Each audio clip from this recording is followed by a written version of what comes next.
Good afternoon, everybody. Hello and welcome to King Khalid Racecourse. Welcome to Taif and welcome to Saudi Arabia. My name is Callum Henny. Well, this is the Jcsa YouTube broadcast, and we've got 9 wonderful races to come right your way. I'm not on my own, though. I am joined to the man on my right, the man, the myth, the legend, a man who's only been with me for a couple of days and is already getting right back into this action. How are you going? Tell me what's going on. I'm doing really well, Callum. Finding I've got a new lease of life all of a sudden. Took a couple of days to get used to Saudi Arabia, but I'm buzzing for today's action and really looking forward to what is a challenging card, it has to be said. It's not the easiest one to get through, is it? I must admit. It's one that we've had a long old look at, and we found a few horses to get involved. We found some horses we just cannot find a place for them whatsoever, but there's certainly plenty to look forward to. Some of our highlights include these 3 horses that I cannot wait to see when they hit the track. The first horse is Mondisar. She runs in race 4. It's a 70-90 Arabian handicap. She bolted up at Riyadh last season and she makes her first start of this season here, and she could be quite hard to beat. She's hard to miss, and a bright grey horse as well.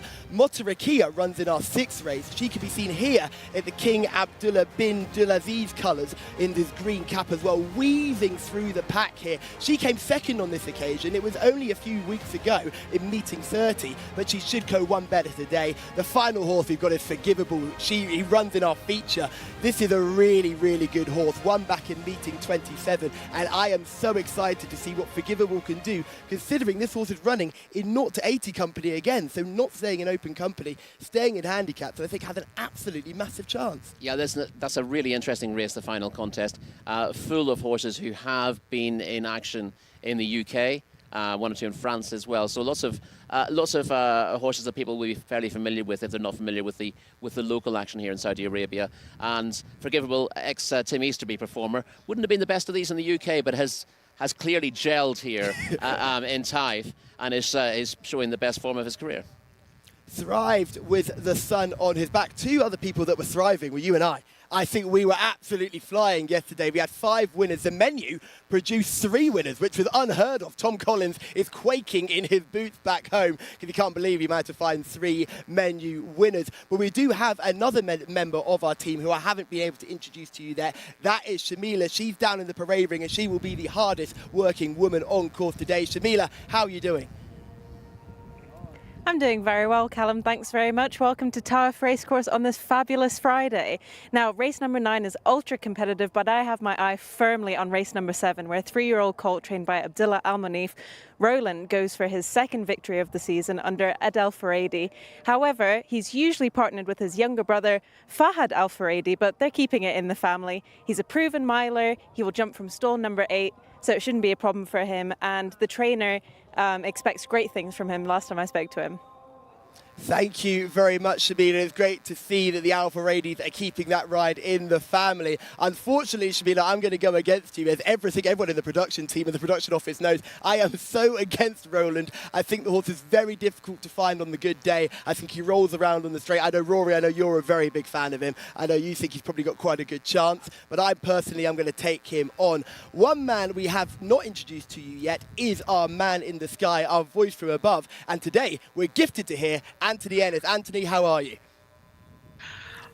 Hi, Callum. Hi, Rory. Hi, Shamila, and everybody watching on YouTube. Yeah, I'm looking forward to the action. Plenty of runners today. It certainly isn't going to be easy to find the winners today. It looks like one of the toughest cards that I can recall. But we start off with a local bred horses handicap. That is on the way. Not too long to wait for that one. That's over the 3/4 of a mile trip, 1,200 metres. And then we've got Arabian Horse Maiden. Race 2, again, the 1,200 metre distance for that. A local bred runner's maiden for the thoroughbreds over 1,400. Then we've got a handicap for the Arabians rated 70 to 90 over 1,400 metres. And we go back up to the mile for the last 4 races, 2 maidens for local breds, and then a Nobman is a 3 race. We end with a handicap, which is a decent race, 0 to 80 over 2,000 metres at the end of the card there. So plenty of runners, and our first race, Callum, isn't too far away, I don't think. And number 1 is Aloz, who is the mount of Fahid Al Faradi. Number 2 is Dam Luge, who is the mount of Selman Al Rashid. Number 3 is Uwari for Nawaf Al Fairuz. Number 4, Nashia, is for Ali Al Memoni. Number 5 is Alodwi, ridden by Mohammed Al Hubail. 6, Ajala is the mount of Abdulaziz Al Musa. 7, Mojazez is ridden by Alexis Moreno. Number 8 is Sadahin, Mohammed Saeed. Number 9 is going to be a horse called Sabaya, and Sabaya is number 9 of the car, Mohammed Al Shamari. 10, Gamood is ridden by Mohammed Al Daham. 11, Ali Hawaii is the mount of Yasser Al Bakawi. 12 is Bihan for Ali Aliesh. 13, Mossari is ridden by Mr. Al Khamis. And we've got Saeed Al Mamoni on 14, Duma. Khalid Al Mamoni on the 15, that's a jockey notice. 16, Roya Al Kareem is the mount of Abdullah Al Kradis. So we go down to 17. Mowadohu is number 17, and 18, the mount of Turkey Olofi, is Ain Al Yaqeen. So plenty of runners here. The reserves 19, 20 and 21 not required, but a full field of 18 runners. This local bred horses handicap are going 1,200 metres, running for 32,500 Saudi Riyal for first prize. So runners are in the paddock ahead of race 1. Thank you very much, Anthony. But we're going to go straight down to the parade ring and see what Shamila likes the look of. Well, the horses have just come in the parade ring, but horse that I have my eye on is number 1, and I'm here with the connections of your horse, number 1. And tell me about what your chances are today. Actually, I'm optimistic, but keep in mind, she didn't race in 10 months, but we say inshallah. And as you said, she hasn't raced in 10 months. What's the plan for her? What's her campaign for the season? Inshallah, she have 3 races. Inshallah, let's say inshallah, she have 3 races. And we're heading inshallah to a cup, bi'idhnillah. And there's some other nice horses in this race, highly rated. She's also one of the highest rated ones in the race, under Fahad Al Faradi. He's doing really well this season. Yeah, Fahad is a good jockey, professional jockey, and I wish him luck in this race, inshallah. And she is your only runner for today. Do you have any runners tomorrow? No, just this filly. So inshallah, you will have her as a winner today. Inshallah, let's say inshallah. Good luck. Thank you very much, Mila. We hope they have a winner too, and it's great to hear that Al Loz, who is horse number 1 in your race card, is going to be aimed hopefully at cup races. So you'd think that she would have a massive chance here. Yeah, she was a big chance that she's ready, but her last run was in October last year. That was a winning effort over 1,400 metres. She drops back to 1,200, which is probably shorter than ideal.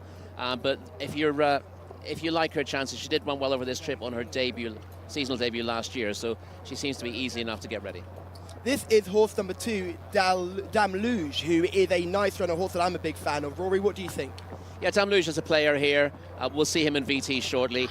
Two-time winner from 26 starts. Uori is horse number 3, 1 win from 11.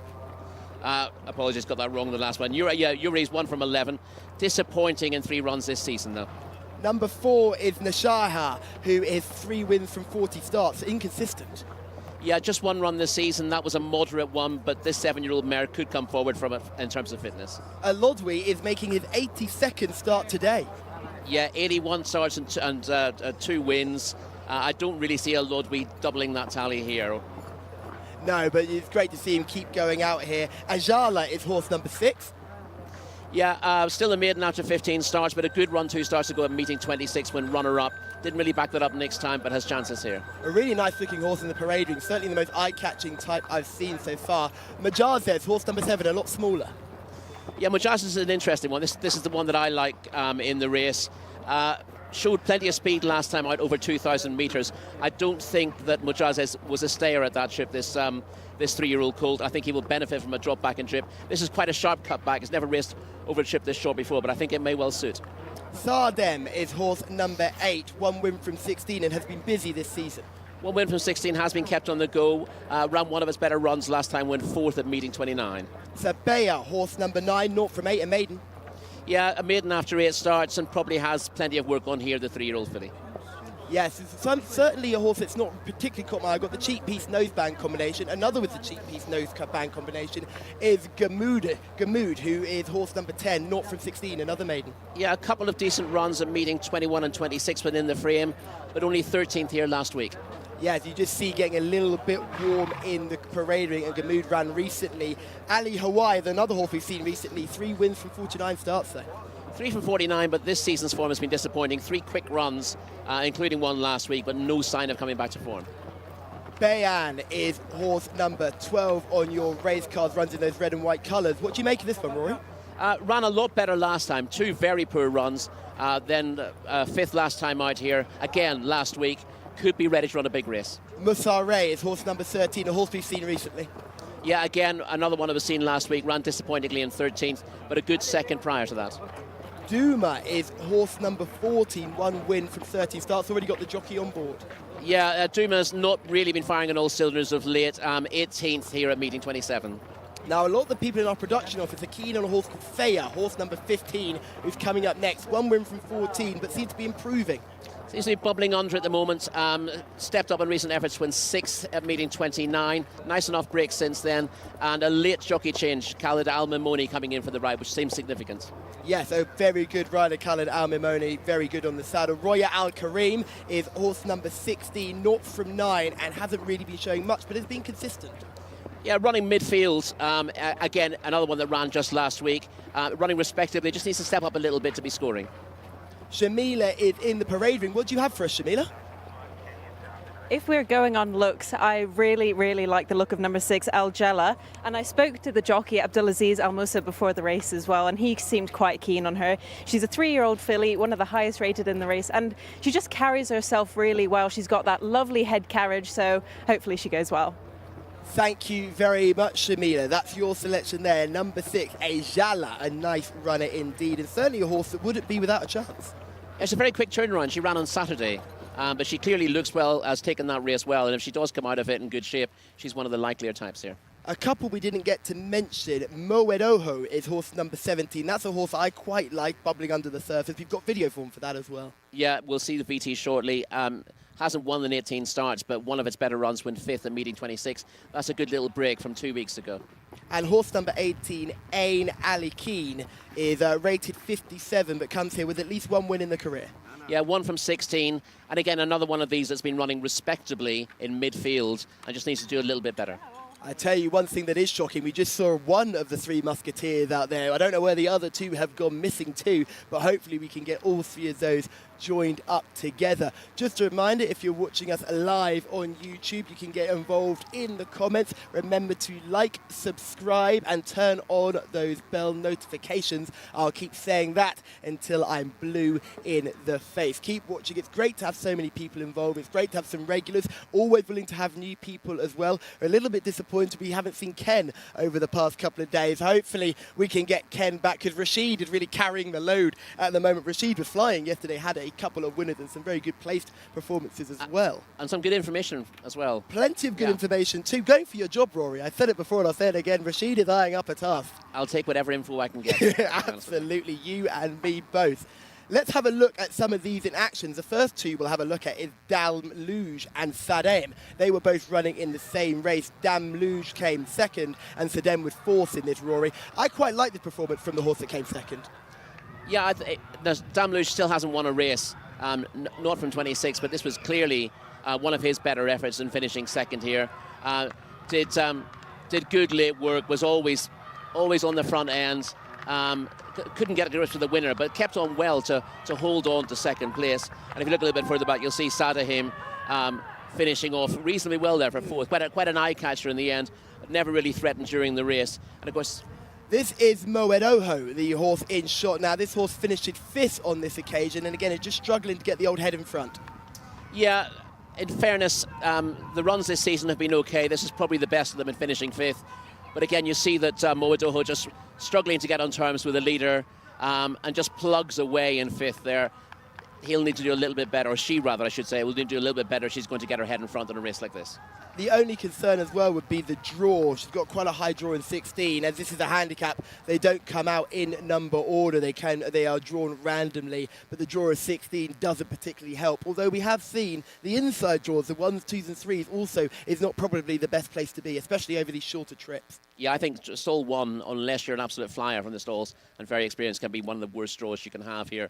We've seen plenty of winners winners over this 1,200 metre trip come from high draws. You do need to have the speed to take a good position from there, and it suits class horses to be drawn wide because they don't find other horses getting in their way. If you don't have quite that class, then you're working hard to get into contention, and that will count later on. So we know what Shamila likes. She liked a Jala. What do you like, Rory, in this? I like Jcsa. We've seen some of the footage. I thought the likes of Dam Luge look like place contenders here, but Jcsa, I looked at some of his form from last season. He's young and still progressive. I thought he shaped a lot better than the bare result when 6th here last time out. He led into the straight over 2,000. He clearly wants to cut back and trip. I think 1,400 might be his ideal, but he drops back to 1,200 here in what looks a very winnable race. And as long as he's able to keep in touch early, I think he will find this much more to his liking. So Moajed for Rory, Ajala for Shamila, and I am going to go for Dam Luge. So that's horse number 2 for me, number 7 for Rory, number 6 for Shamila. Let us know what you like in YouTube comments as well. But Enzo, there's only one person we've got left to ask, and it's over to you.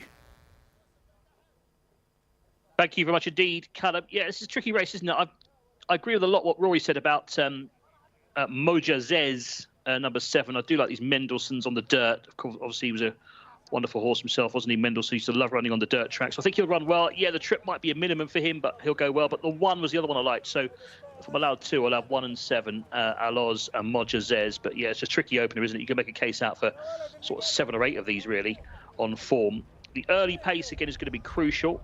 1 or 2 of them just having some adjustments there in the middle. And Jcsa, number 4 there. Ali Al-Mamoni rides this one. Yellow and black colours. Number 5 looks to be ready now. Alodi there. You can see a white cap in the middle as well. But we are going the 1,200 metres for this opening race for the locally bred horses. And we are into a handicap here for fillies and colts. So there was a draw factor to consider. They're not drawn as per race card, as it is a handicap race. If you're looking for Jcsa, he actually has got his race card draw in stall 7. Aloz, number 1, will be coming out of gate 10. So draw could play a factor here. Sabaya looks to have a good draw in stall 4 for a horse that might go forward potentially. And Alodi, the horse that can show a bit of pace. He's a bit older, this horse, 6-year-old. He's drawn out in stall 18, so he'll do well to try and get across from there. The reserves don't go here, 19, 20 and 21. And they are now loading up. We go back live, and only about 5 to load here. So waiting for the last few to go in. Bihan is one of those to go forward.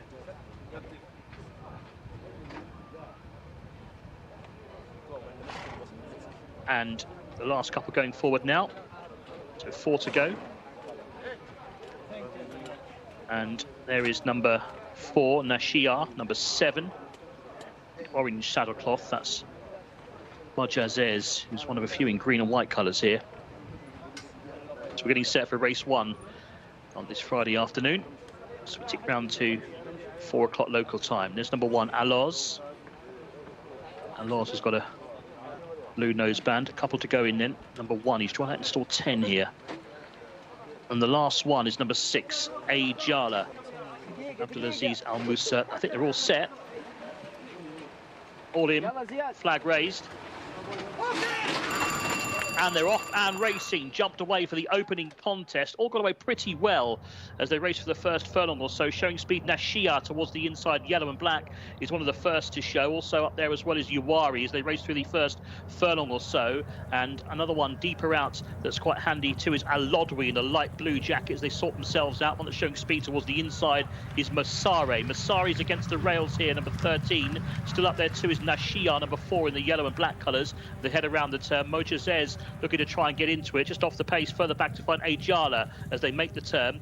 And up front, the lead, still this speed on the inside from Mosare. Mosare on the inside. In the centre is Jcsa, and then towards the outside is Fire, is right up there in the beige and maroon colours, number 15, and Fire is cruising in front here with the white cap. Goes on now.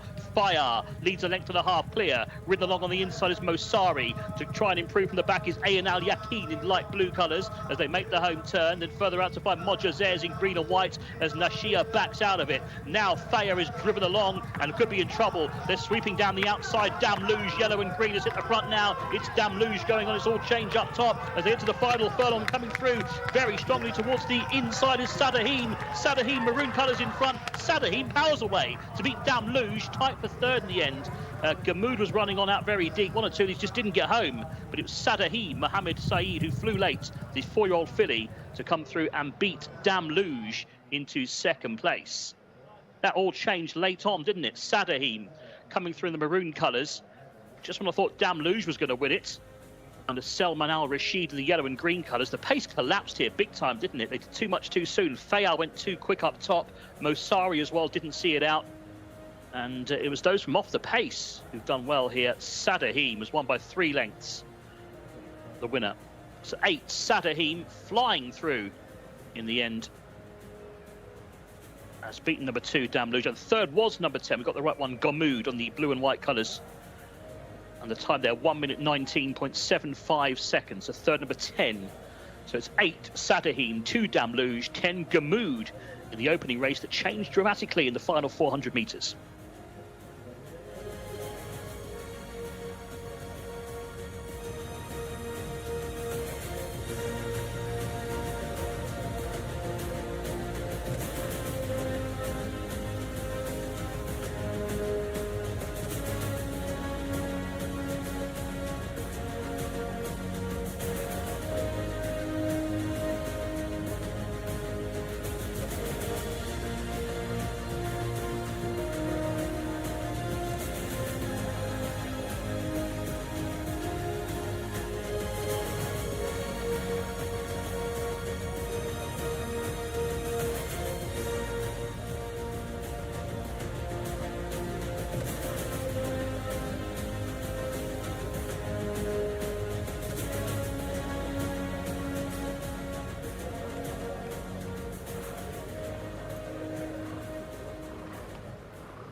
Sardim to success in our first race here, and he took advantage of a real pace collapse, Rory. That race fell apart at halfway down the straight. Yeah, well, we saw her finishing really strongly into 4th here on the VT. She only appeared in the picture right at the last second. She was the eye catcher there, and after a couple of moderate runs this season, she's really stepped up, very much suited by the strong pace here, but finished strongly to turn the tables on Dame Luge, who was just in front of her last time. Yes, Dame Luge I thought was going to get right up there for my selection, but unfortunately just could not repel the late challenge of our eventual winner. There were plenty of horses involved early on, including horses with jockey changes as they all broke and kind of bunched in together. But as the race sort of found itself out halfway down the home straight, you could really see this late stamina, which we saw in the VT, get put to good use here and taking advantage of the 1,200 trip. Yeah, she was doubling her tally now to 2 wins from 17 starts. She's got a good pedigree.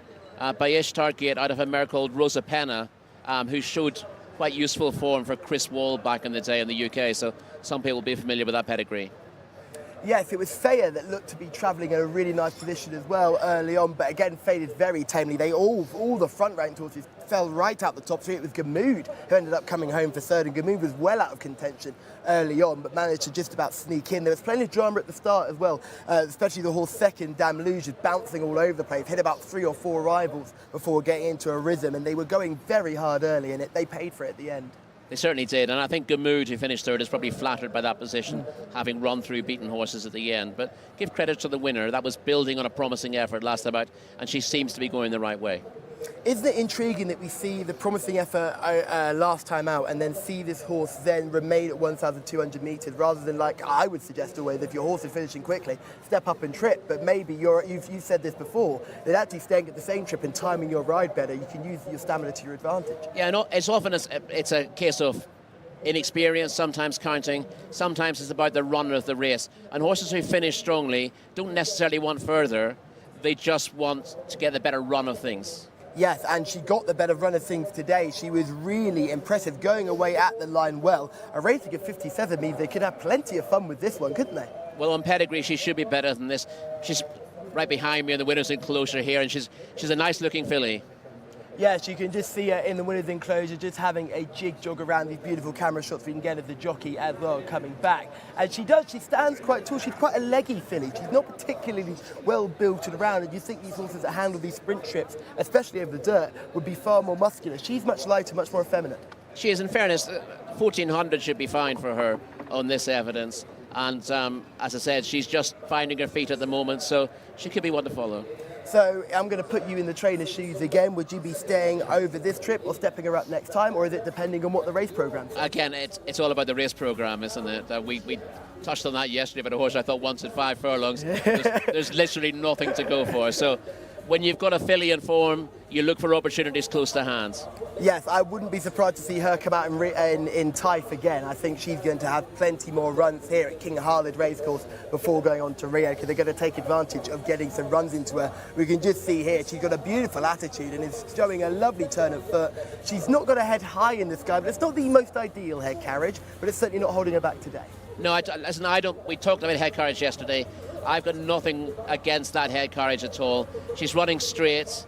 She's not trying to back off at all. She looks perfectly genuine to me.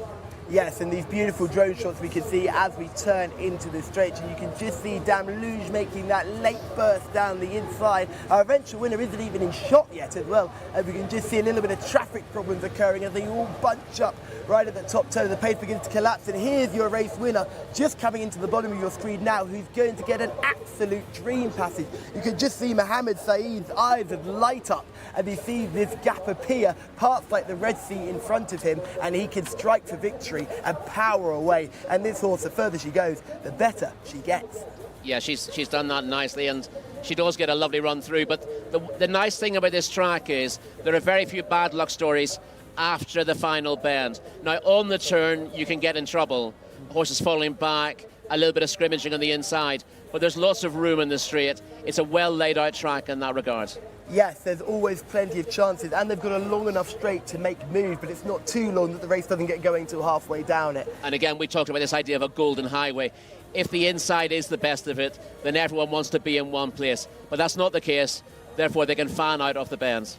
She has had a lovely seams through there, and it would have been a real hard luck story had she not got through and met traffic problems, but she's giving a brave ride, a waiting ride. She's patiently treated, and she comes sweeping up the inside of Dame Luge to take victory in our opener in quite impressive fashion. I would not be surprised, I've said it before, this filly will be seen again very soon. She certainly is one that you've mentioned it yesterday about good fillies want racing, and if you're going to race and make the most of them being in good form, and I think they've found her in a good place now, and she's showing plenty. Just what's the start here, there's plenty of scrimmaging going on between stalls about 5 to maybe 9. Lots of horses getting too tight in before piling down to the rail.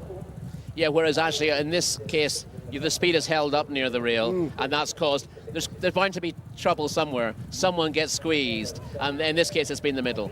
Yes, the middle has really been squeezed early on, and our winner has been sat right off the pace, isn't even in shot here, and we get some of our early runners making headway right on the rail. That's Aloz as well, who's come back from that 10-month layoff, will probably have needed that run and will be better off next time, I imagine. Yeah, well, there's an interesting one. You've got both Aloz and Jcsa, who clearly won further than this. And you would think that horses like that would be suited by a strongly run race that suits the closers. But actually, if you don't have the natural speed, then you end up in a bad position. Where it's better for a horse who's a natural closer to sit a little bit off and then come through, which I think they've probably gone too hard early for both Aloz and Jcsa. Yeah. And they're both worth watching next time. Yeah, they've been run off their feet today here, haven't they? It's all happened too much too soon. One horse that hasn't is Sadaim, who is our eventual race winner, who has said we've seen, we don't have a golden highway here, but she got the golden highway in this race because it was parted like the Red Sea for her and she was able to get away. Just look at the horses towards the middle of the screen. You see Dame Luge is there in the green sleeves, green cap, yellow body. That's the horse that gets squeezed up the most. It's just not quite the easy thing to see the squeeze. And you can see your eventual race winner as well alongside, but just in a much better jockey position than our eventual runner-up. Had to do a lot of work to get position and probably paid for it at the end. Yeah, he's done well there, Dame Luge. He's got plenty of experience, so it's kind of in his own hands, this start. But he does win in his turn. His last 2 runs show that he's in good form, and he should be winning soon. Yes, still not had that all-elusive victory, but I'm sure it will come sooner rather than later. We've got plenty up with the early speed. One who made the most of a very wide draw is Masare, who is horse number 13 in those beautiful white and black blinkers you can see right on the right-hand side of your screen. Now, Masare came out of stall 1, but was always making the pace and then began to fall away just now. And you can see our race winner come by on his left. just gets involved. But Masari's only 3. I'm sure Masari's got plenty more improvement left in the tank, and it wasn't a bad run for Connection for a horse that's kind of been very hit or miss in recent weeks. Yes, you talked about how they've gone a bit too hard in this race, but if you look at the replay of the start again, you see that the inside stalls get away well. And if you've got a good start there, you've really got to push on to hold the position. And of course, once you start pushing forwards on the horses of this sort of caliber, you're always liable to go a stride or two too fast. But if you get a good break and then take back, you're kind of losing your position as well. So you're almost forced into that position. Jcsa, with the horse that came out of 2, didn't show up with that early speed and never really got into the race after that. I knew there was some talks about Jcsa probably running a good race considering she had a run under her belt this season, but could not get involved despite the fact that she was given that plum draw in 2 and got the good start as well. Yeah, that was a little bit disappointing, and I don't know really what to make of Jcsa from that start. Maybe she just needs another run. She was 11th on her seasonal reappearance 2 weeks ago. Maybe it's a case of third run being the one that counts, really. Well, Mohammed Saeed certainly knew how to make it count today as he guided Seydarem to win our opening contest in impressive fashion. And certainly she is one to follow, one for your notebooks for sure. A horse that I'm keen to see again, and I won't be surprised if we see her again sooner rather than later. But we don't hang around here on the JCSA's YouTube channel. We go straight into race 2, which is again over 1,200 metres. But this is an Arabian horse maiden, and this is another tricky contest. But I think there's a horse here who looks very hard to beat in the shape of Alan Nude, Rory. Is there anything that can beat horse number 7? Yeah, we'll see Alan Nude on the VT shortly, this filly. She does seem to have a class edge here. She's got a rating of 88. I think the nearest to her in terms of official ratings is 70. She's got more than a stone in hand, and she ought to be very hard to beat here. If you want to knock her at all, she's finished second 3 times this season in a pretty busy campaign, and you wonder about horses who keep finishing second, whether they've got the guts to go and actually do the race. But this looks a decent opportunity for her. We saw a couple of horses with similar profiles win yesterday as well. So I think the percentage call is to side with her, really. Absolutely. Now, there's only one man we can speak to in regards to runners and riders, and that's the man in the sky. Enzo, take us through them. Yeah, looking forward to this one, Callum.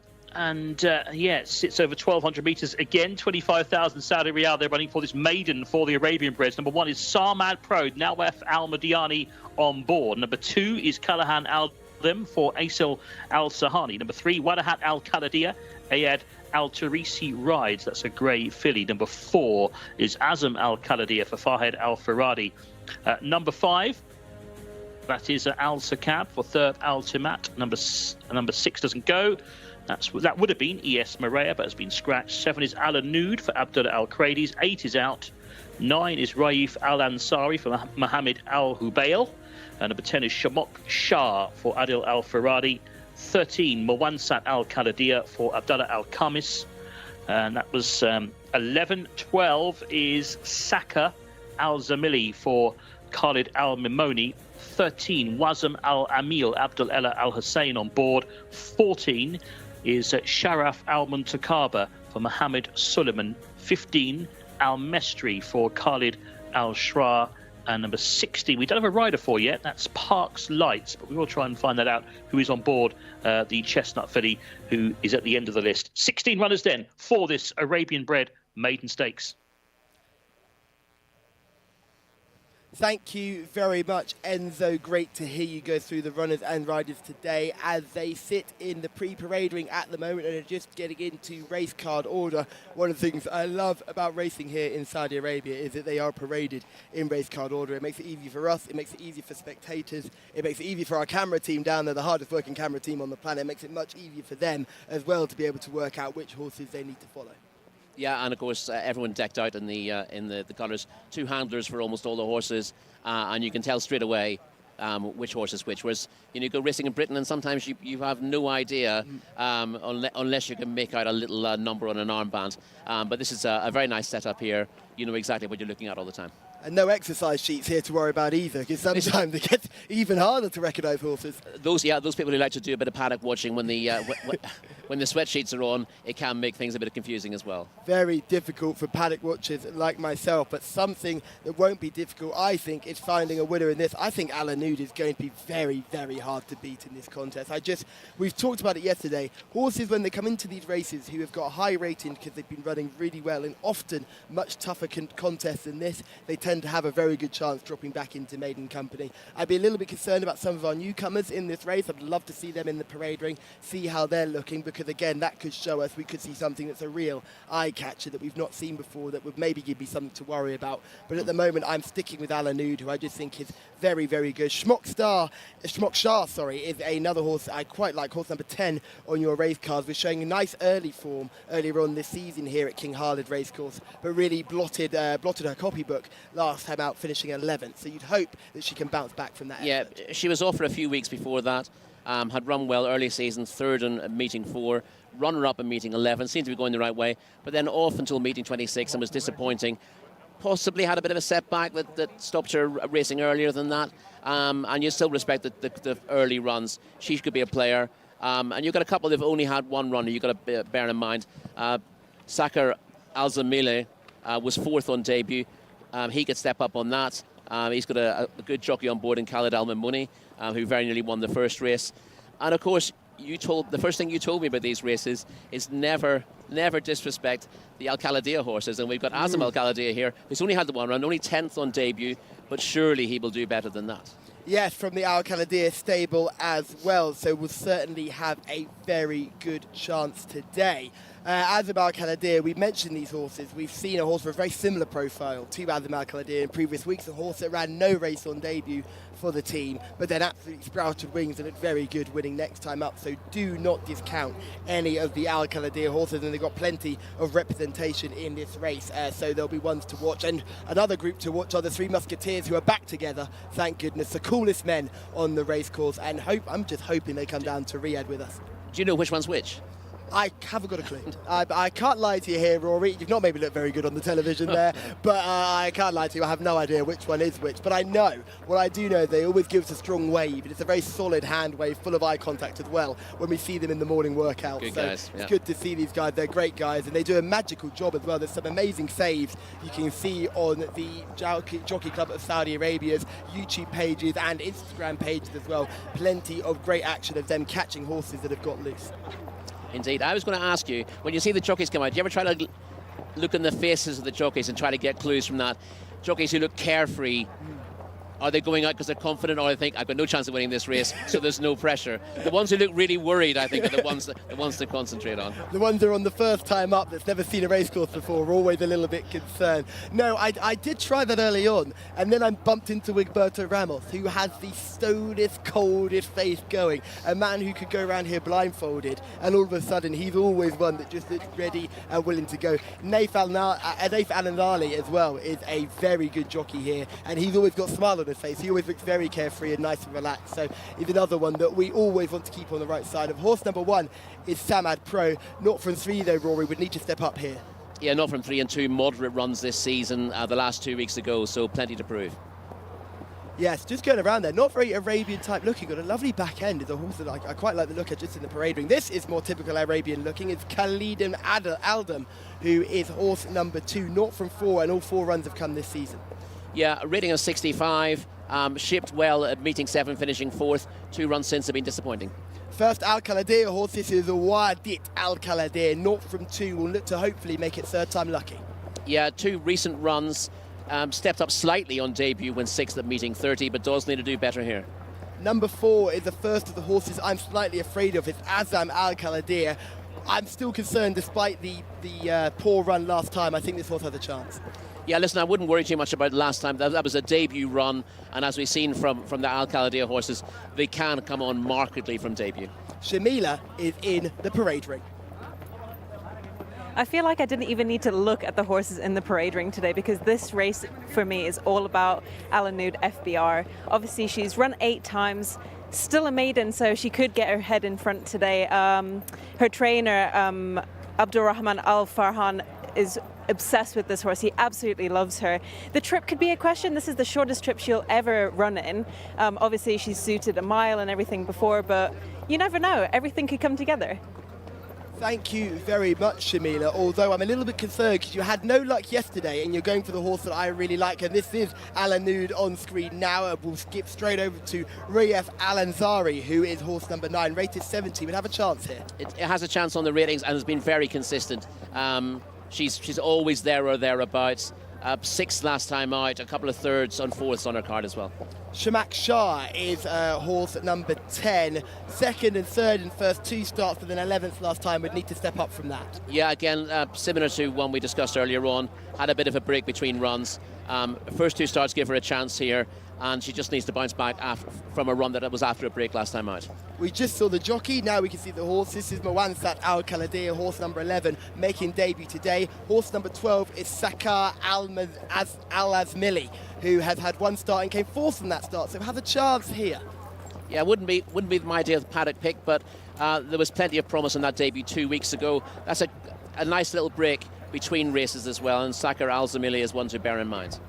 Wassam Al Amil is horse number 13. 1 run, came 13th in meeting 13, would need to step up from that again. And this is Sharaf Al Shams Al Tabakaba, who is horse number 14, a horse with a definite chance if he can step up from that run in meeting 33. Yeah, that was only last week, and I think this is one more for the longer term. Al Mestri is horse number 15 in front of us now, 0 from 2, another who you're a little bit concerned about on form. And the final horse is Park Lights, who makes debut. Not particularly catch my eye in the paddock, I think will come on from this run. We'll certainly need to fill out that frame, looks quite leggy and light. Indeed, yeah, difficult to know what to make of Park Lights other than the pedigree there. We absolutely rattled through the horses there. Sorry about that, Roy. I didn't give you much a chance to talk about many of them. But is there any of those you want to just give a little more detail on, any of those who you're slightly more intrigued by? Well, I threw a couple in early on. We talked about Sakar Al Azmili having finished 4th on debut. That was 2 weeks ago. I'd rather see a horse running on a second start given 2 weeks or thereabouts as a break rather than backing up within a week, as we see 1 or 2 of these doing. So that one has to be of interest. He's a chestnut colt. We also mentioned that the 2 Al Kaladia horses are both interesting enough. Wadiat Al Kaladia, who has run respectably in 2 starts, needs to step up, but is gaining experience and running well enough. And then you've got Azam Al Kaladia, who was disappointing on debut, but likely to do much better with the benefit of that experience. And of course, the worry with Alanud is this drop back in trip. Is something going to do her for a turn of foot? I suspect not. I think she's going to outclass them, but you never know. Yes, in a lot of these Arabian races, it's very clear to see that the horses have a lot of momentum, and momentum is built and gained, and it tends to go only 2 speeds, fast or slow. And if you can get a horse going fast early and can continue that momentum all the way through, they're very hard to catch. One that was an interesting in the paddock, from my opinion, was Sharaf Al Montakaba, who was horse number 14 on your race card. I saw this horse run last time, this grey colt. I was hoping that he would come on from that physically. He still looks like he needed a little bit more fitness, so I'm a little bit concerned about that. He's not a bad looker at all, but I thought that he was still carrying a bit of condition. And this run only comes a week after debut, so there's not much time there to actually develop that fitness. I think it could be an interesting one after another start. Yeah, so probably want to put an asterisk by, and looking again for in the future, maybe 3rd or 4th start, this horse can really kind of come into itself, look fit, be ready, and head out there and make a good account of himself, because there are plenty of other horses here who are stripped fit and ready to run. Exactly, yeah, so definitely one to put in your notebooks, and hopefully a more encouraging run today. So straight away, we see them in the paddock. You've seen a little bit of form. Who are you looking at straight away for me in this run? Well, it all comes down to, and what I've done this week, as I've made sure today that I've written all my selections down beforehand, so I can't be swayed by being with or against you. And I've gone Alanud here. She seems an obvious one. My tendency is to try to go against the obvious ones, but I don't think that's a particularly wise move in my first week here. So Alanud, despite the drop back in trip, she really should have the class to get the job done here. Well, if this is what you're doing this week, I dread to think what selection we're going to get next week, because we could be going all over the place next week with selections. But yes, I think in this contest, with a horse rated 88 dropping down in class, the distance is a concern, but it's just not enough to put me off here. I just think this horse is far too good indeed, and I'm a big fan of the fact Shamila is going with me as well. Although, Shamila, we do need to get you a winner because you struggled yesterday and we're only hoping that we'll do a little bit better today. Rory, how did you get on yesterday? You had a couple of winners. I had a couple of winners, and I deliberately went against you with ones I fancied, which I probably shouldn't have. So that's the lesson I learned from yesterday. And when we agreed, we had a bit of bad luck in one of the races. Yeah, we agreed early, had some bad luck. We then agreed late, had some good luck. I did go along with you with a lot of those selections that I went for. I couldn't say I came up with them all on my own. I did very much lead on you for those, and the video team who do such a magnificent job. So hopefully we can have some more winners today. We had a second in the first race. Hopefully that's as poor as we get and we can rattle through the rest of this card and have plenty of winners. If anyone at home has any ideas for plenty of winners as well, please get in touch. Let us know. Are you Team Callum, Team Rory, Team Shamila? You can also be Team Enzo. I'm not recommending Team Enzo. I don't think he found us a winner yet, and he's been out here longer than we have. So maybe not Team Enzo, but Shamila, myself and Rory will be certainly out here willing to give you some help and some selection that I think all three of us are all going to be on the one horse, giving it the ultimate kiss of death. We've not covered the field here. We're all sticking down on Al-Alanud, number 7, but there are dangers. I think Shmoksha is certainly a danger, horse number 10. I'm really interested to see how that goes. Any horse with Al-Kaladir next to his name is always dangerous, and I think we'll be interesting to see how Sharaf Al-Montakaba gets on later on this season. You can just see that horse edge shot now, Sharaf Al-Montakaba. It actually tightened up once the jockey's gone on and the girth has gone on. If you ride quite a bit, I ride at home, and one of the things you notice is horses do tend to breathe in a little bit when the jockey gets on board. They let themselves down and get relaxed in the parade ring, pre-parade, and then they go breathe it all in, and very much like bodybuilders when they go out to perform. And I think maybe Sharaf Al-Montakaba is a horse that will do just that. Wasim Al-Amil is another horse that will have to build on a very poor debut, but we've spoken about this before with these Arabian horses. It's all in the mind. Sometimes the race form goes completely out the window because the horse just doesn't feel up for it. Yeah, and we saw watching horses travelling through the race on the bridle isn't always a great guide to what's going to win in the end.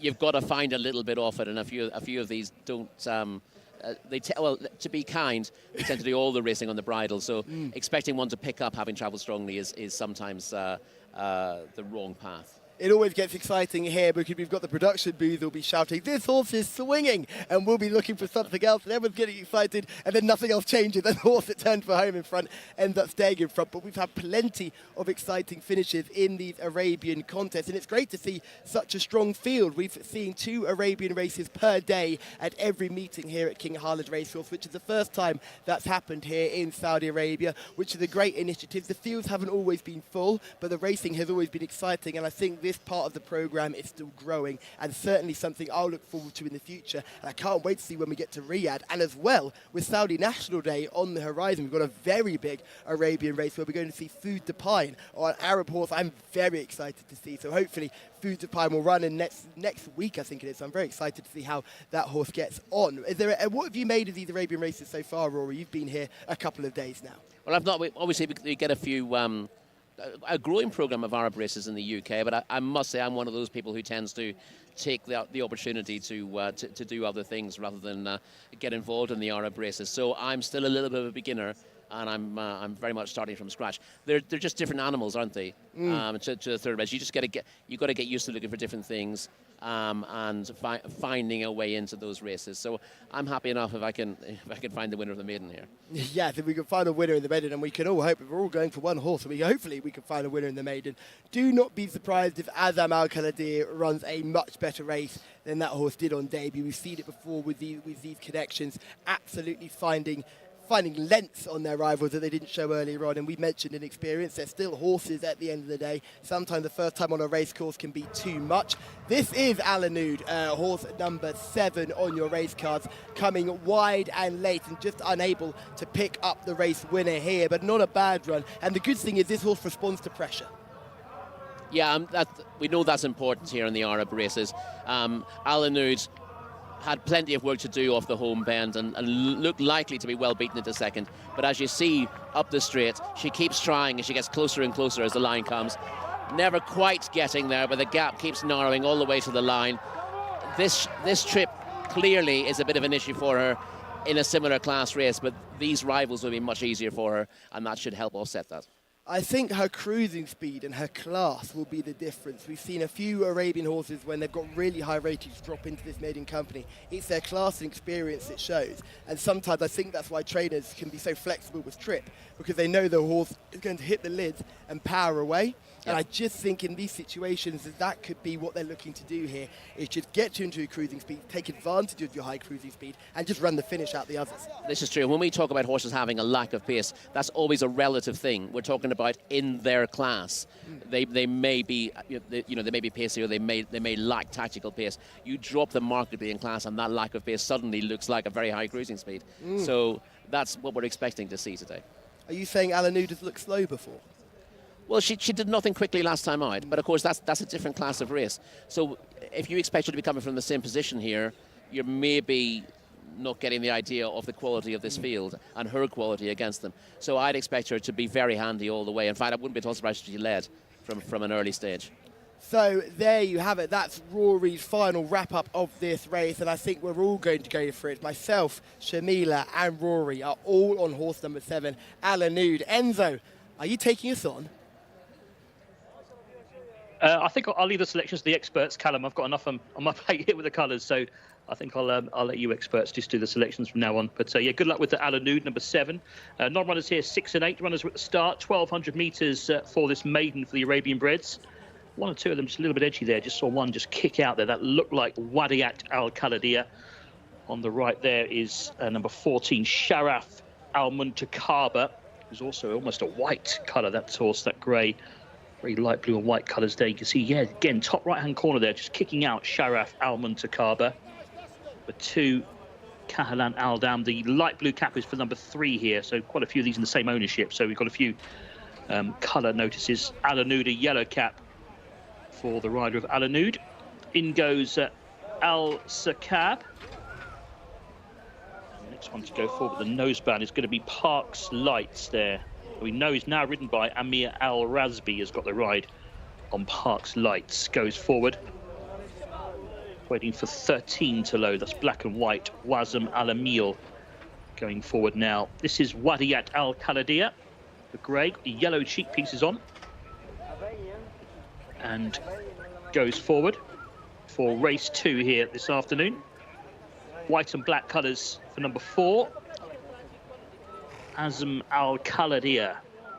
Fahad Al-Faradi is on board this one and would certainly have a chance. Azam Al-Khaladiya, the 1 start so far, does need to improve for that run. Back in the race car for the draw order here. Being a maiden for these Arabian horses. Still to go forward here. This is number 2. This is Kahalan Al-Dam.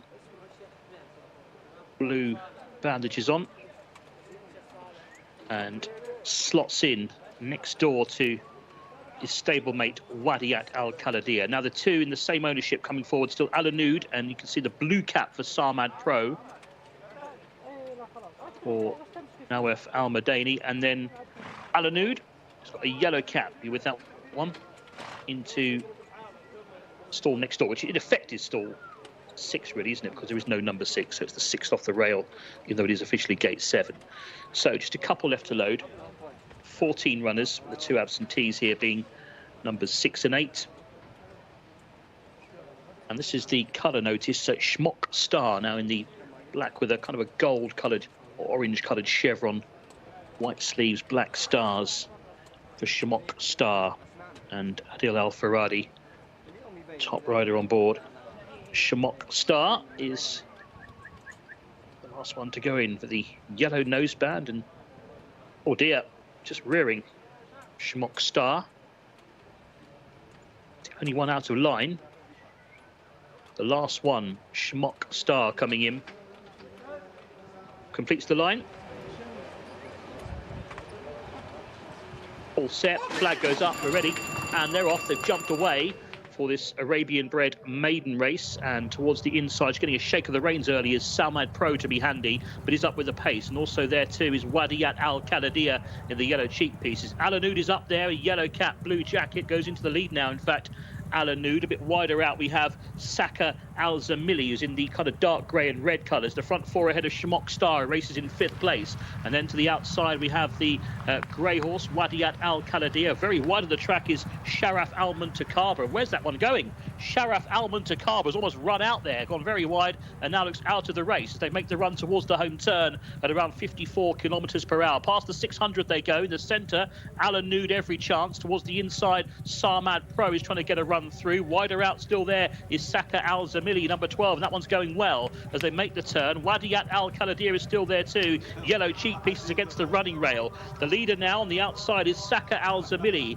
It is Saka Al Zamili who leads by about a length to in second place. Wadiat Al Khaladia, not today for Adanud, has dropped away rather tamely as Schmock Star starts to stay on as they enter the final furlong. Rayouf Al Ansari is keeping on to the grey in red colours. Can Saka Al Zamili see it out? Schmock Star's the danger and it's picking up late in the piece. It could be too late. In front is Saka Al Zamili and it's number 12, Saka Al Zamili, who's going to hold on from Schmock Star, who did close the margin late. And third in the end will be Wadiat Al Khaladia, the grey.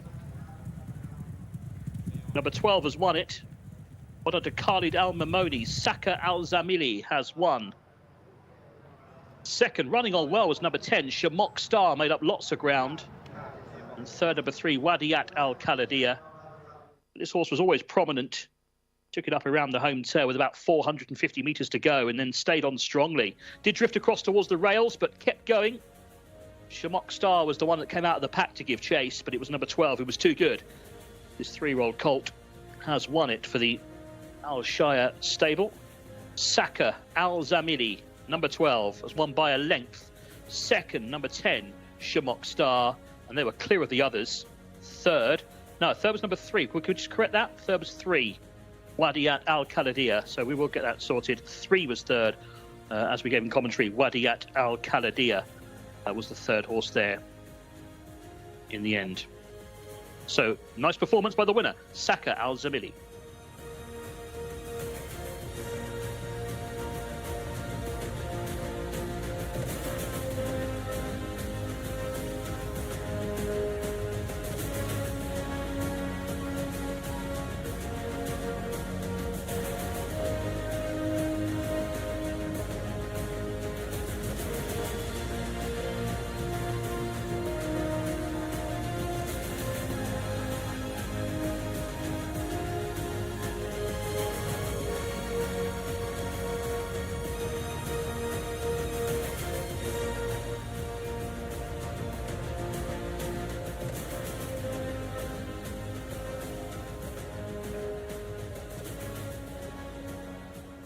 That was one strong ride from Khalid Al Mimoni, who must have saw all his Christmases had come at once, and he swings round the bend and is travelling the best, and the horse that I think everyone on this race course thought was going to win, it's flat to the balls, Rory. Yeah, disappointing performance from Alan Nude. She had the class to win this, but in the end, the drop back and trip did seem to count against her. She couldn't really do an awful lot, and even when you expected her to stay on in the end, she was very one-paced. Yes, she tried to cut out the early running after Samad Pro had fired out the stalls to hold that rail. She came across and took up the early running, but she always never looked quite comfortable, always looked a little bit behind the bridle, and that all came to a head on the turn for home. Yeah, we just say beforehand that we wouldn't be surprised to see her make the running to make the most of her stamina, but unfortunately she was never in her comfort zone, was she? No, but we cannot take anything away from the winner, Saka Al Zamili, who travelled nicely, went wide on the bend, ended up finding plenty and powered away strongly enough to repel the late challenge of Schmock Shah, who was coming home late. Good run from this horse, who only had one run previously of the 4th place, has stepped up from that, had a nice little gap between races, meeting 25 with that horse's last run, so had about 2.5 weeks off, and has now been able to come back from that break and run really nicely. Yeah, he was the unknown quantity, the dark horse in the race, if you like, with just the one run, and clearly no racing because of that. But he's built on the promise of his debut to run a good winner. And, you know, in saying that we thought that that the filly would outclass her rivals, Alan Nude, we didn't know how good a couple of them were. And Saka Al Zamila was the main one there. Promising first time out. Clearly doesn't get a rating on the basis of that, but has improved and looks a fairly useful performer. I think all the top three in the race here, the top one's the winner's having its second start, the second place is having its fourth start, and the third place is having its second start as well. So a third start, sorry. So you can tell these are plenty of inexperienced runners who are just kind of growing into themselves. So the more they hit the track, the better they're performing. And I think Al-Anoud is going back to the drawing board with that one. Not sure where they go next with Al-Anoud, because now, not from 9. Well, again, the question is what there is in the programme for Al-Anoud. You'd want to give her another chance. You want to get her head in front. You want to give her a race that will give her confidence.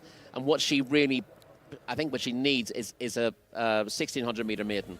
That would give her the chance to run her usual race. She wouldn't have to be taken out of her comfort zone early. Clearly, she doesn't want to be ridden aggressively. That didn't seem to suit her today. Being allowed to let others set the pace and then use her stamina late on. But she probably needs to run on a maiden to get her head in front, just to get a little bit of confidence, because this was disappointing today, and I think Connections will want to. They clearly hold her in quite high regard, but this is a step backwards from her. So the question is, you're rebuilding now, and I'd look for the easiest opportunity at the right trip for her. Yes, and Shamila said the trainer absolutely adores this horse, but unfortunately, I think the love might be beginning to wane just a little bit as time goes on and she continues to be beaten. But take nothing away from our winner, Thaka Al-Zamili, who has come there strongly, won very nicely. You just see stalking right on the outside, 4 wide on the bend, and just cruises into this contest. Yeah, this is travelling very strongly here. Now, we would have said a couple of weeks ago that going 4 wide into the bend would be a negative, but what you do is you miss trouble on the inside. If you try to go up the inside and you've got the leader going off too hard on the rail, that's where the leader tends to end up. You can then they can fall into your lap. So going 2 or 3 horses wide, not a problem. If you're going up on the outside of 6 or 7 horses into the bend, that's potentially a negative. But this was a good trip for the winner. Well ridden by Khalid Al-Mamoni, who almost grabbed the first race of the day, was in a winning position with a furlong to run and got run down late on.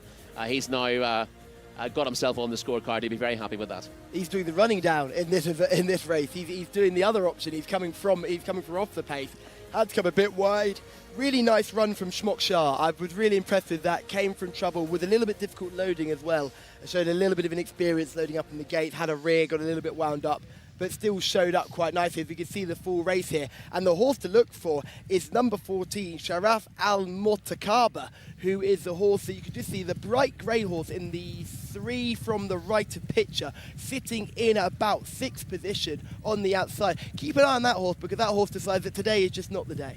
Well, yeah, moves forward here, but absolutely blows the bend. Doesn't take it at all, and I'm not entirely sure whether that's the jaw being cocked there, or whether he lost his action a little bit, but he's turning right as the others are turning left, essentially. Nearly took Park Lights with him as well, and Park Lights, who was on debut, actually showed signs of maturity to be able to come back in and join the pack, because a lot of young horses would have been, okay, I'm going off as well. Exactly, they do tend to follow the leader there, so that was an issue avoided. But with all that drama happening at the back, we forget what's going on at the front. You've got Samad Pro, who was fired into the lead early, couldn't maintain that gallop, begins to fade. That's just dropping back now, as you can see. The horse that we liked, Al-Anoud, is also struggling here. That's just beginning to drop away now. And it's our winner who's in front, Saka Al-Mazili, who is running really nicely and going away. The horse that eventually finishes 3rd, comes from stall 3, Wadi Al-Kaladir. That's run a nice race, considering of all the horses that were up with the early speed, he's the only one that stayed. She's the one that stayed. Sorry. Exactly. Yeah, I would definitely mark up the performance of Wadiat Al-Kaladia there. Always on the pace, and you can tell watching the replay from the home turn, they were beginning to drop out. Again, they'd gone too hard. The horse drawn in stall 1 breaks. Now that also wants to be going forward to help Al-Anoud get into the contest. But once you break well from stall 1, however well you're going, you pretty much have to force yourself up that rail and get into a position. By definition, those horses tend to fall away at the bend, don't they?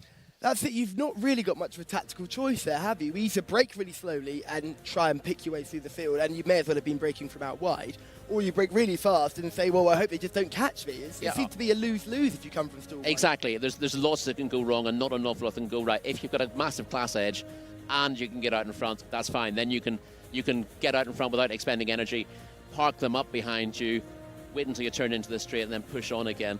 But if you don't have that class edge, then you're always working a little bit harder to maintain an advantage, and that counts against you. Whereas, as we said, if you decide to eschew the early pace, you've got an awful lot of work to do, and sometimes not an awful lot of room to do it in. Shamila is in the winner's enclosure with our winning trainer. I'm with our winning trainer, Ahmed. Ahmed, congratulations. You're having such a good weekend. What did you think about the race? Thank you, Alhamdulillah. This horse, I ran him before 2 week or 3 week, 1,600, and he will come for place. Then I send him before 1 week. I name this horse, and I want to send him 1,400, but he have some problem. I scratch him. I send him this week 1,200. Alhamdulillah, he win. And Haifa told me before the race that you were very confident of this horse and his fitness. Yeah, this horse, he give me good work, and I have only one horse, Arabian horse, and he give me good work, and I think inshallah I win this race. Do you think you will get more Arabian horses now? I think one enough. Thank you so much, Ahmed. Thank you. That's brilliant. One is enough, and his one Arabian horse has done the business today. So congratulations to our winning trainer, and congratulations to our winning rider as well, because they've both combined to do really nice work here with Saka Al-Zamili, who has broken nicely. You can just see wide as a picture, white cap, grey colours, red epaulets as well, travelling nicely on the outside, stayed wide throughout, stayed out of trouble, kept on an even tempo. We've talked about momentum a lot with these Arabian runners, and again we've just seen momentum be used there. You just keep on a sort of metronomic rhythm, and then you can just breeze your way to the front, and everything else starts to get under pressure. It sounds easy, doesn't it? Yeah, it sounds very easy. You've got to have the horse to take you there in the first place, and then you can carry out your instructions. But of course, when you're having to work to get into a position, it all goes out the window. If you can ration your speed through a race, as Khalid has done here, then it all works out very well, and horses look good in victory. Now, this is a horse with scope for further, because he clearly will stay 1,400 metres. This was a case of running in the race that was available. Ahmed saying that he had to scratch him from a race that he wanted to run him in. He'll be up to 1,400 next time out, and I'd imagine 1,600 would be within his range as well. But this was a good performance on the day, and something he's sure to build on. Yes, we'll certainly build on this performance. It'll be interesting to see where they go next class-wise. This was a maiden. Obviously, you can't run in maidens anymore. But limited race wins, so horses with 1 to 2 wins over 1,600 metres. I could see that horse being a real challenger in contests like that, rather than going the handicap route. We haven't got a rating yet. We will get a rating sooner rather than later. You could see a quick turnaround if there's a 0 to 70s available, and he goes into an 0 to, and he's 80 rated. Could you run in an Arab handicap off one run?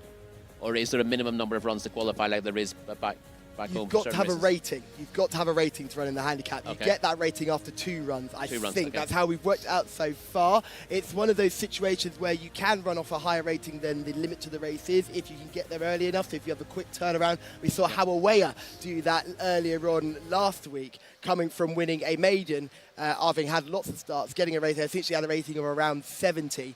And she went into a 0 to 60 because she could turn around so quickly, and she absolutely bolted up. She was very good on that occasion. So that's just another way trainers can get the horses to win more races, and do not be surprised to see our race winner be turned around quickly today. Talking about turning around quickly, we race on to race 3 over 1,400 metres. This is a local bred horses maiden.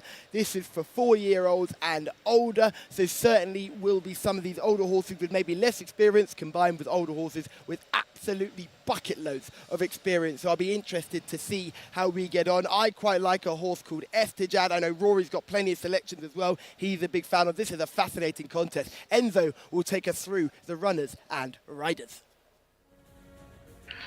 Thank you very much indeed, Callum. You're looking forward to this 1:15 to go here. Number 1 is Al Nasser Habna, who's a son of art connoisseur. Ali Al Mamoni is on board. Number 2, Estijad for Samad Al Dehani, 4-year-old colt. Number 3 is Shimat Arab for Rahid Al Fayroz. Number 4 is Jad Leia for Thurb Al Timat. Number 5, Monat Al Bari, Naif Al Anazi on board this filly.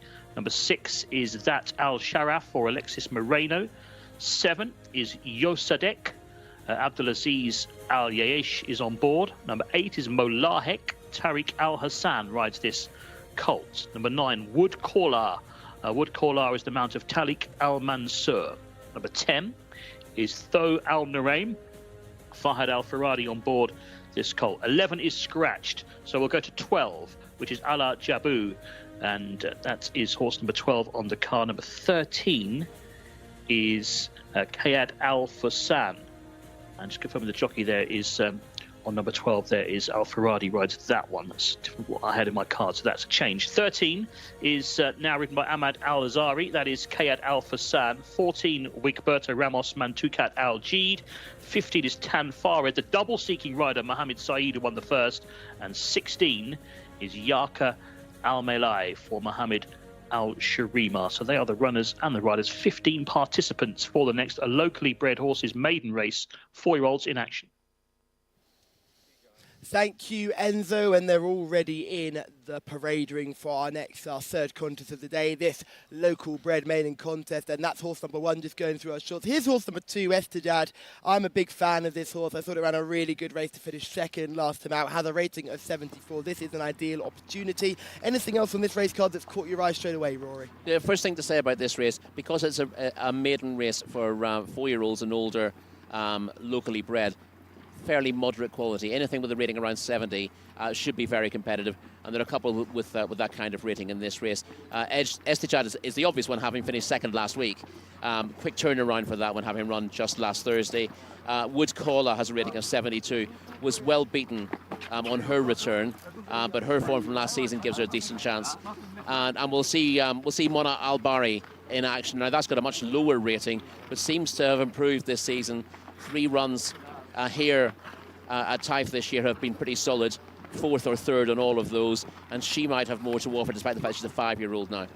We've just seen the jockey of Monat Al-Bari, Naif Al-Anazi, coming out into the parade ring. He's doing his best Oisin Murphy impression, going out without the helmet. I always think it's very much a psychological trick that some jockeys use, but I also think you have to be good enough to do it. You never see any apprentices or young jockeys doing it. You never see those guys coming out with no helmet on. It's only these big, hard, chiseled pros going out trying to show off the pearly locks, no doubt. He's showing off his wonderful beard. That's what he'll be doing, a very, very strong bit of facial hair indeed.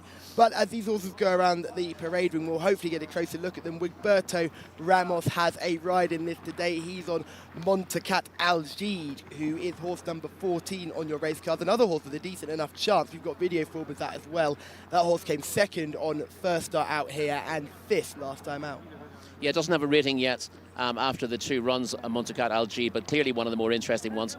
By Frozen Power, very good pedigree for this, and has to be one on your shortlist, given the scope that she has for progress. Yes, I'm still quite keen on Estadad. I do like that horse we just looked at, number 14.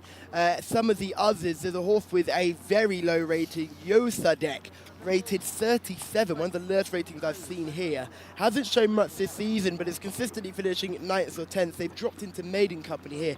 This is because this horse can't get into a handicap anymore. These handicaps are so oversubscribed. This horse is not able to get in. Not a terrible pedigree, Jcsa, but 12 runs and nowhere near victory. Jadalea is horse number 4, not from 3, Rory. Yeah, 3 poor runs, rated 42, very little chance here. Monat Al-Bari is horse number 5, a horse we've already talked about, but talk about it a bit more, Rory. Yeah, we'll get to see this on the VT. Has a rating of 58. I think it's capable of I don't see it in a handicap off that mark. It looks well handicapped off that. 3rd here 2 weeks ago, seems to be building up to something. In the Michael Tabar colours, we've got That Al-Sharaf, 0 from 8, but I just love these colours. Indeed. Yeah, not actually. Mr. Tabor not here today. Not actually the Tabor colours, but virtually identical. No wins in 8 runs, but a very good second 2 starts ago, and the latest poor run, I think, came too quickly. Yes, Jcsa, we've already talked about this horse before, rated 37, will need to improve massively. Mollahek, horse number 8, rated 53, only had 6 runs. Yeah, and the runs have been respectable. A better run last week when finishing 3rd. Needs to improve a lot to win this, but at least is on an upward curve. Wood Kula is horse number 9, not from 5, 14th last time out, would hope to step up from that, surely. I think she's a lot better than that. Her form last season stands up to fairly good scrutiny, and the drop to 1,200 metres last time out, I think, was against her. So Al Norain is horse number 10 on screen now, real strapping type, fills the eye. Has a rating of 61, did run better last time out when 5th, but much more needed here. I'm blown away by this gorgeous type. I know it's getting a bit warm, you can see the sweat glistening off, but that's a stunner. Horse number 12 on your race card, Ala Jabot, is not from 14. Farhad is riding on board. He's not from 14, but the jockey booking would certainly give him a chance because Farhad is flying at the moment. Did bounce back from a bad run to run respectably in midfield last time out. A little bit more needed, but has a chance on the ratings. Shamila is in the parade ring. Shamila, who do you like? The horse that I like is just being really naughty, and he actually almost got reprimanded by the stewards and taken out of the parade ring because he was kicking out and jumping around. But I like to see that. It's number 8, Molahek. He's got cotton buds in his ears as well. That's just to help try and calm them down. But he's really fiery and just raring to go, hopefully. Also sporting a nice little red fluffy noseband. Thank you very much, Shamila. Yes, got the earbuds involved. Sometimes they stay in as a horse race, sometimes they come out as a horse race. This is horse number 15, Tan Fared, who is 0 from 11, having the first run this season. Will probably come on from this. Doesn't look particularly strip fit and ready to go. No, it needs to improve on the best of its form anyway. And the final horse we've got is Yara Al-Maili, who is 0 from 6, had a run this season, didn't show much, but will hopefully run better this time. Connections will be looking for a step up. Yeah, that's about 3 weeks ago, so there could be better to come from Yarka Al-Maili. But a rating of 55 shows that he has a little bit of work to do in this company. Yeah, Shamila really liked horse number 8, Molahek, who is, I think, a really, it could be a serious performer in this race. We've looked at the way a lot of these older horses, maidens, have turned out recently. Horses with experience, tick. Horses who have had plenty of runs this season, tick. Horses who form are on the upgrade, tick, tick, tick. So you're thinking Molahek has a serious chance. Well, we saw that yesterday with a maiden race with, I think, with one rated 88 in it, and the first and second were both rated 58 and seemed to come forward. But they were horses who were showing form at the time. So maybe you have to look a bit below the obvious ones. And with Eshtidad, for example, who's the form pick in this race, this does come very quickly after his last run. So he's not guaranteed to back that up. Yes, exactly. The quick turnaround we saw didn't help for horse number 14 in our last race, who ended up running on the wrong part of the circuit. So you just hope that if you're a fan of Estidad, that you're going to get a little bit of a better run for your selection. Sat Al Sharaf, if you were keen on that horse, there's no problem with that. As we look at horse number 14, which is Manukat Al Jid. This is finishing second in July. This horse has since gone on to finish 5th, but this was a good run first time up here. This was over track and trip, and that was a very good performance, I thought, from Mantukat Al-Jid. Little bit disappointing, dropped in trip next time. She showed plenty of speed this day, and you'd have thought the drop in trip would have been a positive next time out. I mean, she looked the winner until very late in the day and just got nabbed by one that she didn't see until the line. You would have thought on that evidence that dropping back in trip would have helped her, but she was disappointing over the 1200 next time up and is now back to 1400. That could be the key.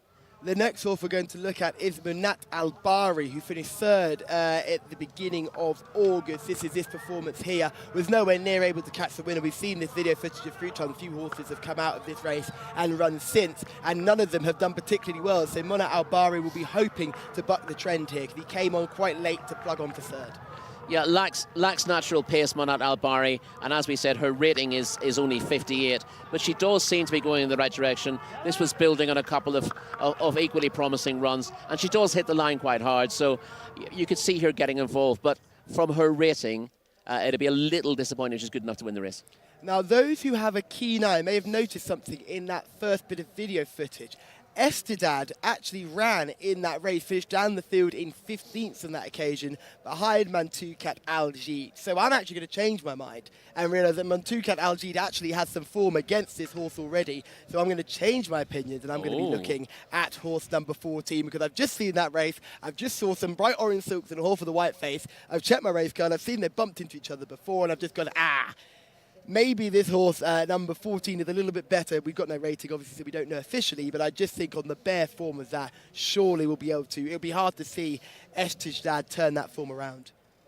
Yeah, well, Estidad clearly stepped up markedly next time, but the interesting thing about both of them is that was that run from Mantukat Al-Jid, which looks very good, came a week before she disappointed next time. I mean, she didn't run badly. She was at 5th, but it wasn't as good as her debut effort, and we've now got Estidad running its best race and turning out a week later. As I said earlier, I think a fortnight is sort of the ideal time between runs, unless you get horses who punish themselves quite hard in races and maybe need a longer break. But I don't like to see too many horses turned out that quickly unless they've shown they're at their best off that kind of short break, and younger horses don't tend to be. So that'll be interesting to see what happens here. Of course, these are all 4 and up anyway. They're not particularly young, but it'll be interesting to see whether Jcsa shows the same form as last time, or whether we see an improvement from Mantukut Al-Jid with a slightly longer break. It's 2 weeks now since her last race. I'm going to go against you with both of them anyway, with Woodcaller, who was disappointing on her seasonal reappearance last time out.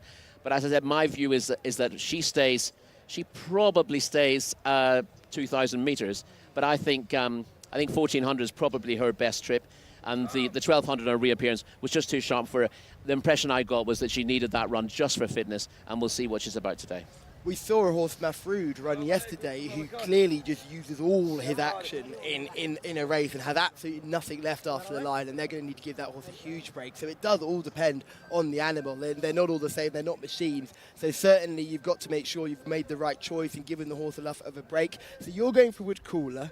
Shamila is going for Malahek. I'm going to go for Mantukat Al-Jid. So we've gone completely opposite to what we did in the last race, where we all got beaten selecting one horse. We're covering the field here. So we've got selections that apart from Estijad, who looked at the original selection. Yeah, exactly. And now I've got backed out of it straight away, totally. We've done a little bit of form analysis ourselves, and we've gone, actually, I've talked myself into a corner here. I cannot be selecting Estijad again. So I'm going to go for horse number 14. So it's 14 for me. It's 9 for Rory, and it's 8 for Shamila. Plenty of chances as they circle down at the start. It's time to find out who wins, and that will be down to the man in the sky. Enzo, over to you. Thank you very much indeed, Callum. Yeah, looking forward to this one. Just seeing number 10 there, just playing up a little bit. Tho Al Narain was a little bit edgy down there at the start, and most of them have been quite relaxed in the prelims. Watching these go to post, they've been pretty well behaved, these runners. 15 of them, number 11 the absentee, and they are going 1,400 metres here, so we go up in trip this time for this race due off at 5:05 local time for local bred horses, the maiden. And now rider off, number 10 now. It's the horse we were talking about, Tho Al Narain, was a little bit edgy. Jockey also off in the middle there in the green colours.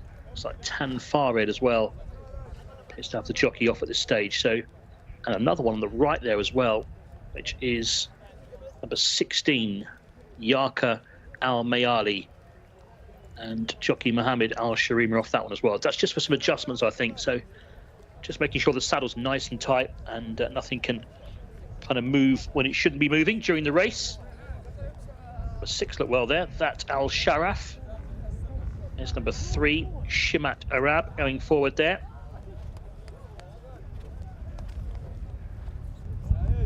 It's certainly a decent looking field here. Number 1, Al Nasser Habna, Ali Al Mamoni on board. There's number 5, Monat Al Bari. 7 there is Yo Sadek, had a pair of red blinkers on and a noseband as well. Yo Sadek. He's had plenty of races, 12 so far.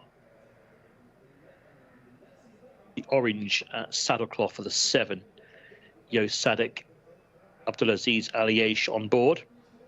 Shamat Arab there in the kind of maroon colours, purple cap, light coloured sleeves. And in the orange, that's Estijad, the horse that Callum was talking about earlier. Dark blue cap for that one. 15, jockey's back on 15 now, tan far red in green with the blue on the sleeves there. So tan far red. 12 is in black and red, a la Jabu. I think we're all present and correct. Everybody seems to be happy now with the equipment, etc. So I think the call will be happening soon to load the runners up for race number 3 here. For 1,400 metres. And the 15 runners down there at the start. It's been a warm and sunny afternoon here at Taif Racecourse. Just on the left there is number 16. He's got a noseband on Jcsa Alma Ali. She's had 6 runs so far. Or number 8 now, just a little bit edgy. Malahek, that is. It's got the stars on the sleeves, and Malahek just a little bit lively at the start as well. Jockey just trying to give him a little pat down the neck to try and soothe him down, but it's just been upset by something down there at the start.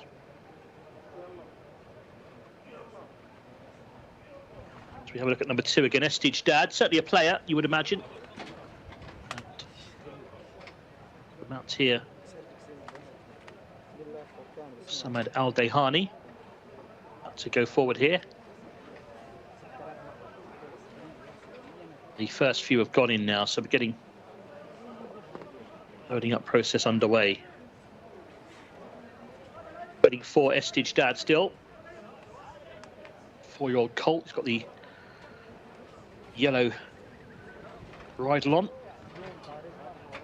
The as per race card, the draw here. In goes number 1, Al Nasser Habner, who's in like blue and light grey.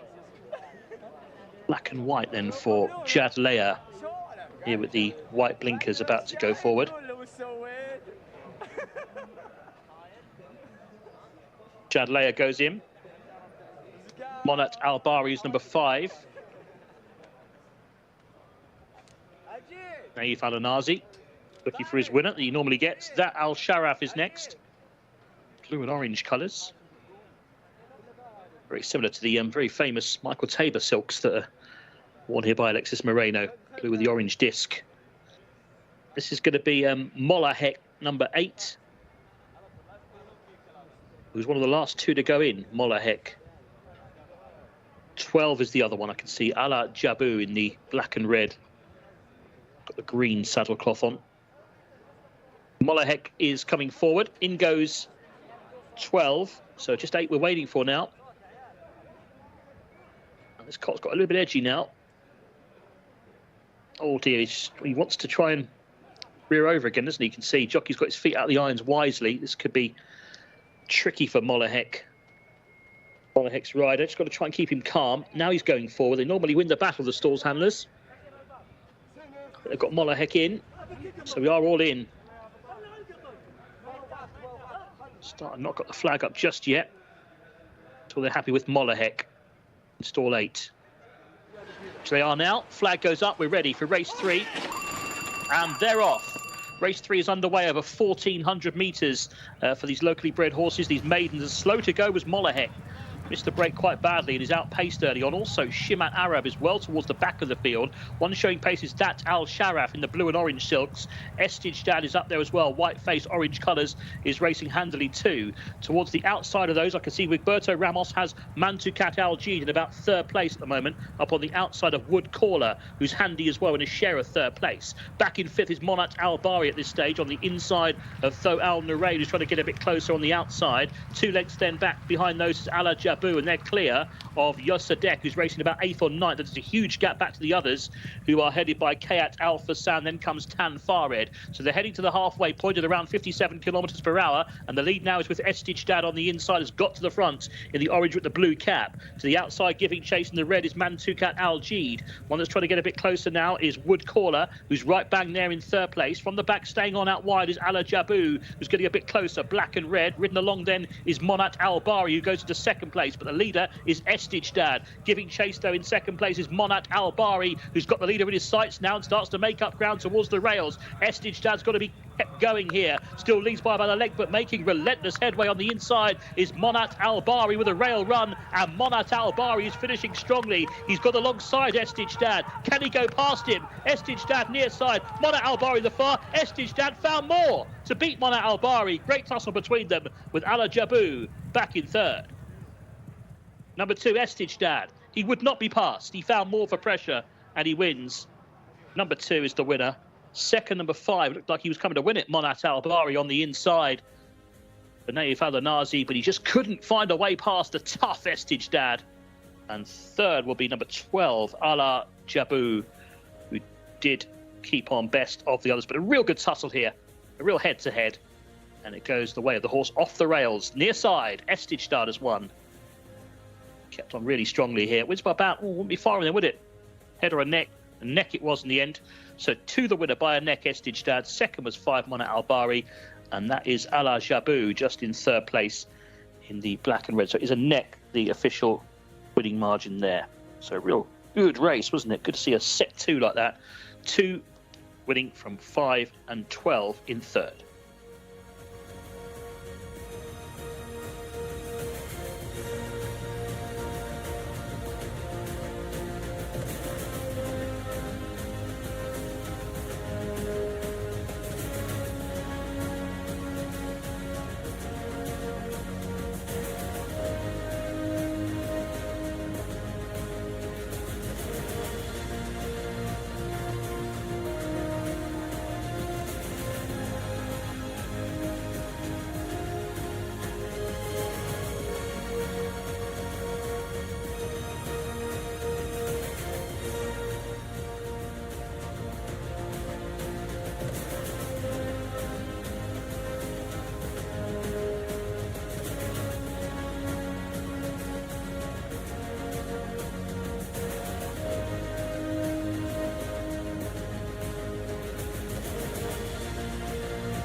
Senad Aldiani has guided Eshtijdad to a really gutsy success. The horse looked beaten halfway down the home stretch, found more to repel the challenge of Monat Al-Bari and give this horse a well-deserved victory on 8th career start, building on that second place only recently.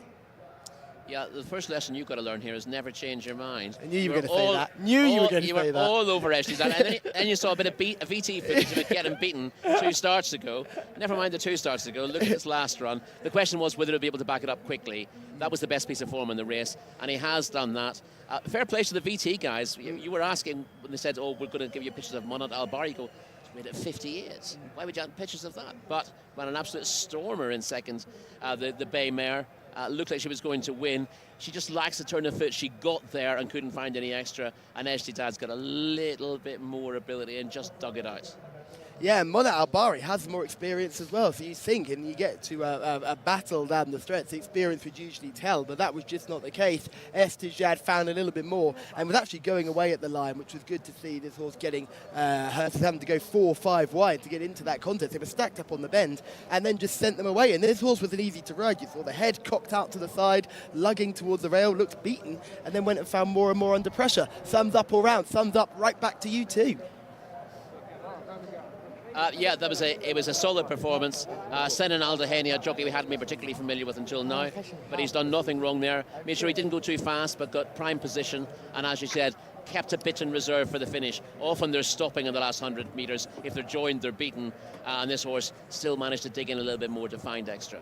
We've spoken earlier about the negatives of a low draw, and this horse also had a very low draw coming out of 2, not quite 1, but 2 is near enough the rail, and strong start and kept the momentum going all the way around, as you can just see, taking advantage of that good gate position if you've got the early speed and class to go with it, and this horse had both speed and a little bit of class.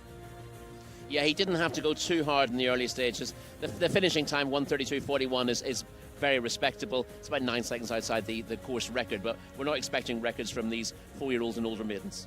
Yes, no records broken, but certainly some hearts broken if you were a fan of Monat Al-Bari, who at this point looks like he's come to win the race, but unfortunately Monat Al-Bari just gets shaded out of it.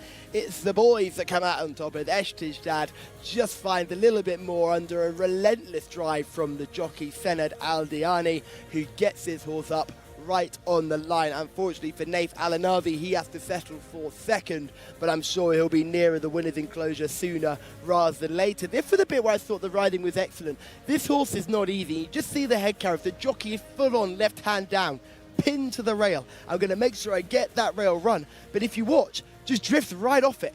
Just right off the rail, and you can just see the horse lugging in, the ears are going back and forth, it's fading towards the stand side rail, and I'm thinking, we're beaten here, but the horse begins to pick up again, just now when he gets another horse in the eye line. Yeah, what he's lost concentration off the bend. The rider knows what he wants to do. The horse has kind of cocked his jaw a little bit, drifted off the inside rail. He's looking around him, and what actually helps him is being challenged earlier. Now, if this challenge had come very, very late, it probably would have caught him on the hop, but he's had enough time to engage again, and you know he could have gone another length further clear had he been concentrating, and he's still got that little bit in the tank. They're probably neck and neck with 100 metres to run, but he gets back up to win by a neck. This is an opportunity missed really for Monat Al-Bari. As I said beforehand, a handicap rating of 58 was there to be taken advantage of. The winner is rated 74, the third horse rated 69. He's going to get shot right up the rating, isn't he, for that performance? So unfortunately, he couldn't get into another horse who ran himself out the race very early, was Molahek. Shamila's having no luck today at all. Molahek was nearly left at the start, showed nothing early on. We'll get to see this horse coming out the gates. Watch this horse absolutely fall out. You just see him appear right to the bottom of the screen. So far off the pace, gave his jockey no chance whatsoever. And Shimat Arab as well was another one who was very slow out the gates. Yeah, Shimat Arab was probably the worst of the two. Came out slowly enough and then just didn't get into stride, whereas Molahek, the chance was gone at the start. Breaking one from last in a race like this was going to make his life very hard. Absolutely, was going to be very tough, and they were strung out like washing line because they were putting up speeds of 62 kilometres per hour swinging down the back straight. They were not hanging around, and those horses who didn't have any early speed just didn't have a chance. No, it was very difficult there, but again you would imagine with the speed they were going very early on there that you wouldn't necessarily want to be right on the sharp end, and I think the fact that Eshtijdad has rather idled in front has helped him. You know, if he'd kicked on when he was going well, he might just have hit a wall with 200 metres to run. But as you said, as he comes off the home bend, he just loses concentration, cocks his jaw a little bit, runs out into the middle of the track, but then being challenged on his inside reminds him that he's in a race. And then when he's in that situation, he just knuckles down. The form of this is pretty solid, with the third having run well last time out and having a rating of 69. If you're Naif Alanazi and you're looking back at this race, having finished second, are you thinking I could have thrown this challenge down later, or are you in a situation where you've just got to go, the gap on the rail opens up, you've got that plumb space down by the rail, you've got to go for it? And I think he had to go. In retrospect, we can say, because the leader was idling, you want to catch a horse like that as late as possible, but it's impossible for the jockey to make that call in running. Shamila is in the winners' enclosure with our winning connections.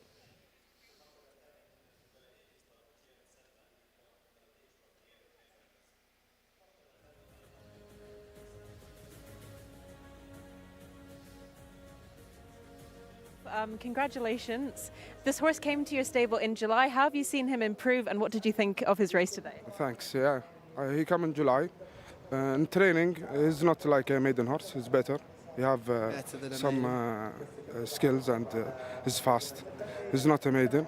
But only the problem, he have not good correct in his body. So this is hard to train. And we're trying to do and explore the horse every race. Last race he ran well. Jockey listened to our instruction. This race, he know it. He said, "Put it. I want to ride it. I want to win." Do you think he could go for cup races then in the future? Is that the plan? I don't think so. He don't have that high skills, you know. But he's a good horse. Maybe like he's around 80, 85 rating. This kind of horse. And he's only a 4-year-old. You brought him back to 1,400 meters. What's next? I think he will stick in 1,400 mile, maximum mile, maybe. He likes to run front. Maybe we'll try a long distance, make him run front runner. Maybe he'll do a good job. I don't know. Still, we're exploring the horse. And do you have any other horses that you're looking forward to over the weekend? Yeah, I have Jcsa in third race tomorrow, and Trivoli in the 8th race tomorrow. They will do good, I think. Very good. Thank you so much, sir. Thank you. Thank you very much to the trainer, who makes a very good point that these are living, breathing animals right there. You say the horse isn't correct, and for those that aren't quite sure, that means that can just be the knees are a little bit close together, the fetlocks could be a little bit awkward, it could be turned in, turned out in the front feet, so there's plenty of things that can be done with a horse who just aren't correct, and sometimes those horses are a little bit harder to train because they're more susceptible to injury. It's something you see an awful lot when you're looking at youngsters. You hear a lot of people who buy young horses, and a lot of those big names, those big ownership groups like Godolphin and Coolmore will say, oh, well, we can't have that horse, he's not very correct. And that is just a very niche way of describing a horse. It just doesn't have the perfect sort of body that you want to be the perfect racing specimen. So clearly, Estijdad has some of those issues, but the trainer's been patient, they've bided their time, they've waited, and they've now got this result winning at the 8th time of asking. So great for all involved. Yeah, and he's not been with Sarwan Nawaf for long. That was an excellent interview. I'd love to see more of that. Good work from Shamila asking the right questions. But fair play to Sarwan Nawaf for the honest answers there. Give us an idea of what this horse can and can't do. He's not a cup horse, but he's better than a maiden, as we saw today. He's rated 74 to win this. He shouldn't go up too much on the handicap for that. Next time, that's where he'll be going. He'll be going into I'd imagine a handicap. He could go into an open race, but his handicap mark is probably workable, given, as I said, the third is rated 69, the second came in at rated 58, so he can't go up too much in the weights for that, and it's just a case of keeping him sound. As you said, confirmation is everything, people say, but if you're not buying at the top end of the market, you've got to make compromises, and sometimes buying talented horses with confirmation that isn't perfect, as long as you work and you have the patience and you've got the team to keep them right and get them back on track again, you can do well with them. That's when we talk about real horsemanship, isn't it? The ability to train a horse really nicely for a specific target and make the most despite those conformation flaws. One person who doesn't have any conformation flaws is Enzo, who will take us through the runners and riders for our fourth and next contest here at King Khalid Racecourse. Thank you, Callum. You're very kind, but you're probably not quite right there. Anyway, this is the Arabian Horses Handicap coming up 70 to 90. These horses are rated. Looking forward to this one. fillies and colts going in. Number 1 is Modishar for jockey Alexis Moreno. Number 2 is All Yal, and All Yal is horse number 2 on the card there, ridden by Naif Alanazi. Number 3, Gassam Sham Al Jazra is the 3rd horse on the card there. Number 4 is Mountasur. Great to see Camillo Ospina back in the saddle again. He's on board number 4 here. Number 5, that is Murshid Ayesa. Murshid Ayesa is number 5. Number 6 is Umran. Number 7 is the Dagui Lotoir, ridden by Jimmy Carry-On board that one. Number 8 is Jade de Forst for Luis Morales. So a few of the South American-born jockeys getting a ride here. Number 9, Sajja di Castagnoli. 10, Madakur. 12 is Hadjar. 11, of course, doesn't go. 13, Wakur Al Khaladia. 14 is Theodores. Waiting for a rider for that one. Number 15 is Umbab, the French bred. 16, Muntassarat Al Khaladia. 17 is Munia, the filly. 18 is going to be Michel El Kataeb. The reserve that gets in here will be in stall 6 is number 19, Tendale Al Jazra. Does get a run here. The other reserves don't get in 20 and 21. So full field of runners here. They are going 1,400 metres, running for a first prize of 72,500 Saudi Riyal. So good prize up for grabs here as we go back to our top team. 145,000 Saudi Riyal up for everyone, and as Enzo says, 72.5 grand to the winner. Not a bad way to start a Friday, and this, Rory, is a wide open contest. You've got horses throughout this Arabian contest that all have good chances. Yeah, and we saw a not a 60 handicap for the Arabians yesterday. This is a much higher class event where you go down to the bottom of the card and you're still looking at horses rated in the high 70s. Modisha is top of the handicap of a mark of 89, but this is quality all the way through. Yes, Modisha is the first horse we're going to look at. I really like this horse. What do you make of him? Yeah, really impressive on her final start last year, making all the running at Riyadh over this trip. All Yall is horse number 2, 3 wins from 17 starts, including a win on penultimate outing, but just having a little stop and a poo. Not a bad sign in the parade ring, quite a bad sign behind the stalls. Yes, so, great yes. spot there. Panic expert Rory Delagi. Horse number 3 is Gassam Al Jazra, who is 2 wins from 16 starts and has been busy. And horse number 4 is Monteser, who has also had a busy schedule so far. Yeah, Gassamam Al Jazzer was a winner in week 3, been running respectably since, and Monteser, disappointing last time out, but fairly solid efforts before that. Yes, number 5 is Morshad Issa, the horse you can see on picture now. Not the biggest type, but certainly more built in the front than behind. Yes, a dual winner this season, winner in meeting 10 and meeting 16. Very disappointing effort meeting 27 2 weeks ago. First of 2 for the same owners is Umram, who was the horse that was last seen finishing second. We've got some video footage of that, so you'll see more of that horse later. For the same ownership group, we've got Dagua Lutoir, who is a fascinating runner. I really liked this horse's performance last time. Not the best looking animal you ever see, very built up in the neck and sort of sags down in the back, but a nice horse who won last time. Horse number 8, Rory, is Jade de Faust. What do you make of this runner? Jade de Faust has won 1 from 5, 2 runs this season. The last week, maybe building up to something, but needs extra now. Shamila is in the parade ring. Shamila, what has caught your eye? I promise today I will find you a winner of some sort in the parade ring, but I'm going with horse number 13, Wakur Al Khaladir. Just absolutely beautiful colt. He's really got a really nice filled out frame. A lot of these Arabians can lose condition really quickly, especially in hot temperatures. I know they're built for hot temperatures, but it can put them off eating and they can just lose that bit of weight, but he's looking stunning today. Thank you very much, Shamila, and that's why you're there, because you're our Arabian racing expert. Just talk about how these horses can lose condition quickly and how Wakur Al Khaladir has certainly not lost any condition. For Doors is horse number 14, Rory. What do you make of this animal? Now, this is a horse I'm very interested in. He's actually beaten the top one last season over further at Riyadh, and is clearly a horse who's capable of winning more races. The interesting thing, he's having his first start of the season, and he's not wearing the blinkers that he wore when he was successful at Riyadh last year. That was a really impressive performance on his final start, but it was over 2,000 metres, so he's dropping back in trip without the blinkers. Sounds like a prep run, doesn't it? That does indeed, and that's a great spot, Rory. Looking at the form, it does sound like they've dropped back in trip, they've taken the blinkers off. This is a warm-up. probably to look for bigger prizes later on in Riyadh. Yeah, this is a serious horse. It just looks, given the trip and given the lack of headgear, it looks like they're building him up to something bigger, but he's got a lot of quality. Back with a horse we just saw going through picture towards the end. That's horse number 15 on your race cards. He had 2 wins, we're presuming, in his native France. Has come over here, had his first run in meeting 24, finished 7th. We're giving horses that are coming from overseas 3 runs to get their act together, so I've got no concerns that this horse might be much better than the rating of 79 suggests. However, I'm not sure we're going to see it in this race. I think this is one to look forward later on in the season. Difficult one to weigh up based on that performance. It wasn't a bad performance, but sometimes these horses are having their first or second runs here. They can go backwards from debut, so watching brief advised. This is horse number 6 that you're looking at right now, and we're going to have a look at the form. This is Umran. You can see the dashing grey in the orange colours. Not a bad performance at all, but I'm more a fan of the owner's other horse.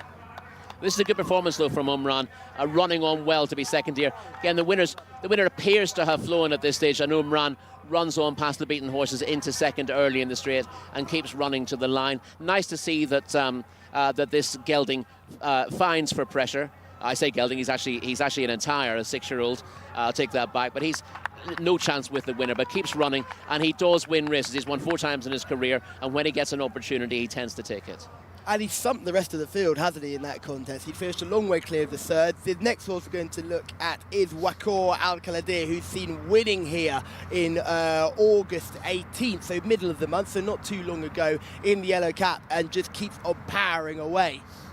Yeah, a decent performance from Wakor Al-Kaladir. My concern, as I said before, was this is a quick turnaround. Obviously, our last winner was turning out in a maiden race fairly quickly after this run, but in a tough handicap, he's all out to hold on here, Wakor Al-Kaladir, as we see in the finish.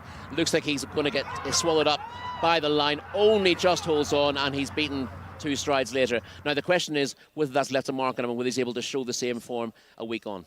I think it's crucial what Shamila said when you look at this horse, the fact that it's kept its condition. The race doesn't look to have taken a lot out of him physically. We don't know mentally what that race has done to this horse. So although hopefully... Physically, you'd expect to see something, so it's very promising that you're hearing from Shamila that he looks really well in the paddock. But of course, as you said, you don't really know exactly how well the horses have taken a race until you turn them out again. They can often look perfectly well at home. They'll eat up. They'll seem perfectly fine. You turn them out quickly and they just run below par. And that is exactly the point, because at the end of the day, they are not machines. The fact that we haven't been able to talk about Modisa, horse number 1, the top horse on the race card, is a shame for me, because I thought this horse was mightily impressive back in Riyadh when he won by half the track. We ended up getting beaten subsequently by a horse that's in this field, but I just think this horse is going to come back in much better shape. I'm just slightly concerned about the quality of some of these rivals. I think she could really stamp her class all over this field. She's only 4. She's going to get better with age, like a lot of these Arabians do, and I think she's got a massive chance. You just see a picture there. She's an absolute picture. She looks fit as well, which is great to see. The draw's a slight issue now. She's been sort of bang railer in her races to date. She's running in stall 14, so she's got to get across. But she does go forward, and she's got a lot of quality, so she should be able to take up a reasonably good position. With pointing out that when she was beaten over a longer trip, but she clearly didn't stay. 1400 looks her trip, and her win came after that, so she improved again to win that race by a wide margin on her final start at Riyadh. As I said, that Firdaus was impressive when he beat her. I think he would have beaten her at a mile that day. It was 2,000 metres, so clearly beyond her best trip. But she's improved since anyway. Firdaus gives the impression he will also improve, but today, I think she's more likely to be ready for the race. She's got bags of early speed, which I think she can really put to good use here. It's not like what we saw with Alanud, where this horse is dropping back in trip dramatically. This horse is actually coming back from a trip that was just unsuitable and is now running at 1,400 metres, which we think is prime. I think you and I agree on this. 1,400 is her optimal trip.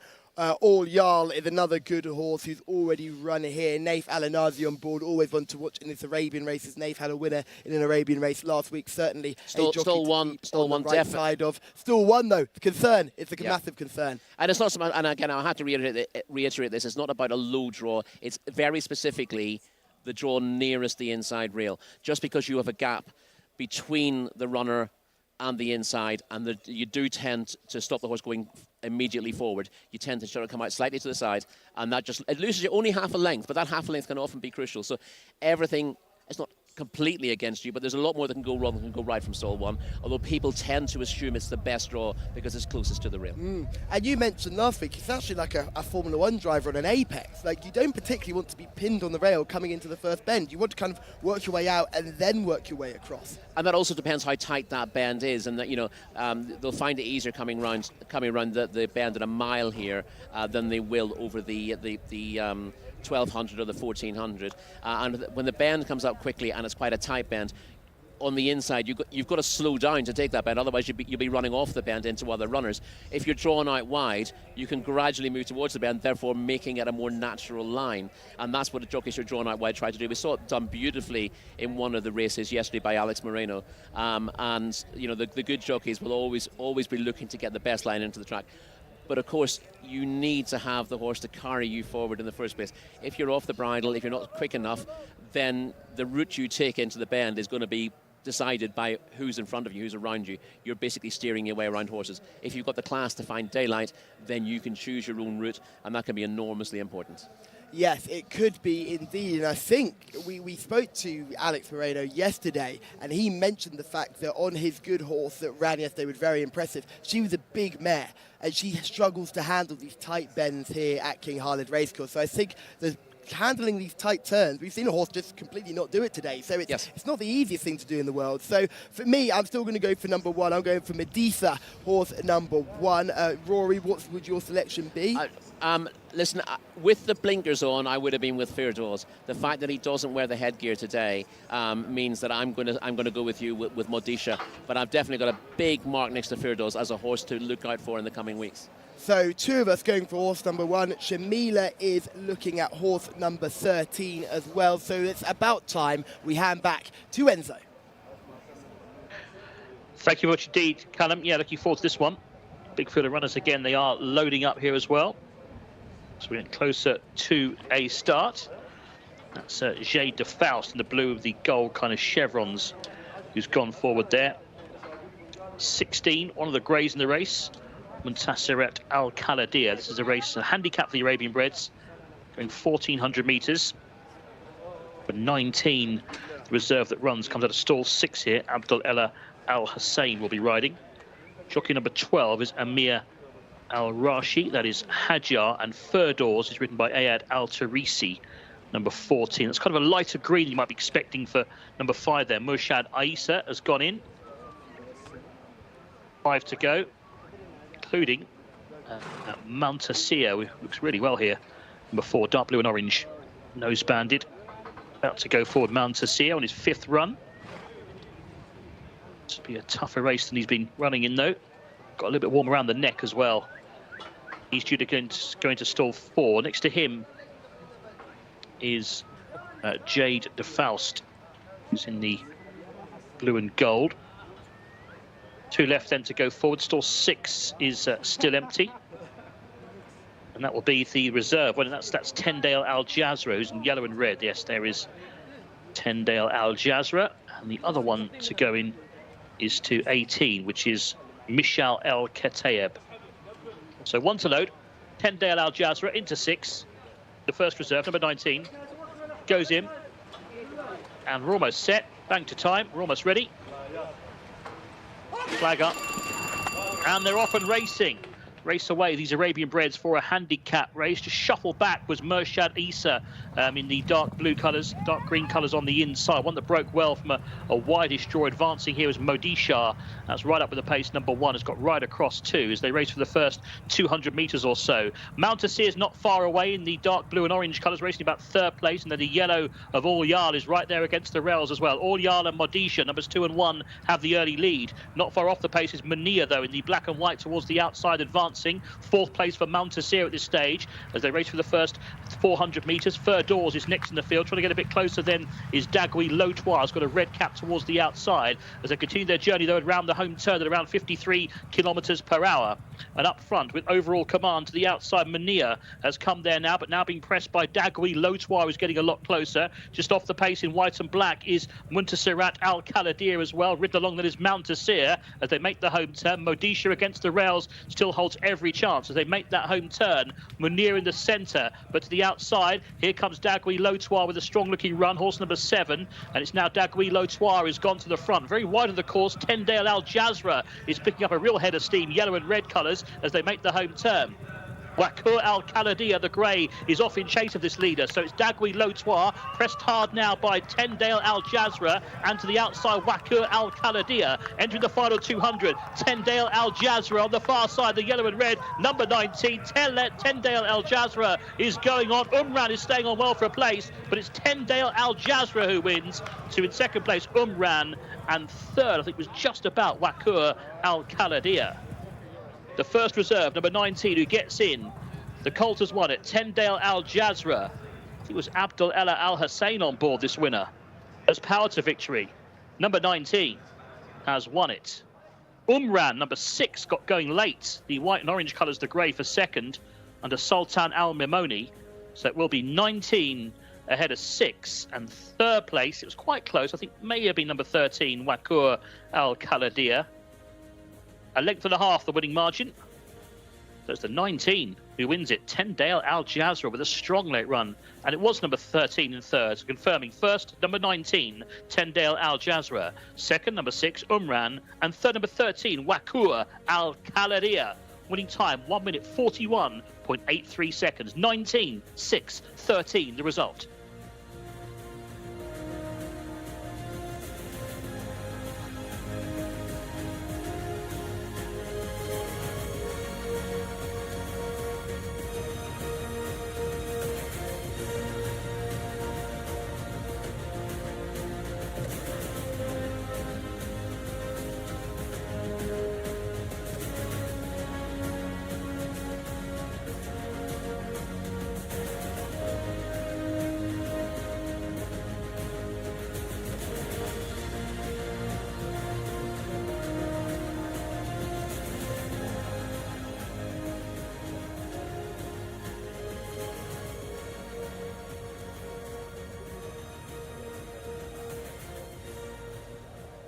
Shout out to Abdul Ella Al Hussein, who was snuck in on the reserve and given this a masterful ride. Rory, I told you, these Arabian races are mental. It certainly served up a treat, didn't it? And the reserve got in late. Tendale Al Jazra and Abdul Ella Al Hussein came late and wide to triumph. Just the 2 runs here for the 6-year-old. I'm guessing he must have run in France, but I can't find that form. If he's never raced until this season, that's remarkable to go second, third, and first in 3 runs at the age of 6. But yeah, nice performances today, but had little experience. I was one of the I think perhaps the only maiden in the race, was he? I think he was. The only non-winner in our race here, he was indeed. And just sneaks in with 53 kilos on his back and does the business nicely. I mean, there's so many stories to tell from that contest. Our selection, Modisha, was right involved for a very long way. Started early, came right across the field to get that rail, then was challenged, got into a bit of a pace duel, faded quite nice. She got really tired. I could see that just coming into the turn. You were saying, "Oh, why is he not going after her?" She blew up at that stage, I think, and she ended up pretty much walking across the line. And it was a similar story with the one that I said is one to follow down the line. Firdaus having his first run of the season. He was right out the back as well. A lot of these finished very tired. The winners come home very well, though, and he's clearly a little bit better than handicap mark of 53. That's blowing our idea out of the water that you've got to stick to the top weights in these Arab handicaps. It has indeed, and we can just see this horse in the winner's enclosure behind us. Looks like it could go round again. Is pretty nice and clear nose. Not a lick of sweat on board the horse. Connections are all around, and I'm sure they're over the moon with this performance, just as he just plays a couple of tricks, but they'll get him into the middle and have a good photo, because that's what it's all about. Great to see Connections over the moon. Umran ran on for second, continuing his consistent run of form. Very good performance. Dagwa Latois, for the same owners, also ran a really nice race as well, coming off the win last time. They were both involved right at the finish. There were plenty of other stories as well. Bakul Al-Kaladir looked like he was going to give Shamila her first win of the day. Came outside swinging, but again, just didn't find anything when push came to shove. Yeah, looked a likely winner early in the straight and kept on at one pace to be close enough at the finish. Again, the horses we saw in the VT all figured very prominently in the race. But we weren't really expecting Tendil Al Jazra to be in this race when we looked at it first thing this morning. It gets in as a reserve, and it's always particularly sweet when your horse gets in at the last minute and wins the race. Gets in as a reserve. It gets to jump out of stall 6 as well, so got quite a nice draw too, which is always going to help when Taya Hamlane, who was going to be running it, was drawn in stall 6. So Tendil Al Jazra, simply a quick swap, no weight on the back, nice draw, being given a very good ride by Abdul Al Hussein, who's given this a very good ride and been patient as well in a race where they didn't go too slowly, but you can just see him begin to weave through the field in this video footage right here, and the time of 1:41 is not bad at all, only 5 seconds off the course record, so they've not hung about here. And it's a jockey seeing the yellow cap weaving through the field, sizing through them like a hot knife through butter. Does so much wiggling, he actually gets out the camera shot really hard for our good camera team to find, but as they've zoomed in on him now, and you can just see this horse is hitting the line hard, is going forward, looks the part, looks very, very comfortable, and since we've seen in the winner's enclosure, looks like it could go around and do it all over again. Rory, you must have been impressed with that performance. Absolutely. This was a good race on paper, a tight handicap. He was the lowest rated horse coming into, but again, the only maiden, the most lightly raced horse in the race, getting that rating after 2 runs. And I suppose when you're getting a rating of limited runs, we would expect the handicapper to be a little bit harsh in terms of maybe thinking, well, you might be capable of better, therefore I'm going to give you a few more pounds. It seems that the handicapper has been eminently fair, given that rating of 53 based on 2 perfectly respectable placed efforts, and Tendil Al Jazra has come on and won what had looked a very competitive handicap. Looking at the replay, you see there's a lot of congestion down the inside off the turn. 1 or 2 hard luck stories there, but again, the pace hasn't held up on the inner. 1 or 2 of them have come wider in the straight, and the gaps have opened up in the middle and towards the inside as they've weakened for this horse to come through. And we see more horses come through the middle down the straight. Over the last couple of weeks, you've seen horses pile down the rail, but they're all coming down the middle of the track at the moment, which is good to see. Again, no golden highway here at King Khalid Racecourse. You can see Umran, the grey horse in the orange colours, 2 from the far right of screen, looking in a nice, comfortable position. Your race winner is just keeping along in the middle of the field as well. But up front, you've got the horse Mania, horse number 17, who came out of stall 13, is bang up there on the outside of horse number 1, coming out of stall 14, Modsiha, who has also struggled later on. But both those horses aren't going to be able to see out this performance as the race goes on. Jade de Faust, right at the bottom of your screen here, that horse runs on quite nicely, but is always fairly prominent without ever winning a race. Yeah, the first thing I noticed from the start here is that Modisha has got a bad draw in stall 14. She wants to get to the rail. That's the way she's run her races so far. And she gets across quite easily in the first place, but she then has one on her inside that she's got to go a little bit harder to get past, and she's immediately pressed, as you said, on the outside by, which one was that? Munir. It was from Munir, stall yes. 13. It was the stall next to her, has sort of rather followed her through, and then Munir has pressed on. That meant that Modisha had to go faster than she wanted, because she wants to dominate. And once she's unable to dominate, we see her drop away quite quickly from the home turn and finish. Just see our seemingly winner very coming tired through here as well. It just begins to take the race. But I was really taking him up with Dagwa Lutwa, who has ended up finishing in about 4th place here. Not run a bad race at all. Got there probably too early, and they've ended up getting into a bit of a humdinger battle with Shamili's selection, Wakor Al-Kaladia. Meanwhile, the 2 horses to his inside, our eventual winner, Tendil Al Jazra, gets the better of Umran, who they end up fighting out the finish. But Tendil Al Jazra has finished fast. Plenty of success. Please let us know how you're getting on in the YouTube comments. Remember to like, subscribe, and turn on your bell notifications as well, so you will always be known when we go live here on the JCsa Jcsa YouTube channel, and we see some very happy connections who are enjoying their day here at King Khalid Racehorse just because they've had a winner. As you see, Dagwa Lutwa, who is here just on the outside in the noseband, and Blinker's going to get into a real battle with Wakor Al Khaladia as horse number 17, Mania, is just fading out, things having cut out the early running, so it's another horse that didn't get too involved late on. This horse can rise, and how far this horse can go in the future. Hopefully we can see this horse go on to win a few more good races moving forward. So plenty to get excited about, Rory. I can't wait to see where they go with this one next. Yeah, of this opening mark of 53, clearly going to go up a bit for that, but at the right end of the handicap to be winning more races. We are at the wrong end of the handicap at the moment because we're not finding any luck. I shouldn't say a mark of 53, carrying 53 kilos today. That's, yeah. Yes, had a mark in the mid-70s, but carrying 53 kilos. We are also carrying the heavy burden of losers at the moment. Hopefully, we can change that around in the next race. This is over a mile. It's our 5th race on the card. And Enzo will take you through our runners and riders. Yes, it looked a tough card, didn't it, before the start of play today? It's proving to be that way. Next race is a maiden. Doesn't get much easier here. A lot of runners here. And these are 2-year-olds here going 1,600 metres, so the mile. And number 1 is Sultan Basha. Number 2, Mukalama. Sultan Al-Mamoni rides this filly. Number 3 is going to be Farah Alanea for Naif Alanazi. Number 4, Abu Forzan, Muhammad Al-Yami rides.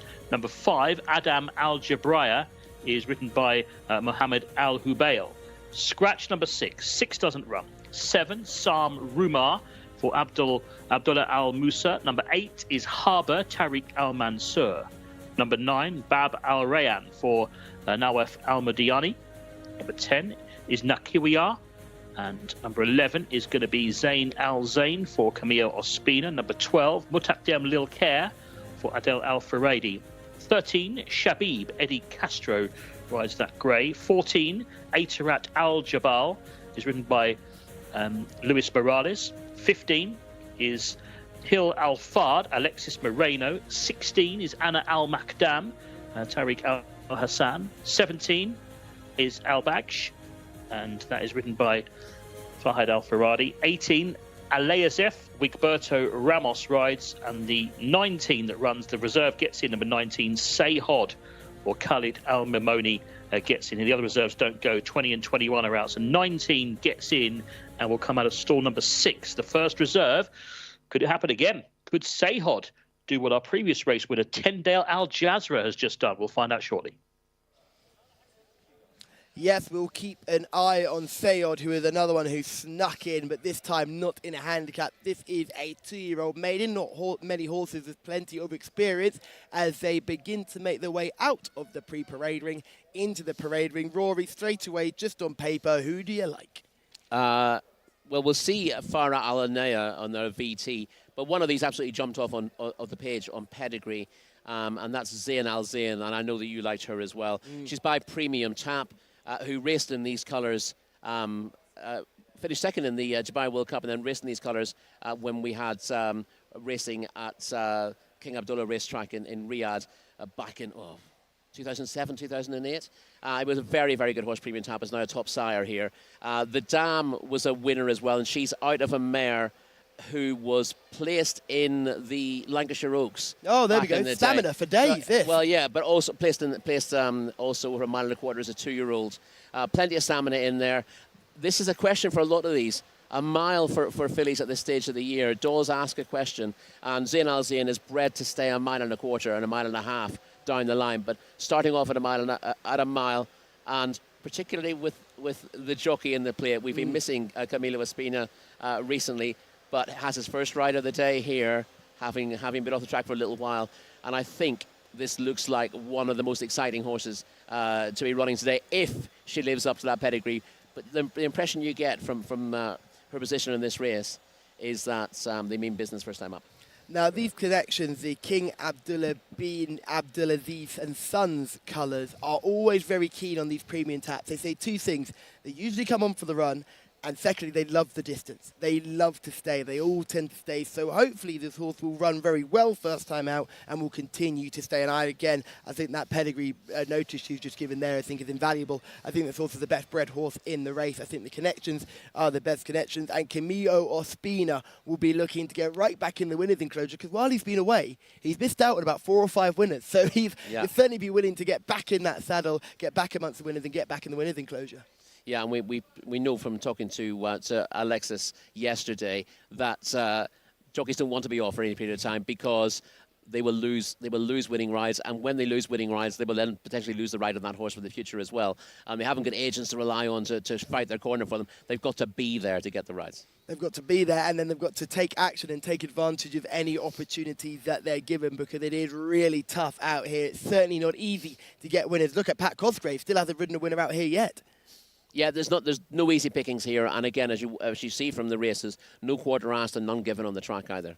It'll be great to see these up close, because a lot of these have very little experience, and it'll be good to see how they get on. That's Wigberto Ramos in front of us here. He'll ride Al-Azif, who has had 1 run and finished 6th in meeting 23. He's had a little bit of a break and will hopefully come back. Is that a Colombia kit I see there? Great football team there. It's James Rodriguez style, I remember there from World Cups gone by. Great to see plenty of people coming along to visit King Khalid Racecourse. It's a beautiful place to come. I'm sure you've enjoyed your first couple of days here. I've been here just shy of a month now, and I've loved every second of it. I really enjoy Taif. I really enjoy King Khalid Racecourse. And when the lights go down and the floodlights come up, it's just one of the best places to come racing. They really need to make you an ambassador for the race, for the racetrack, for the city, and for the country. Do you know what? I would take it. I'm sure the pay packet isn't too poor at all. Now, the one thing we have noticed with these horses is a lack of overall experience. One of the horses that does come in with a few runs under his belt is a gelding, Sam Ruma, who is not from 3, but those 3 runs where he hasn't really shown much particularly will hopefully be in his favour, and he can use that experience to the best advantage. Yeah, he's a son of Bandini. He's got the right pedigree for this. Perhaps needed the experience, has been given a break since finishing way down the field at meeting 17. Could end up being a different horse for the for the benefit of that break. And you see this lovely camera shot we're getting just from the parade. We've seen these horses come by. What's amazing for me is these are 2-year-olds. They're totally built differently to horses we see in the UK who are 2-year-olds, especially those that are going over a mile first time. A lot of those horses are quite leggy. They're horses that are genuinely slow. They're not early, speedy, commercial types. They've got a little bit of growing to do. They've got plenty to fill into the frame. Some of these horses look like they've filled in already. They look really strong. Well, the interesting thing about the sort of nascent breeding industry here in Saudi Arabia is there's no reason to be tied into that need for raw speed. And the whole bloodstock industry for 40 or 50 years has been all about speed and precocity and being able to get your money back quickly. Whereas if you ask people what kind of racing they enjoy, they tend to enjoy distance races. And it hasn't been commercial for a long time to do that. But the great thing about this country is they don't have to think about being commercial all the time. They can think about doing things for the love of the sport. I say doing things right. I'm a big fan of these 1.5-mile pedigrees. I think it's a real sad thing to see that we're seeing the Derby become less and less of a breed-shaping race, something that I'm not very keen on. I like to see good 1.5-mile horses. I like to see horses that are bred to come on at 3, 4 and 5. I look at what the Japanese are doing, and they're absolutely dominating racing all over the world, not just in their home nation, because they're having so much strength and depth in their pedigrees. Harbinger couldn't make the grade over here. They didn't even want him. One of the most impressive winners of the King George you'll ever see. Goes and stands in Japan, has made a real name for himself out in Japan. So much so, he's now come back to the UK. And that's ironic, because as we've fallen out of love with 1.5-mile horses, the Japanese in particular have been saying, bring them here. Derby winners for decades have been going to Japan and doing really well. Shamila is in the paddock. I am indeed, and I'm not actually sure how I managed to get Al Khalidia horse beat in the last race, but let's not talk about that. Horse that I'm going for in this race is Zain Al Zain, debutant number 11. Really, really well put together horse by Premium Tap, one of the best sires in Saudi Arabia that we've seen. And Camilo Ospina is back on board as well. So he's just absolutely, even his colouring is stunning, and he doesn't even look like a debutant. He's walking around the parade ring like he's done this 100 times before. When you were talking about the colouring, Shamina, I was wondering whether you were talking about Camilo or the horse there. I must admit, I was a little bit confused where we were going with that, but I think you're absolutely right. Zayn Al Zayn, I just saw a quick snippet of him going around the parade ring. Typical for these connections, this horse looks magnificent, big, strong, powerful type, will be shining in the parade ring. But Shamila, if we've all going together on the same horse, it's red flag for everyone on YouTube watching for sure. Looks so well that she's managed to convince both you and Shamila that she's a colt. But a filly's in. Oh, she's a filly indeed. There she is and as obviously well. getting the filly's allowance, but she clearly looks the part. You couldn't have the stars aligning better than the pair of us finding Zayn Al Zayn on paper as one to be interested in, and then also being a massive paddock pick as well. Yes, so the stars have aligned for the selection. The only concern is the last time we all went in on a horse, it went horribly, horribly wrong. Well, these things so happen. Either we continue to fight this losing battle or we change it up. I am going to look at a couple of other options in this race. For those that aren't really keen, this is the horse for experience, Sam Rumour. This horse is 0 from 3, but has those 3 runs. Don't be surprised to see Sam Rumour run a good race. We do keep seeing him, don't we? He keeps popping up. Yeah. The Arabian television production team are very keen on that horse. They're in, here's Zayn Al Zayn here. So you just see Camille Ospina back in the saddle, and oh my goodness. She is all quality, isn't she? She is. She's going to win many competitions in a dressage arena if it doesn't work out in racing, because she's absolutely stunning. Number 13 coming out in front of this is Shabib, making debut today.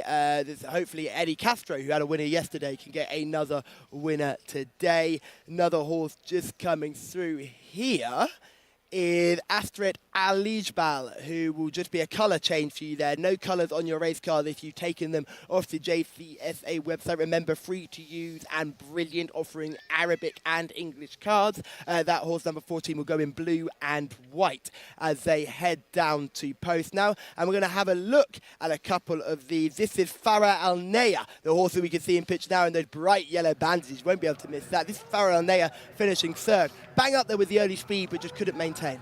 Yes, she did a lot of early work in this race. You can see, coming to the bend, the field's already incredibly well strung out over the 1,400-metre trip.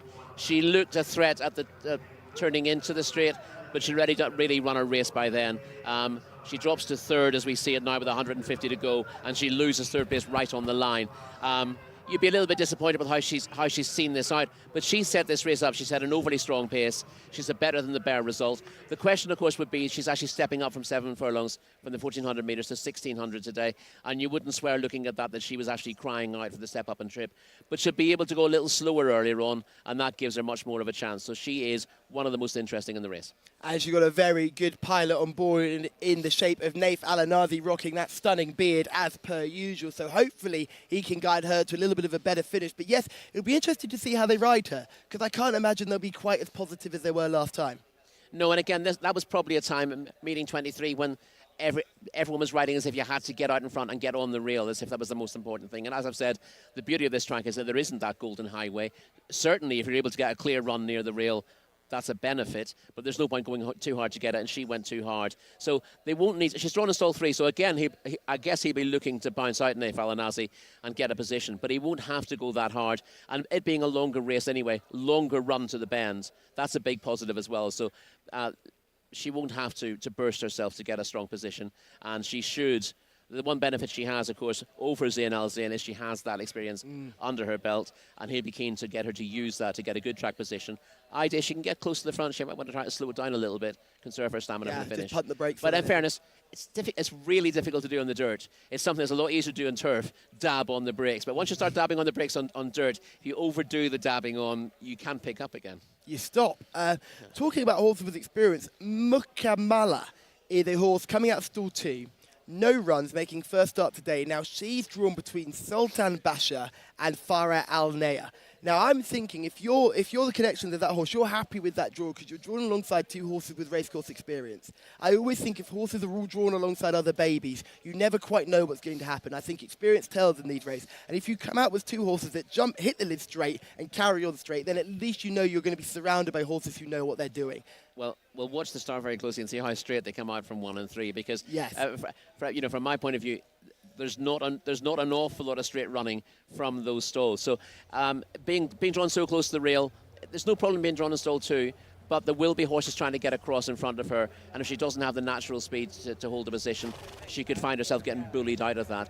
It might even be easier for her to sort of drop back a little bit and try to come around runners from stall 2. But remember, this is over 1,600 metres, which means they start by that chute, This is true. by the bend, so they're going to stay straight for a long time before coming into the rail because there's that big expansive space. And again, I've got a horse with no runs coming out of stall 2. I'm glad she's not seeing that big expansive space as she comes straight out the stall. She's got a horse on her inside that hopefully won't duck out. But I'll say that now. We'll see horse number one absolutely fly around and look going the wrong way around the track. Yeah, so. you wouldn't be too worried about being drawn. I mean, we looked at yesterday's races over this trip. You'd be happiest drawn middle to wide here, given the way they sort of run to the bends. We saw horses getting lost a little bit on the dead inside. If you have to work too hard from the wide outside, that can be a disadvantage as well. But if you're drawn in sort of in that middle group, as long as you can find space to operate in, that's the ideal sort of draw from what we saw yesterday. But these things can change, of course. Now, I'm no fortune teller, and I can't read palms or anything like that, but I can tell the future when Camilla Ospina is riding. This horse, Zayn Al Zayn, is going to go to the front. I would be absolutely shocked if she doesn't, which means they're going to go straight for a long time before coming across. It'll be fascinating to see how he rides this. Does he really get into her, or does he settle, let the race pan out, and then come across as they pass that chute? Or is he just going to go hit the lids hard and come across earlier than normal? I think over the 1600 at this track, you actually want to be approaching the penultimate bend from something, if you can, from wider out on the track, from sort of low to middle, at the very towards the middle. You get a lovely run round there. We had that chat with Alex Moreno yesterday about his mare being quite a big mare and struggling to come around the tight bend. But if she comes round the bend starting from wider out, it's a lot easier for her to negotiate that because it doesn't become a sharp bend anymore. You're turning it into a more easy bend, and therefore you're making it easier for your horse to negotiate it and to start up the home straight on the right leg and going well. Yes, I think you're right on that point where you just got to manage that bend rather than attack it so much, because sometimes you can get caught up in a bit of a crush. So I know I'm going to go for Zayn Al Zayn. I know Shamila's gone for Zayn Al Zayn. Rory, are you going to go with us or against us? Oh, I'm definitely on Zayn Al Zayn. So it's three of us going for Zayn Al Zayn, coming out of stall number 11, horse number 11 on your race card, and the man who will hopefully be calling... Basher is in, horse number 1. And 5 already in as well. So we're getting through the loading up here. Certain how many more to go forward here. Still are. The jockey's off to 9, Bab Al Rayyan. It's going to be led forward, I think, without the rider. Number 9, Bab Al Rayyan, right in the middle of the pack here. The grey advancing is Al Bagsh. Al Bagsh, number 17. It's about to go in. There's number 8. That's Harbour in the kind of beige and burgundy colours. Harbour. The grey, still to load, is Shabib as well, who's in kind of light blue with 2 red hoops as well. 6 is the absentee here. 18 runners. Farah Alanaya, yellow and black, goes forward for Naif Adanazi. And in for 11, that's the green cap, Camilla Ospina, Zayn Al Zayn, the fancy of our team. Just a couple of empty stalls now. And it looks like that 17, Al Bagsh, is the only one to step forwards. Just one out of line now. Number 17, the grey, Al Bagsh, is the only one we're waiting for. Looks like he needs... Does he need the blindfold to go in? Yeah, they're going to just put the blindfold on, turn him round once or twice, and then hopefully he'll go forward. Al Bagsh. The light blue and red is going to complete the line. Big field of runners here, over 1,600 metres for these 2-year-olds. The maidens are ready. Last one is in. Flag raised. We're ready. And they're off. Racing, jumping well was Farah Alanaya from stall 3. Yellow and black is quite handy. Also Adam Al-Jabriya is up there as well. Showing speed too is Sam Rumar in the purple and blue colours. Looking to the outside, Anna Al-Makdam is in far away. Yellow and green to that one's outside. Al-Azif is also fairly handy. Camillo Ospina has Zain Al Zain up with a gallop as well towards the centre. A line of 5 up front here. And they're led by Adam Al Jabrir on the inside, and deeper out Anna Al Makdam in the yellow and green. Now advancing to go third is Zain Al Zain. Just behind the speed, we have in the hoop colours Sam Rumar. That's in the mauve sleeves, blue cap. Just off the pace then in the yellow is Mukalama as they race down the back straight. Al Bagsh is making ground out a bit deeper out, and they're followed by Harbour, who's in the beige and maroon colours on the inside. That one's about to be passed by the improving Mutakdam Lil Care as they make the turn at around 56 kilometres per hour, and the lead is with Anna Al Makdam, yellow and green. But here comes Ospina now on Zain Al Zain to get a view of the front. Alazif is the one who's going with him to the outside with Berto Ramos in the green and white. So it's Ramos and Ospina now up top. In the centre, just coming under pressure is Zain Al Zain. To the outside, moving well, is Alazif. And these two now just kick on from the others. Trying to stay on in behind them is Farah Alanea in the yellow and black. Has moved into third place as the early leader, Anna Al Makdam, backs out of it. So turning for home, Zain Al Zain, the centre. On the outside, Alazif won't go away. Sticking on well is Farah Alanea, number 3 towards the rails. The front 3 are clear of the 4th place horse, Harbour. Now in the centre, the lead, the green cap, Zain Al Zain is asserting here, is finding plenty for pressure and now leads by 4 lengths to in second place Farah Alanea. Still sticking on out very deep on the course is Harbour, but a win here for Camillo Ospina. Zain Al Zain is far too good. Number 11, Zain Al Zain, is an easy winner, staying on well from the back. Up the inside, that could have been Adam Al Jabrir, but we'll confirm that for second. It's very tight behind them for the minor placings, but a good win that, wasn't it, for Zain Al Zain. Drew right away as Alazif got a bit tired late on and weakened under Rigberto Ramos, but an easy win for number 11, Zain Al Zain. Camillo Ospina for the Mohamoud stable, always in the front line, this filly, and well tipped up by our team, has galloped to victory here, always front rank, and has stayed on well. Now second place was fairly close. It was the horse on the inside, wasn't it? It's coming through on the inside. It was 14, Aitarat Al Jabal got through on the inside for second place. It's a 7-length win in the end. That was easy, wasn't it, for Zain Al Zain by 7 lengths. From the second horse up on the inside, I think it's the red. 14 for second, and third was Rigberto, number 18, Alazif, just ahead of Harbour, who didn't quite get home, finished 4th. So it's 11, Zain Al Zain, 14, Aitarat Al Jabal got second, and third, number 18, Alazif. The winning time, 1 minute 48.65 seconds. 11, 14, 8. Good selection there, chaps. Zain Al Zain, the winner.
Spina, congrats. Thank you very much, Ali. Thank you very much to the Prismita, Binagdula, Talal bin Sharain, Ahmed Neri, and Tezgan Kamba, And nice filly, nice filly. She is a little bit lazy, but Tezgan, she brought very good, and I put close to the leader. When I asked him, she is coming, but step by step, no high spring. Yeah, she has one pace, but strong pace, yeah. This filly is maybe more distant. Maybe? Yeah, I think so, yeah. Thank you. Thank you. He's back, and he's back with a bang. Camille Ospina has just guided a smart horse in the shape of Zain Al Zain to victory on her debut. She's come to the track for the first time, and she has dominated. She was a looker in the parade ring as well. All three of us fell in love with her, and it's great that Shamila, Rory and myself have all come up with a winner today, and Zain Al Zain was mightily impressive, Rory. She was in the end, but she had a fight. She didn't get things all her own way here. Wigberto was keen to make sure that she had a tough race on her debut, riding Al Azif. But the fact that she's come home by quite a big margin in them, was 7.5 lengths? 7 lengths. Yeah, really impressive. Obviously set it up a little bit for the finishers for places, but she looked quality. Interesting to hear Camilo talk about her afterwards, saying she's a little bit lazy. She's bred to need 2,000 metres, and indeed her grand dam, I remember, was a smart filly who needed a mile and a quarter as a 2-year-old herself. She was third in the Zetland Stakes at Newmarket and third again as a 3-year-old in the Lancashire Oaks, a filly called Natalie Jane, it's nice to see those bloodlines coming through here as well. Yes, the pedigrees always stick no matter where in the world you come, which is just great to see. And again, it's a massive boost for racing in Saudi Arabia to see these deep pedigrees that are looking at distance actually working out here, which is just great to see. The thing that really impressed me about Zain Al Zain is you mentioned she had a battle. She was never given all her own way. She battled at the top of the straight, but the further she goes, the better she gets. And I think you're right. She screams 2,000 metres when she gets a bit older and fills in that frame because she's a tall filly. She's right behind us here. She's a leggy filly. She's got a lot to fill in still, and she's still very light in behind. There's plenty left of her to fill in and get bigger, better and stronger. And there's no doubt that I think she'll be better with a longer distance with time. No doubt about that. You talk about how she's a little bit light framed at the moment, but it's a good frame. It's a good frame to fill, and that's what you see. You see some lightly built fillies are quite narrow, and you say, are they ever going to really develop? But she clearly is. She's got the frame to grow into, and she's going to be a very good performer. The great man, the jockey himself, is back, and he's with Shamila. Another premium tap winner, but we're so happy to have Camilo back. How did you enjoy your 2 days off? Yeah, thank you very much, Shamila. You know, thanks God. I started today, but long day, long week for me. You know, but thanks God, it's nice filly. You know, I won with the mother. Also, is similar to the mother. She has one pace, but a strong pace. You know, and the stallion premium tag. You know, he giving very good horses. And thanks God today, that's filly. She first time, but she keeping good position, and when I ask her, she respond very good. And when I was in the parade ring, she looked absolutely beautiful, and she looked so professional, like it wasn't her first time out, like she'd done it 100 times before. What feeling did she give you in the race? No, yeah, you know, when I rode that filly in the paddle, I know that filly is good, but I breathing in the morning also. He's breathing very good and very, very quiet. You know, it's similar the horses, the big horses, you know. And thanks God, she brought the maiden very good. And are you looking forward to anything else for the weekend? Yeah, I have some horses very good, and I hope they run well and maybe taking some winners. Thank you so much, Camilo. Thank you to you. Thank you. Thank you very much, Camille. As we can just see a couple of horses struggling out from the gates. We saw 3 break slowly, one of them right down the inside. That was Mukamala. We mentioned Mukamala being run alongside horses with experience. Didn't help Mukamala at all. Mukamala fell out the stall. No, that's the problem. If you're going to show your inexperience against slowly away, it doesn't really matter who's drawn next to you, or even where you're drawn. That was a mountain to climb from that stage. This is a really tough debut for Mukamala anyway, and she'll find easier spots in the future. Yes, and we mentioned how quickly they came across. They were already quite strung out before they got to the end of the shoot. So you could tell they weren't hanging about. They were going at a strong pace. And that early running was cut out by some of the horses that faded later on. You can just see our eventual winner, Zain Al Zain, sitting really pretty in about 4th position, 3 off the rail, looking exciting. But she's being stalked by a horse that came out of stall 18, Wigberto Ramos on Al Zaif, who was really looking to put all the pressure on the horse that we all fancied. Yes, Al Azif had made quite a promising debut, won 6th here and meeting 23, and you could tell that Wigberto Ramos knew that the one thing he wanted to do against this winner was try to put her under a bit of pressure early, take advantage of her inexperience, and he's, you know, as he's turned into the straight, he briefly looks like he's going best, actually. I think he maybe nudges into the lead for a couple of strides, but the response from Zain Al Zain is really impressive. She's given, sorry. Just look at Farah Alanea as well. This is a horse that came with some experience. One for the VT team. The production office would have been bouncing seeing this, but unfortunately couldn't maintain the challenge.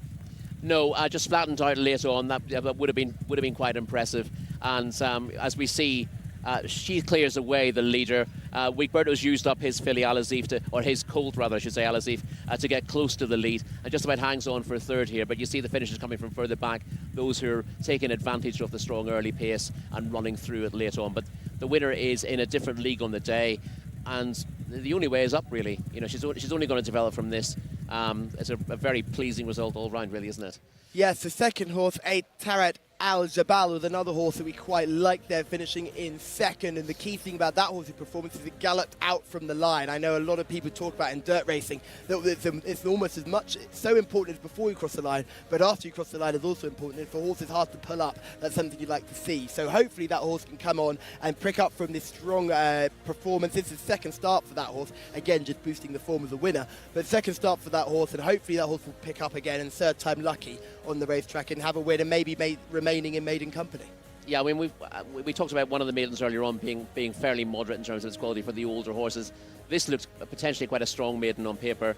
One or two of them stood out. We had the form horse there, and if he was allowed to run his usual race, he probably would have won this race fairly comfortably himself, but he's had to go harder because this winner's in the race, and as a result he's ended up conceding second place. And I think probably another one to look forward to in the future. Great to see people getting involved in YouTube comments. We've certainly seen someone with a supporter of Zain Al Zain. We got the Rockstar fingers, which is always great to see. How he'd ridden the Dam. The Dam, I couldn't take her form out, but I know that she was a winner. Her pedigree shows up on the website as she gets 3 stars. I know the Grand Dam was a very good race mare. Clearly, it's a good family. You'd expect her to improve considerably from this. I don't really know the programme well enough to know what sort of next steps from winning a maiden first time out with a 2-year-old are, but you'd certainly be happy to step her up markedly in class from that, given the margin she's race, running an actions race, running in a handicap. Obviously, it's better if you know you've got a little bit under the tank if you're going to go into a handicap early, and you're at the mercy of the assessor when it comes to wide margin winners. I'd prefer to go into that sort of conditions company. 1 to 3 winners. You're missing like the top level, so that should be a good spot for her. Yes, I absolutely agree with you. I think 1 to 3 or 1 to 2 is the ideal place for her to go. But we race forward in this car. We're looking at race 6 over the same trip. This is a local bred horses maiden for 3-year-olds. Obviously, none of these horses have won, but Enzo will take us through the runners and riders.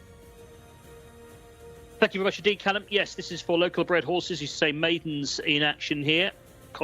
Colts and fillies. We are going 1,600 metres. It's the mile again. Number 1 is Kharija, ridden by Tariq Al Hassan. Number 2 is Bahasfa Al Bara for Turkey Alofi. Number 3 is a non-runner, so scratch the 3 horse. Number 4 is going to be Bint Lahad for Eddie Castro. Number 5 is Patchouli for Naif Al-Anazi. Number 6 is Kamikazel for Ali Al-Mutib. Number 7 is Motarikia, and Motarikia is ridden by Camillo Ospina, looking for a double on the card. Number 8 is Takni for Fahad Al-Faradi. 9, Reef Al-Kalawi for Luis Morales.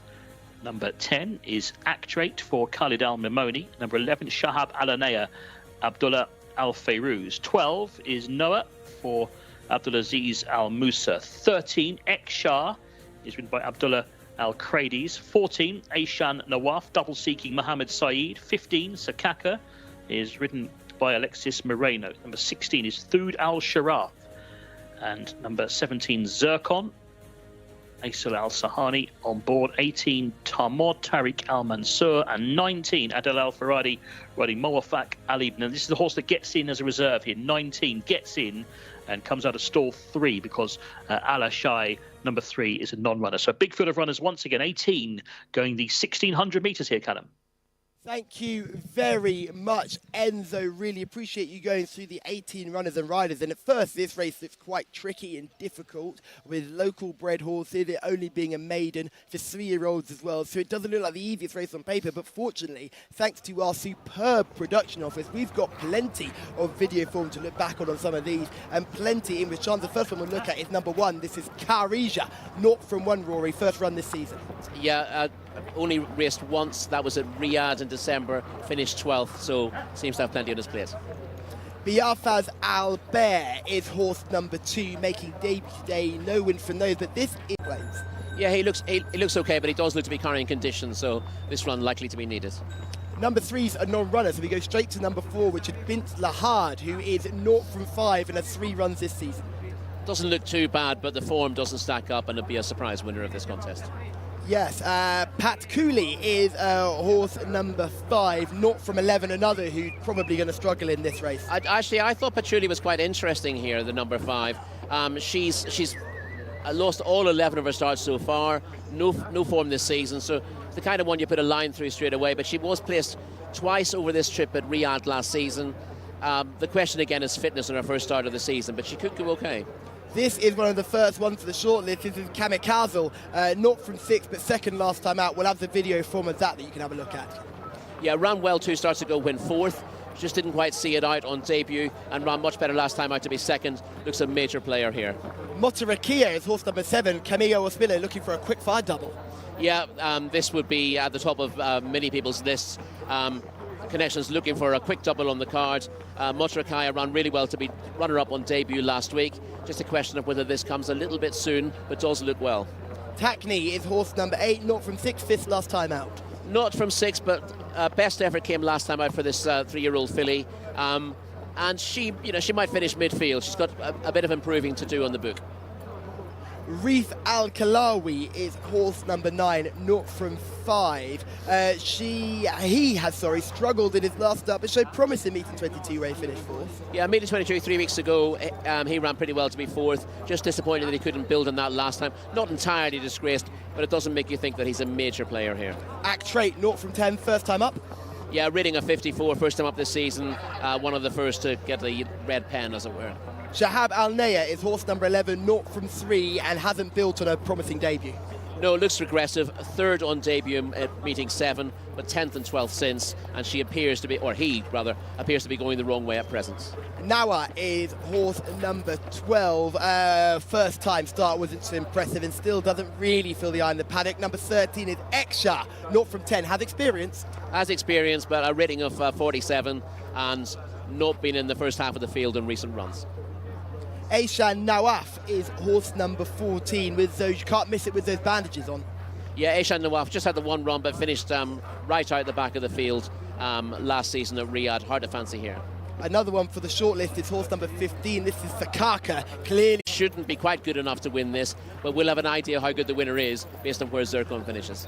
Tamud with 18. Maufak Albin is horse number 19, who just sneaks in at the bottom of the market. Always got to be careful of these reserves, but I don't think that horse has as much of a chance as some of the other ones we've mentioned. Hopefully we're going to get to have a look at some of these horses in their racing, because there's plenty of horses to get excited about. One going down very, very keen there is, as we see these horses in form, and this is the first horse we're going to look at, is the one I really like. This is Matari. This was a step up. On his previous start, he'd finished 4th. And just sort of backed out of it late on. So the fact that he was able to see things out better was promising, although he did look the likeliest winner and did get worried out of it, which is a slight concern. No, just that would be the concern for me as well, was going back when this is Zircon and Sakaka finishing 2nd and 3rd on the 5th of August.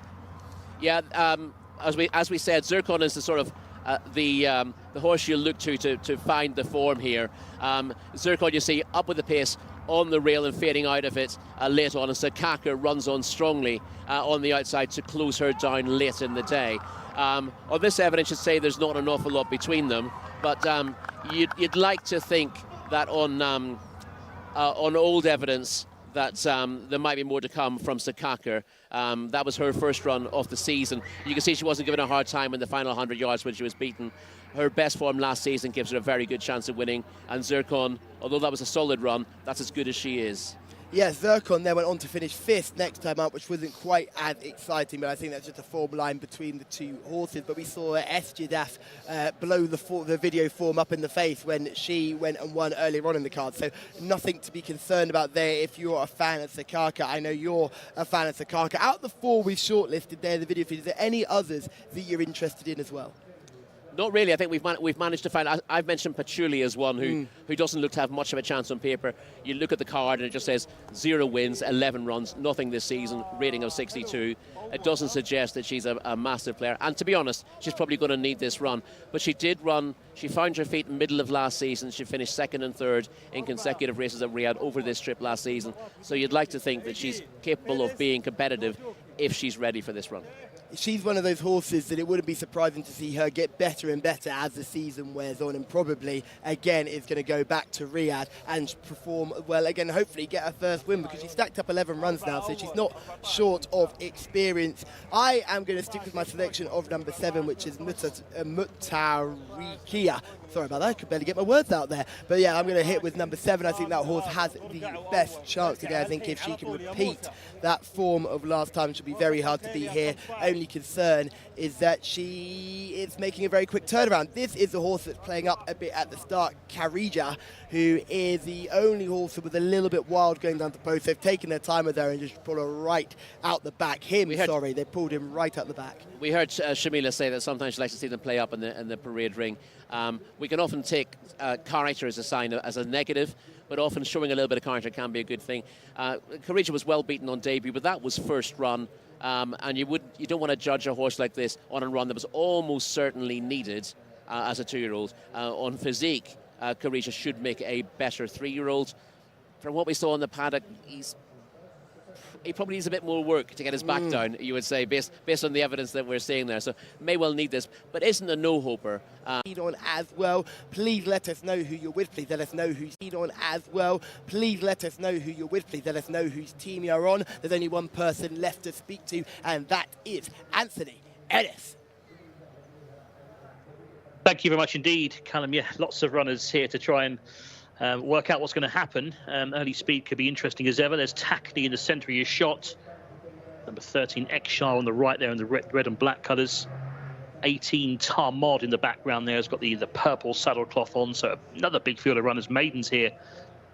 Colts and fillies here in action. And these are the 3-year-olds. A lot of them still learning their game, aren't they? Lots of improving types, you would imagine. Are going to get better as they get more experience under their belt. There's number 16. Thud Al Sharaf, centre of your shot there. It's got the blue blinkers and noseband on as well. It's a colt by point of entry. 11 isn't in yet. That's Shahab Alanaya, number 11 on the card, ridden by Abdullah Al Fayrouz. There is number 5. That's Naif Alanazi, Patchouli. Still looking to get his winner today, isn't he? Normally gets a winner somewhere on the card. So the runners beginning to think about going forward now. First one to the outside, Tarmod, number 18, I can see, is advancing there towards the stalls. In the background, the black and red, that is Jcsa. Jcsa is one of the fillies in the lineup. So the runners then beginning to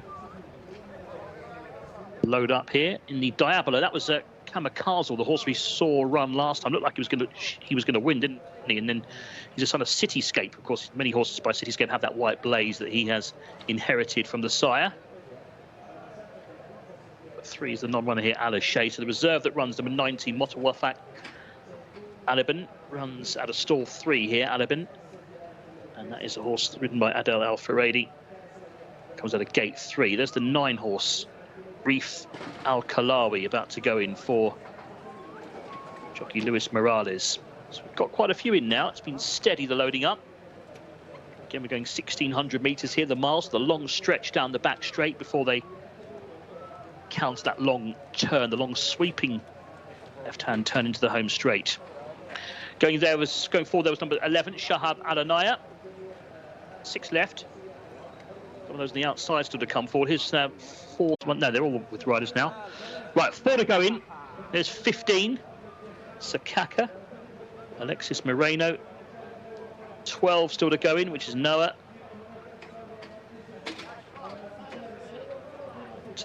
This is our 6th race on the card today. Last couple then coming forward. White and green colours for Noah, number 12. It's one of the last in here. That is Patchouli. And we're almost all set. All in. Flag goes up, we're ready for a start. Here we go. Stand by. No. Flag up again. All happy. This time they're off and racing. Jumped away for our 6th race. This maiden over 1,600 metres. Just rousted to gather stride was Bint Lahad. One that was a little bit slowly away was Bihafsa Al-Bari. Just drops in behind in the yellow and black colours. Looking towards the outside, Zircon broke well. Black and white is right up with a gallop. So that one's outside Tarmod in white and red. Once again, Camille Ospina's very handy here on Motorakia in the green cap. Taken on, though, now by Shahab Alanaya, who's come forward to lead. Shahab Alanaya, yellow and black. The light-coloured cap is right up with the gallop. So that one's outside. Noah is up there as well in the white and green colours. Towards the inside, then, we have Motorakia. Right against the rails is Karija, red and white colours, from the inside stall. And they've now passed the 1,000-metre from home marker, travelling over 60 kilometres per hour here. They're rattling down the back straight. And now it's Karija on the inside who's come forward. Just get a view of the front. To in second place, Motorakia. Racing in third, Shahab Alanea. And then 4 lengths back to Noah. Racing in fourth place. Back in fifth is Kamikaze, trying to get a bit closer. Then the black and white of Zircon, who's followed by Takni, who's trying to make up some ground, and the gap back to the rest. Dropping away is Tarmod. Around the home turn, Karija, the jockey, has a look behind to see what's coming after him. Tariq Al Hassan. Is he confident? He leads by only a neck, though. Now he's under pressure as Motorakia comes on his outside. Zircon starts to stay on deeper on the course in the black and white colours, picking up quite strongly. And also on the move too is Kamikaze and Noah. Noah in the centre now. The white and green colours has come to hit the front, pressed hard by Zircon down the outside, but it's Noah in number 12 who struck the front. The orange noseband is going clear. Noah now is out in front by about 3 lengths to Zircon, giving chase in second, but it is Noah who's well clear in the final 150 metres for Abdulaziz Al Musa. It's Noah, number 12, who wins. Zircon chased him home in second place, and then behind those, back in third place, just getting a little bit tired in the end. Rifal Akabi was one of those who was chasing hard. We will confirm the third horse, but the winner, no doubt about Noah, who strode away. Really impressive. Number 12, left them for dead with a furlong to go, and has won it.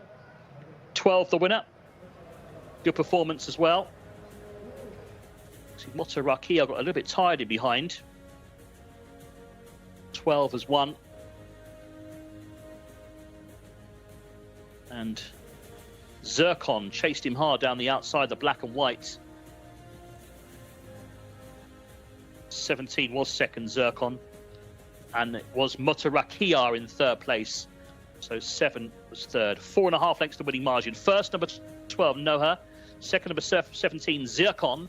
And third, number 7, Motorakia. 1 minute, 45.76 seconds. It's 12, 17, 7, the 1, 2, 3.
Well, I think Abdulaziz Al Musa may have ridden a very nice horse today, because Noah has stepped up markedly from that last run where Noah finished 10th in meeting 22 to absolutely bolt up here today in very taking fashion.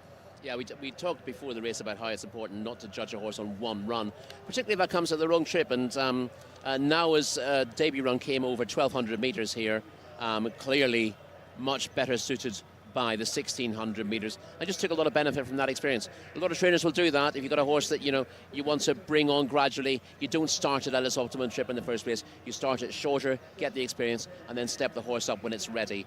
This is a good training performance to find a winning bracket on his second start.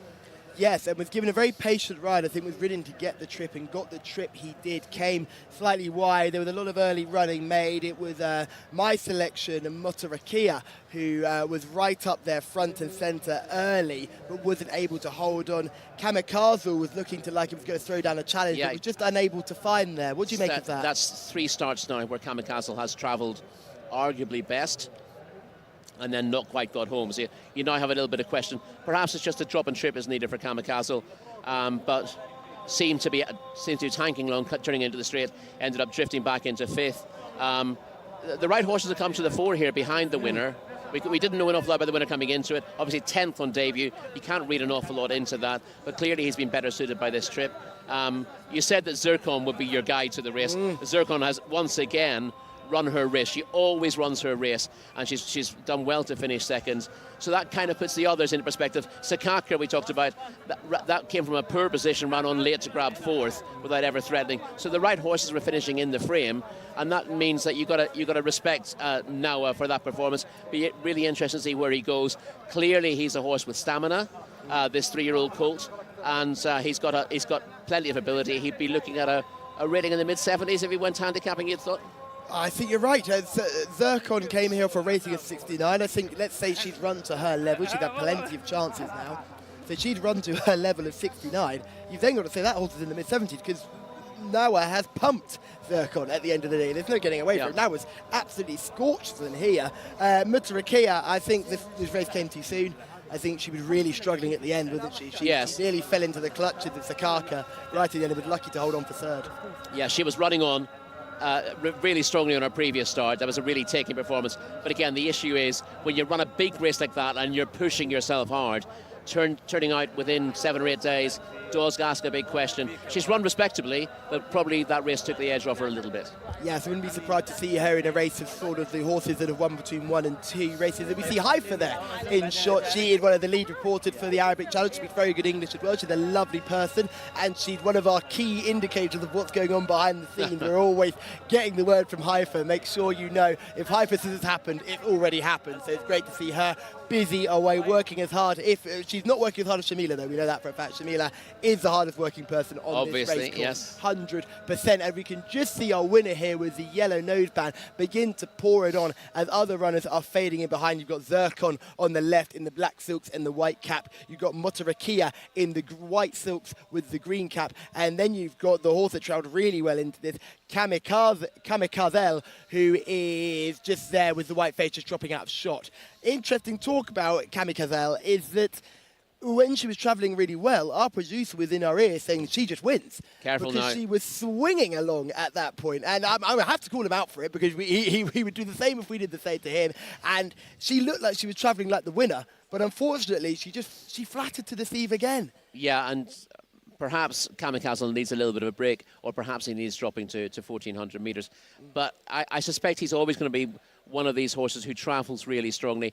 Really typical son of Cityscape, really flashy, very easy to spot in a race. And yeah, he's sort of moved up there on the bend on all of his races, looking dangerous. And while he ran very well to be second last time out, just, you're now getting the feeling is a little bit frustrating. So I wonder whether Connections will drop him in trip next time out and see if that's the key. But I think it might be whatever trip you try him at, he travels like the wrath of God and then doesn't quite go through with it. Karija looked like he was going to throw down a serious challenge as they came down the back straight, broke from stool 1, had the rails throughout, put up a challenge to the horse that I liked, but couldn't quite maintain. And then you just see sweeping around the outside. Nawa gets the rail and starts to pour it on. Yeah, well, getting back to Karija, which I said beforehand, don't judge him harshly on the fact that he was only 12th on debut at Riyadh. In terms of looks, he's got more to offer. Didn't look absolutely wound up here, and obviously was misbehaving. And sometimes they misbehave more when they're not 100%. You know, they're very fresh. And when they're fresh, maybe what you want to do is get another gallop into them just to make them more manageable. And I suspect that this race, although he dropped out in the end, that was a much more promising performance. He's liable to step forward quite markedly in this next time, as long as he's given enough time to recover from it. Yes, and he's the type of horse that will take the edge off him, and then hopefully they can work forward from there. We see the start as they pull away. We just see one horse having a very slow start right in the middle of the field. That could have been Tackney. It may have been, might not have been. We'll have a closer look as we get the other standard draws. But if you just see Motarakia is the horse that's making the early running, and you've also got some other horses trying to get up. Shahab Alanea. Shahab Alanea, yes, is right up there too early. And as well, Karija has decided I've broken on the inside, I'm going to get that rail straight away. Yeah, and obviously Karija has pushed up the inside. I don't want to talk too much about this horse in this race, but he's broken fairly well, but in behind the leaders, and he's moved up on the inside to throw down a challenge to better horses. And he's actually run pretty well in the circumstances to have got to the front, even if he has backed out of it in the end. One for the notebook, I would say. As you see now, as he's coming round the bend, your selection, Motarakaya, looks to be sitting pretty there in second place, just having gotten the better of Shahab Alanea at that stage. They've got a little bit of a break behind them to the 4th and 5th, and you'd have been pretty confident if you pick Motarakaya at this stage, because the leader's probably doing a little bit too much. But once Camilo Espina asks for an effort, she does go to the front, Motarakaya, but she doesn't pull away as expected and is immediately challenged. And you see, of course, Zircon moving up on the outside and getting past. If you're a fan of Camille Cazelle, you are really disappointed with the ride I think you get for your selection there. There was a gap. You could get 2 buses down the rail on the gap, and the jockey thought about it, then pulled wide, then the gap continued to appear on the rail, the jockey thought about it again, and then pulled wide, and by that point the race was over and done with. I think you might have an excuse for that run. It's not that the horse didn't quite find, it was the fact that there was a hole there and the jockey didn't go for it. Yeah, I think the horse was trying to lug to its right. And if the horse wants to go to its right, you either need to be very strong and say, no, you're coming to the rail, and you get it to go where you want it, or you say, okay, well, you can drift out a little bit and find room there. But as you say, if you looked at the replay and looked at where Kamikaze finishes up, he keeps drifting out into the centre of the course. And if you look at his previous starts as well, he's on the rail and he does drift out both times. So that tends to be... it'd be interesting to see what lead he's on late in the day. I suspect when he's tired, he might end up on the wrong lead, which will then also see him drifting away from the rail. So he needs to correct that. That seems to be a little bit of a habit of his now. It's easy enough in one scenario to say, oh, the jockey should have been decisive and gone for that gap. But he's not finishing strongly enough to think he could have taken the gap either. My only thought would be that if you could get the gap and get inside, if you were able to use your strengths and get the horse inside, if the horse was able to lug, it's lugging into another runner, so you've got the other runner to use to keep yourself straight. Again, we're talking if, buts and maybes here, because we don't know who's going to find in the finish. Yeah, the other positive about keeping the inside route there is I think you just keep him under cover for as long as possible is probably the key to him. And in this scenario, he's had to ask for an effort and come wide, whereas if he can just be kept under wraps with one horse to chase down late on from the inside, that might help him. But we're now looking at a horse who's clearly got plenty of ability, but is looking tricky to win with the ready. And you can see from his head carriage, is this a case of the jockey angling out, or is the horse kind of drifting out that way? It's maybe six of one, half a dozen of the other, but I'd be a little bit wary of this horse going forward. Yes, I think me too. I think it's not particularly one for the notebooks and probably one to keep away from going forward, because the numbers and the form will be quite inviting and you'll see all these positive shots. But on the end of the day, this horse is very difficult to ride when push comes to shove. The complete opposite can be said for Nawa, who has really put these rivals to the sword and has been very impressive, especially considering Zircon has run to her level and has given that a good level of form. Yeah, and we know we got solid form from the 3rd and 4th here, and you can throw the 5th in there to give solidity to the form. So now you put a line through the debut run. So many horses just need that debut, and this is a solid performance and a horse that you'd be quite happy to be connected with.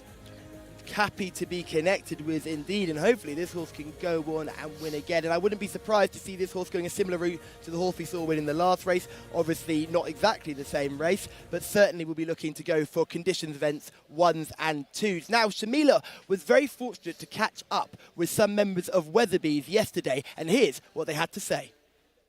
I'm here with more people from Weatherby's. Just introduce yourself, guys, and explain what you're doing here. Yeah, so my name's Gary Hodgson. I'm International Project Program Manager for Weatherby's. You met George and Sharon recently. So it's the same thing. We're building the system. We're with the users now. We're starting to demo the new system, and we're looking forward to going live in October. Very good. And before we went on camera, you mentioned you were really impressed with the hospitality here in Saudi Arabia. Yeah, to be honest, it's been a fantastic trip. We've had some members of the club who've taken us out in the evenings, and we've had some sort of money can't buy experiences. Everyone's really welcoming. I think, for example, yesterday we went to a market, we went to this like traditional coffee house, we had traditional food. Yeah, it was really fantastic, like nothing I've ever experienced before. And it's great having you guys here kind of sorting everything out, because it'll take their racing to the next level, won't it? Absolutely, that's the hope, yes. So club have been really great to deal with, great to work with. So yeah, we're really going to push it with the new system. And how do you think that Saudi Arabian racing will grow, say, in the next 5 years? I can see hopefully there'll be development of more tracks. I think there's consideration towards betting as well, potentially in the future, so they'll be able to grow commercially as well. Do you think that international betting, when it comes into it, it'll draw people from all over the world to watch it more? Yeah, I think I get the impression Saudi Arabia is sort of changing quite a lot, and actually it's like I've really enjoyed my visit here, and I couldn't really recommend it enough to other people. And I think as things sort of open up, there will be more people come here, and as more people come, like the racing will probably develop. But it's lovely. Like, we're here at Taif. It's gorgeous weather. Like, it's the evening. It's just really nice. The atmosphere is really lovely. Well, thanks very much, guys, and I hope you enjoy the rest of the weekend. Thank you very much. Lovely to hear from Shamila. Enzo, give us our runners and riders for the next. So this is a race for horses who are nominals of 3, basically. You can be a maiden, you can be a winner of 1 or 2 races here. And we are going 1,600 metres again for race number 7. Headed by number 1, San Remo for Rayan Al Tawash. Number 2 is going to be Hudairis. Number 3, Al Sharid. 4 is a non-runner. 5 is Nabe Al Saad. Nabe Al Saad is ridden by Eddie Castro. Number 6 is Melani for Mr. Al-Khamis on board this one. It's a grey filly. 7 is Rams Al-Thakok. Number 8 is Roland. Number 9, Moshaheb. Camillo Ospina, looking for a double on the card. Number 10, Al Frani is a grey. Wigberto Ramos on board. Number 11 is Layun Latin. That's a filly. 12 is out. So 13, Faka Alanea is the next one we see. 14 is going to be Luffy for Ahmed Al-Shrar. 15 is Windspree, Naif Al-Anazi on board him. 16 is Afnan Al-Moghtara, Abdullah Al-Lawfi riding. 17 is a filly, Wardat Al-Mayadeen, Farhad Al-Faredi. 18 is Ali Sood, Luis Morales rides. Now the reserves that run, 19, the first reserve gets in, comes out of stall 4. That's Mokhtar, Alexis Moreno on board him. And the other reserve that gets in, the second reserve, number 20, Jama Al-Hamadiyah, is ridden by Tariq Al-Mansur. So we do get our full field because 4 and 12 don't go. But the first 2 reserves are runners here. 19, Mokhtar, and 20, Jama Al-Muhammadiyah is also a runner here, Callum. Thank you, Enzo. And yes, 19 and 20 do get the run indeed. Could we keep up the field of 18 and we keep Enzo up to his best work? Rory, you said there's a pedigree angle to this race. Talk me through it. Well, we're going to discuss Roland. We're going to see Roland in action. And there's a massive difference of opinion between you and Shamila about this horse. He was a winner last time, second at meeting 21. You weren't particularly impressed with his demeanour in victory last time out, but we'll let people judge that based on the VT we'll see shortly. He is by a sire called Semper Fortis. Semper Fortis was the sire of Now, who won the previous race. Again, he's a sire who won't be familiar to people. He's essentially a local sire. He was a smart horse in the US for Doug O'Neill, and then was imported here in 2018 and is siring winners here. Hudairis is horse number 2 on the race card. 2 wins from 12, Rory. Yeah, 2 wins from 12, but a shocking effort last time out. Needs to step up markedly on that. Horse number 3 is Al Sharid. 1 win from 12, and it was a while back. It was a while back. Good run at meeting 22 when finishing 3rd. Was a winner in week 5. Last time out, 12th. That needs building on. Nabi Al Saad is horse number 5. 1 win from 14. That came back in meeting 9. Yeah, meeting 9. Since then, the form has been gradually regressive. 5th next time, then 7th, and 10th a fortnight ago. This is Milani, horse number 6, a dashing grey who looks fit and ready to go. Looks fit and ready to go, which is good because he's coming off a break. 4th in his last 2 starts. Rams Al Thakok is horse number 7. 1 win from 8. one for me. Last 2 runs have been very disappointing. Was second in week 13, or meeting 13 rather. Yes, we're sticking on Ram Al Sakok for a while, but Roland, here's a horse that Shamila really liked and I can't stand. Well, listen, this is a horse with plenty of ability, and he's got his chances of winning this. We'll hear your opinion on him. He carries himself slightly awkwardly. He's a bit of an ugly brute, but the question is whether he keeps getting the job done, or whether the signs you saw last time are warning signs. Yes, Moshareb is horse number 9. Alfreni is horse number 10. 1 win from 8 starts and 2 seconds last 2 starts. Number 11 is Lee Yoon Latine, who's been busy recently. Yeah, but 2 fairly recent runs have been disappointing, and I'd be surprised if Lee Yoon Latine gets involved here. Shamila is in the parade ring, and I'm sure she's buzzing to see Roland.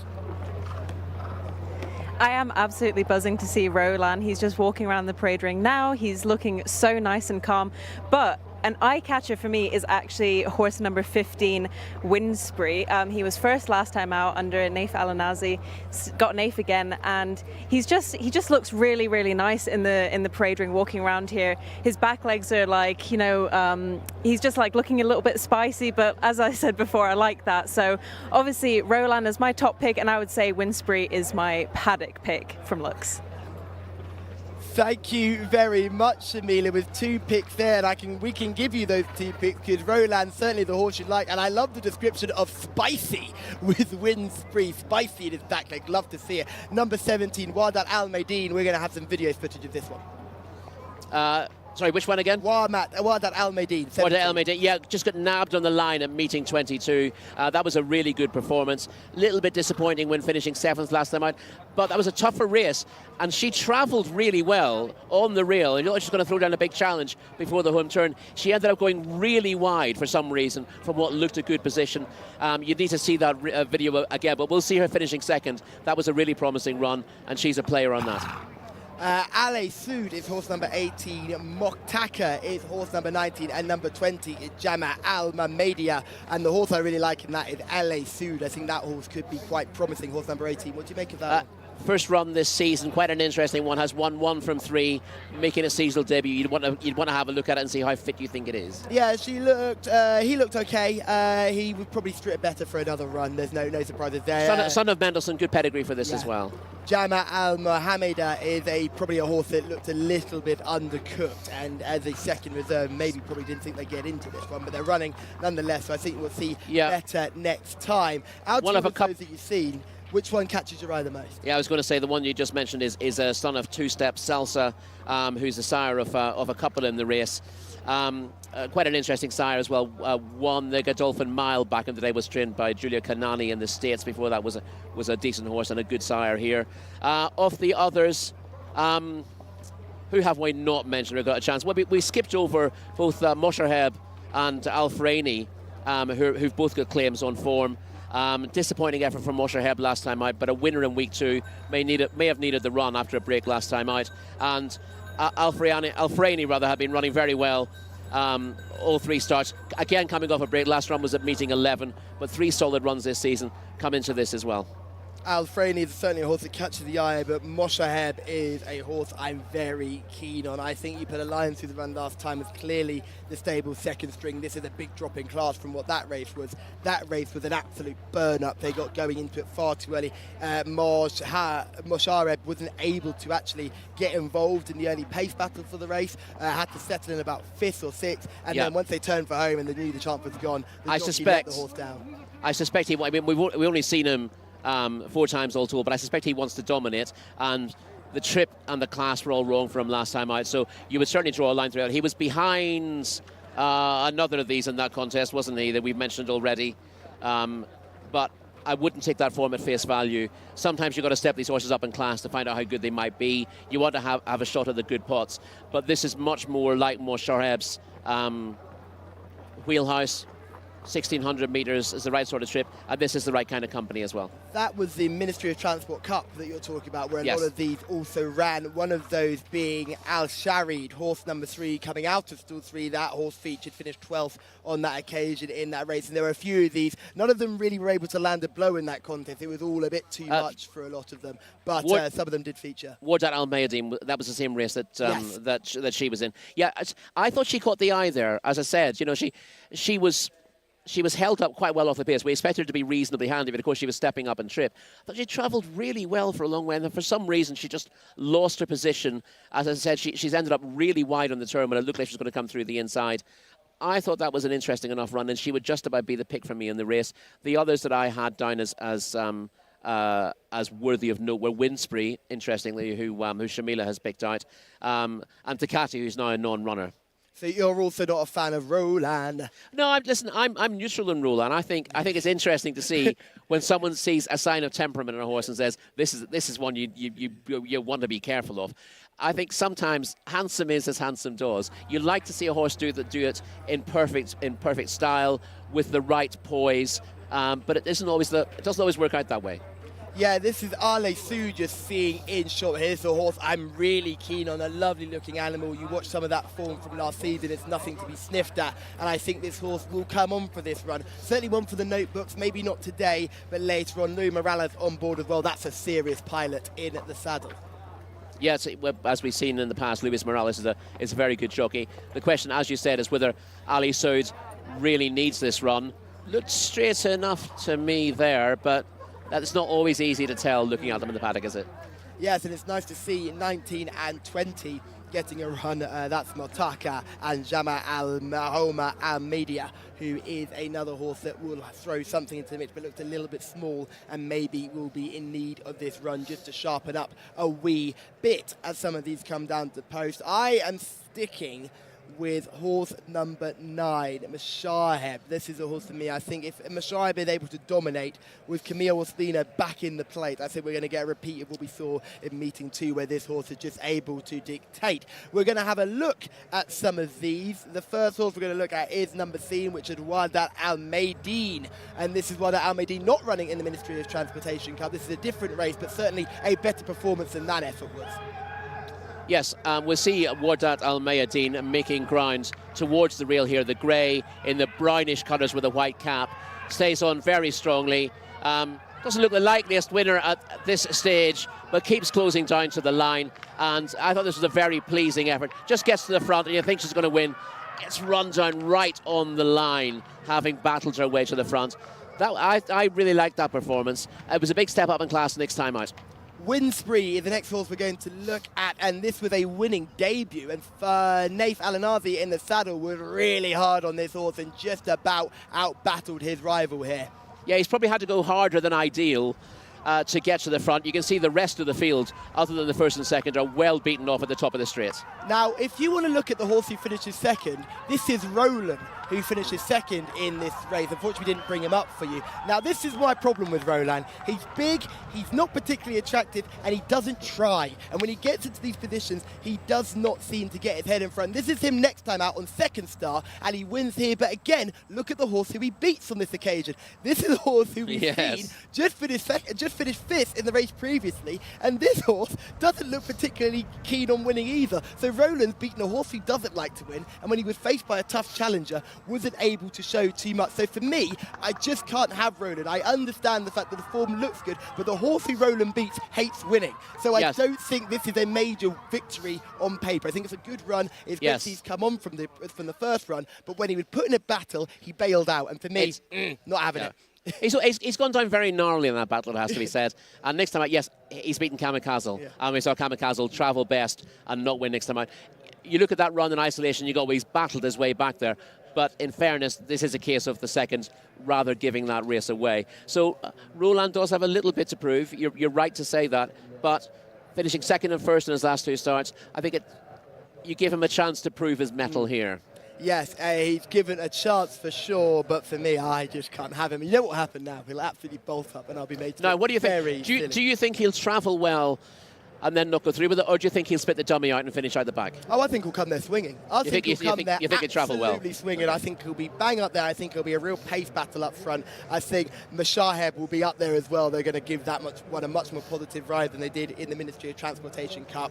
I think Roland is going to be up there, travel there strongly, but I don't think it's going to show anything. I think Free Wind as Win Spree, sorry, not Free Win, I'm thinking of the horse that was running at York. Win Spree is certainly going to be up there as well, and it's going to be a real pace battle because all the horses with form have shown it from the front, which I think could mean it throws into a horse like Ale Sue to come off the pace. Now hold on a second, not all those horses with form. Warjat Al Mayadeen has come from off the pace on both of her recent starts. She's a two-time winner anyway. She will be stalking the pace, she'll be sitting in midfield, and she'll be looking to finish off strongly. So if they do get involved in a battle up front, she'll be a strong finisher here. Now, we've talked tactics. Is that enough to convince you to go for Wardat Al Mayadeen? It absolutely is in this race, yes. So Rory, everyone on YouTube, Rory is going for Wardat Al Mayadeen. That's horse number 17 on your race cards. Shamila is going to go for 2. Win Spree, who was a last time out winner, who looks spicy in the paddock. She's also going for Roland, who looks like a real menace of a horse, but hopefully he puts his best foot forward for connections today. And I am going to go for Mashaheb, who is horse number 9. So it's number 9 for me, it's number 8 and number 15 for Shamila, and it's number 17 for Rory. Any others that are catching your eye, Rory? I think we've gone through most of the field, really, haven't we? Enzo, what do you know? Well, it's another fiercely competitive race, isn't it? And another big field for us to try and work out. As you say, 4 and 12 Alpha reserves that run. I was trying to get a look at the reserves. I've got a look at Mokhtar, Alexis Moreno. I thought he looked quite well, caught by Byron, and I didn't get a good look at the other reserve. There he is now, white and green with his back to us. Jama Al Mohammedia, number 20. He's got a rating of 81, this horse. Tariq Al Mansour has picked up the ride on the reserve. So, and they are the 2 ones that you might not be expected to run that are running. Luffy, I had a look at her on the way down. Grey filly. And yeah, it's an interesting mixed bag of fillies and colts here. Horses who have won 1 or 2 races, so nominals are 3 lifetime they are. I think for 45,000 Saudi Riyal for first place. We're up to race number 7 on the card. This is due off at 7:10 here in the evening, local time. One just having some adjustments there in the centre. You can see in the black and white colours. Number 5 also towards me. It is number 17, isn't it? It's Wardat Al Mayadeen who's having the adjustments, the grey filly. Jockey in the black, white and orange hoops. And that is Wardat Al Mayadeen's rider, Fahad Al Farayadi. So we are beginning to get these runners ready to go in. Hudairis there looked really well. Got a little bit warm. I guess it's still a warm evening here in Taif as I look down from the commentary box here. Al Frainie is number 10. Al Frainie with Berta Ramos rides that grey. He perhaps has got some improvement to come. Has had 8 goes so far. There's that other reserve, and the white and green is a grey, Jama Al Mohammedia. And 18 still to go in as well. Looks like the blindfold going on number 5 here, Nabe Al Saad. Green saddlecloth. 11 is Layun Latin. We just saw there Mohammed Al Daham riding. So we've got about 7 in, so getting through the loading up. 11 to load. Al Frainie going in. 8 in.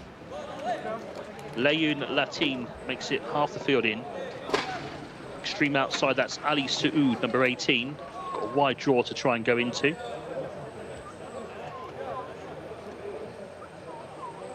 And the yellow and black there of Faka Alanea. Going to 13. There's Eddie Castro, isn't it? Yeah, riding Nabe Al Saad. 17 then, Wardat Al Mayadeen. 3's got the yellow bandages and blinkers. Al Sharid goes forward now. And there's the reserve, Mokhtar, will slide into stall 4, orange and green colours. And that will leave Camillo Ospina in those familiar colours on Moshaheb. And also Wigberto, sorry, it's Abdullah Olorfi, isn't it, in the red colours. Wigberto Ramos rides different colours this time around. He rides Al Frainie. 2 to go in. Jockey's off the 16. Afnan Al Mokhtar. This is Moshaheb. Moshaheb still to go forward too.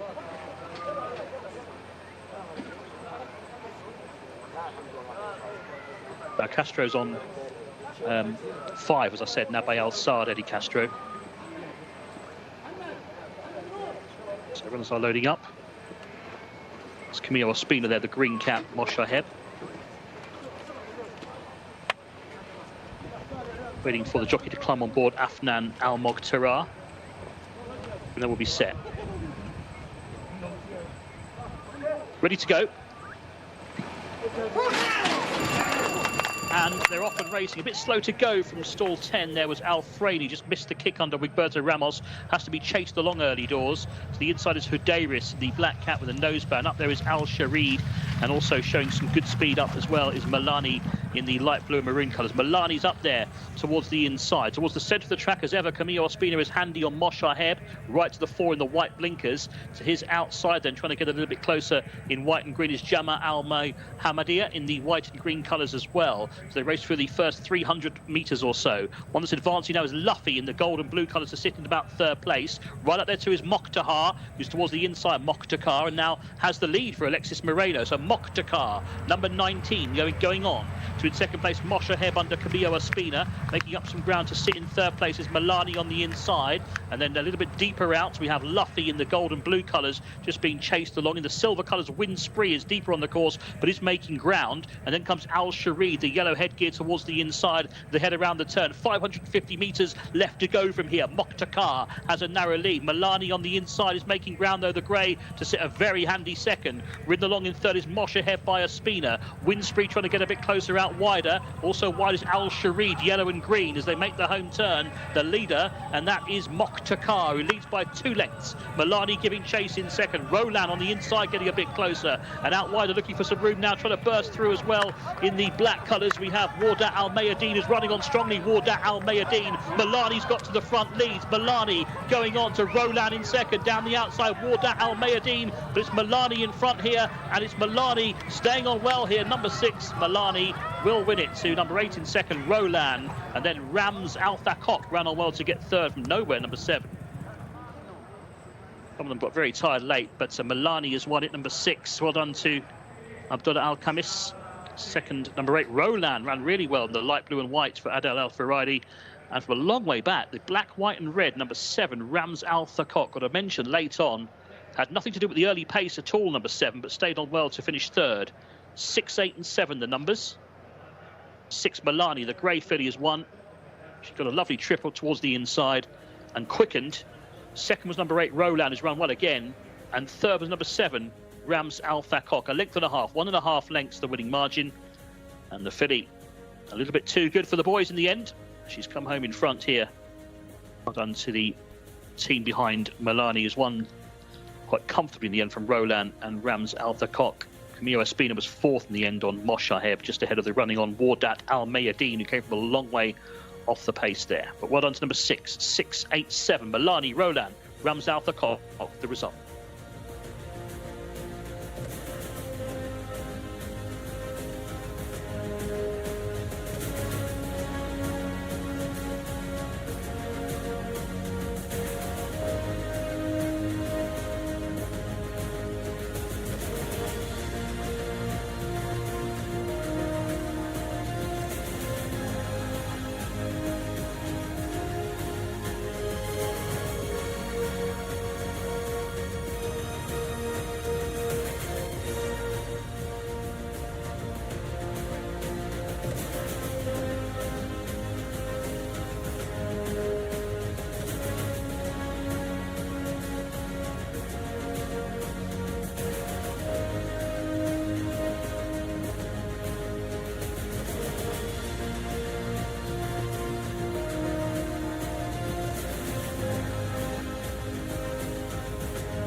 Abdullah Al Khamis is coming into the winner's enclosure behind us now, and he has ridden Milani to perfection here, because Milani has shown preciousness, like I say, 2 4th-place efforts, but a rating of only 68. It's not blowing you away, but she's stepped up massively today to take a victory here.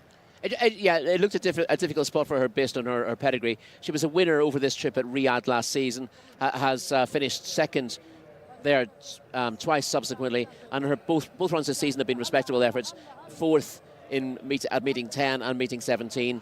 But meeting weaker horses than this looked like it was going to test her. She's been pretty consistent, but she's clearly either really got the run of the race or she's shown improved form to win this. Well, it's one of those things where you've got a lot of horses dropping from Cup Company. You've got some horses raising up, and it's the horse that's rising up through the grades who's actually gone and taken victory, while those dropping down in class have come, well, second, third, fourth, fifth, sixth, and seventh. They've all been there, but they've just not been able to win the race. Yeah, and she's young enough. She's a 3-year-old filly. She showed largely progressive form last season.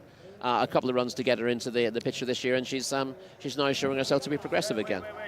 And yeah, I'm a big fan of Graves. I'm just watching her be walked around here in the winners' enclosure. We've got the camera in there as well, so you can see her striding out. She's quite lightly framed. She's not particularly thick. She's just nice enough. I think she's got a little more growing to do. Remember, she's only 3. A lot of these horses take time to mature, so I wouldn't be surprised to see her grow a little bit within herself as we get further and further through the season. Remember, she did well at Riyadh. She did, exactly. So, this is... she's clearly a filly we knew would win races. You just tend to want to find your spot, and this didn't look the easiest of spots for her, but she has stepped forward with each of her starts this season. Just looks a progressive filly who's trained on very well from 2 to 3.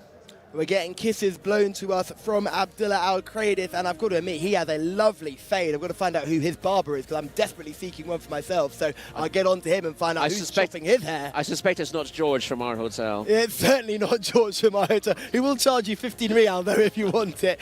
And we could just see Roland. I called it earlier on. Roland will travel into the race looking like the winner, but he will find precious little and stick off a second, but he did run a very good race in his hardest test so far. I don't think there's an awful lot wrong with Roland. Yes, you sort of see the nose come up a little bit in the finish, but I think he's trying. I genuinely think he is. He's just, he's maybe flattered by the win last time out, made him look a little bit better than he is. But for all, he just looks a little bit awkward under pressure. It seems harsh to grab him when there are horses higher rated than him finishing behind him, who you're giving up a free ride to, is it? I am giving a free ride to a couple of Rams. Al Sakok with the horse that came home in 3rd, just beating the horse that was just fading out of things. Well, that Al Mayadeen, we are looking at you thinking you had the winner halfway down the straight, but just didn't find anything in those final 50 metres. No, she came from a long way back, but she wasn't actually staying on the last 100 metres. She made a move to get into a probably touch second place and looked like she was going to try to chase the winner home, but she's just faded out of things in the last 100 metres, as if the effort she had to make to come from way back into contention took its toll. Yes, she was a little bit off the pace. They went hard early. There was no surprise there. Moshareb was right up there with the early speed too. Got involved at the finish. Actually plugged on quite nicely. I think ended up finishing in front of your selection, while Al Mayadeen to finish 4th, while I think you were in about 5th. Yeah. But it was good to see that horse plug on. But again, when I love Camille Ospina as a rider. I'm a huge fan of his. But you always know you're in trouble when another horse takes you on for the speed. And this time it was horse number 19, Motaka, who cut out the early running, set those fractions. And you just knew where your fate lay as soon as Motaka was right up there. Yeah, that was the early speed. That was Alexis Moreno taking the rides on Motaka, who got in late in the day with the... Who did he take the pace off? We're seeing the start here, and a couple towards the inside, getting away very slowly. That's both San Remo and Hudeiris. But there's plenty of speed in the middle to the wide numbers. And as you said, already at this stage, you see that Motakar and Alexis Moreno are keen to get to the front and get to that real... gets a nice run into that, make sure that no one gets up his inside. But as a result, he's going a little bit faster than ideal, and those who want to chase him are then being taken out of their comfort zone for the same reason. Now, can you see the winner? Now, I can see the 3rd in that picture sitting in about 10th place, just not getting involved in the early battle. I can also see Roland sitting in about 10th or 11th there, again, looking for the gaps to open up on the inside. They do in the end. And in fact, I think the first 3 all stay towards the inside of the track and wait for gaps to appear. We mentioned this earlier on. If you've got patience and you don't try to rush up on the bends, wait until they get into the straight and the gaps will begin to appear on the inside as horses get tired. And horses, the winner, the 2nd and the 3rd have all come up the inside. Whereas my selection has had to come very wide for her run, and she couldn't maintain her run. Traffic now. Yeah. But she looks dangerous here, but she's gone wider to get that run. She's had to work harder to come from near the back of the field. You see Roland now moving up on the inside, travelling well, but the winner has stolen a length on him at this stage. And to be honest, I wouldn't knock Roland for this. It's not like he cruises up and looks like he's going to go past. He's always second best in the straight, isn't he? And bless him, slightly awkward head carriage, but I think he's sticking his little nose out and trying to go forward there. He can't match the winner, and he's being closed down by Rams Altocock close to the line. I have a funny feeling that a horse like Roland is going to find it very hard to win races in whatever class he finds himself in. But in this race, he did not get the run of the race. That went to Milani, who got an absolute beautiful travelling passage all the way through there. She looked in magnificent position from the top of the back straight all the way for home. She was sat right behind the leader. The leader moves off the rail. She swoops down the rail. Perfectly comfortable indeed. And Shamila is in the winner's enclosure with our winning trainer. I am with our winning trainer, Ahmed. Congratulations on your double. Alhamdulillah. What did you think about this horse before the race? Were you confident? This filly, I sent him to race before 1 month ago. He will come first place, 4th place. 2 times. He will come 4th place, another in good race. Today I sent him I see this race want to win. Alhamdulillah, my filly will come in good. And last time she had a winner, she ran over a mile. This time, a mile again. What's the plan? Yes, this filly, he won last year, 2 years. He won 1,600 in Riyadh. Alhamdulillah. Thank you so much, Ahmed. Congratulations. Welcome. Nice lad. Yes, he is a very, very smart trainer who's got quite a smart runner here who seems to be excelling over the mile but had the early speed to be able to keep up. If you were a supporter of horse number 10, Alfreni, a horse that we hyped up quite early, said is a really consistent performer, your chance was dead at the start because Alfreni fell out the gates and missed the kick by about 20 lengths, so no chance there. A couple of the other hard luck stories later on in the race. I think Mortaka is a horse number 19 who set the early tempo. I thought that horse ran a really good race but was never able to set up with those fractions, and I think a few of the other horses came through. Win Spree had a really interesting passage, ended up very wide. Although you could just see the Silver Silks here in shot here. You just see Naif Al-Anazi could never get in. And then as they came around the bend, Win Spree was coming through the car park. Had no chance from that position, but I think that's just the way the race fell around Win Spree, as we can see these beautiful shots of them powering away down the far side of the track as they begin to make their sweeping turn back towards us. But there's some horses here who have been front ranked and haven't really been able to land a blow. Rams Alsacock, we've got to give that horse a mention, ran on well to finish 3rd and certainly didn't disappoint, especially considering he's under the pump coming in for home here in the red sleeves with the white ringlets on the sleeves as they just come into the straight now. Look at our race winner, Passage of Dreams. The pace is going to fall apart and you're going to get the dream passageways through there, Rory. Just a little bit of a head turn there, really. Jockey with left hand down. The horse was thinking, I'm going to go right, but they managed to keep it straight. They kept the partnership together and eventually won quite comfortably. You can see that a few of them have actually spun off the turn a little bit there, and the worst sufferer, as you mentioned before, was Win Spree. Wasn't the only one doing that, but he had a pretty awful trip all the way around, to be perfectly honest. You could see Naif Al-Anazi just hoping that things would work out, trying to keep the horse on the bridle for as long as possible, but then pushed about 10 horses wide off the final bend. He didn't look a winner at that stage, but this was only his 2nd career start, and this will be a bit of an education for him, being up against tougher opposition when he dominated completely on debuts. He didn't learn an awful lot from that debut. He would have learned more from this, and he's a horse that you wouldn't give up on. No, I'd certainly be keeping that horse on side. I know people will be keeping Roland on side. I'll be interested to see whether that horse wins a race while we're still here. Look at him sticking his neck out. Oh, yeah.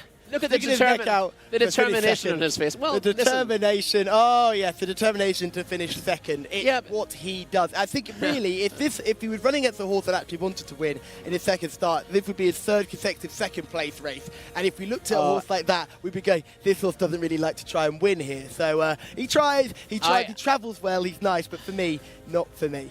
I look forward to coming here in 2 years' time. People are talking about the legend the legend that is Roland, and what he is, the greatest trier. Never gives up. He's not the best horse at the races, but he never knows when he's beaten. He's also a colt, so we can see little Roland babies as well. It would be really good to see future Rolands doing their thing. Enzo, take us through the penultimate contest on our card. Thank you very much indeed, Callum and Rory. Yes, looking forward to seeing how Roland gets on in the future. This is for locally bred horses, a handicap rated 0 to 65. It is over 1,600 metres here. And a wide range of ages of horses in this race. Fillies, colts and geldings all involved.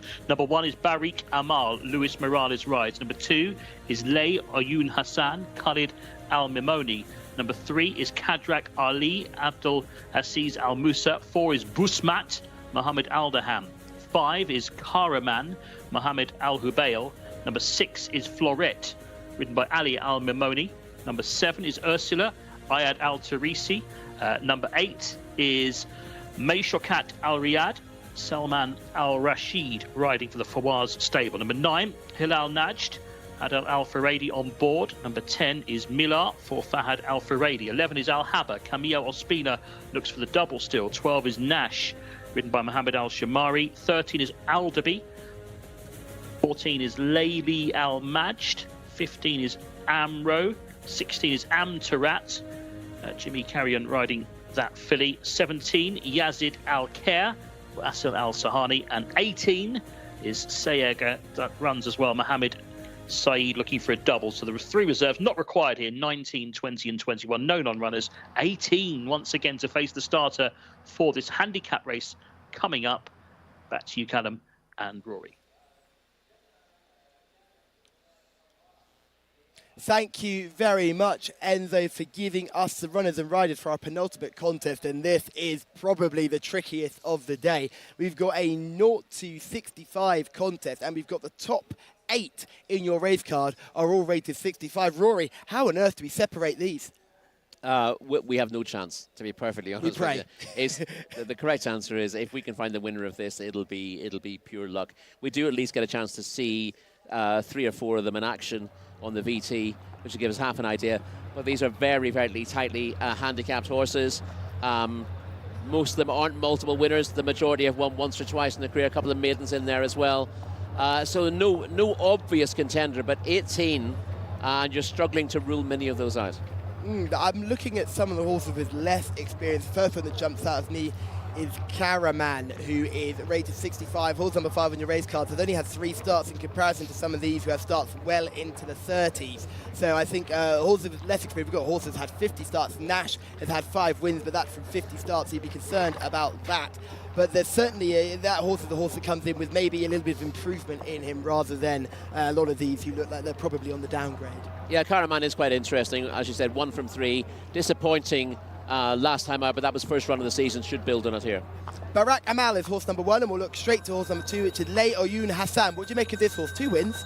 2 wins, but a disappointing effort on his only start this season when beating nothing home, essentially. Looks quite a light type, looks fairly fit, but should show more. Another horse that's not catching my eye is Kardak Ali, not really doing much to me in the parade ring. No, did show good early season form, runner-up on the first meeting of the season, winner the following week, but then well beaten last time out and coming off a break here. Busmat, the horse we'll see a little bit of form for, will certainly have a chance. Yeah, better chance than most on recent form, being kept busy. 6th on meeting 26, good second on meeting 29, and comes off a nice little break here. Shamila is in the parade ring. Has anything caught your eye in this tricky little contest? This race is quite difficult to get through, but a horse that's caught my eye is horse number 7, Ursula.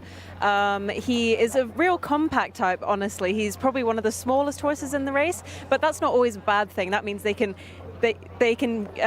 she can weave in and out of the field with no bother. But a horse that I also wanted to highlight is horse number 14. She's wearing some funky headgear. They're basically like blinkers, but the cups are enclosed, and it just stops the sand from getting in their eyes.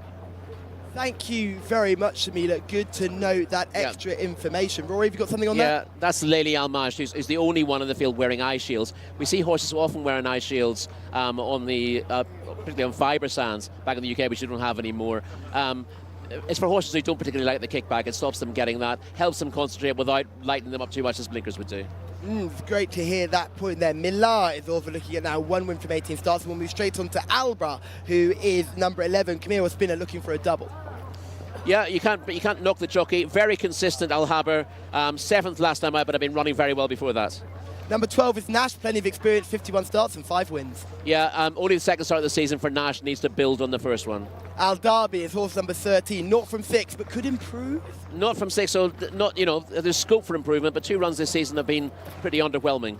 This is the horse of the Eye Shield, which is Layla Al Mijad. This horse is number 14. Horse number 15 is Amro, 1 win from 12.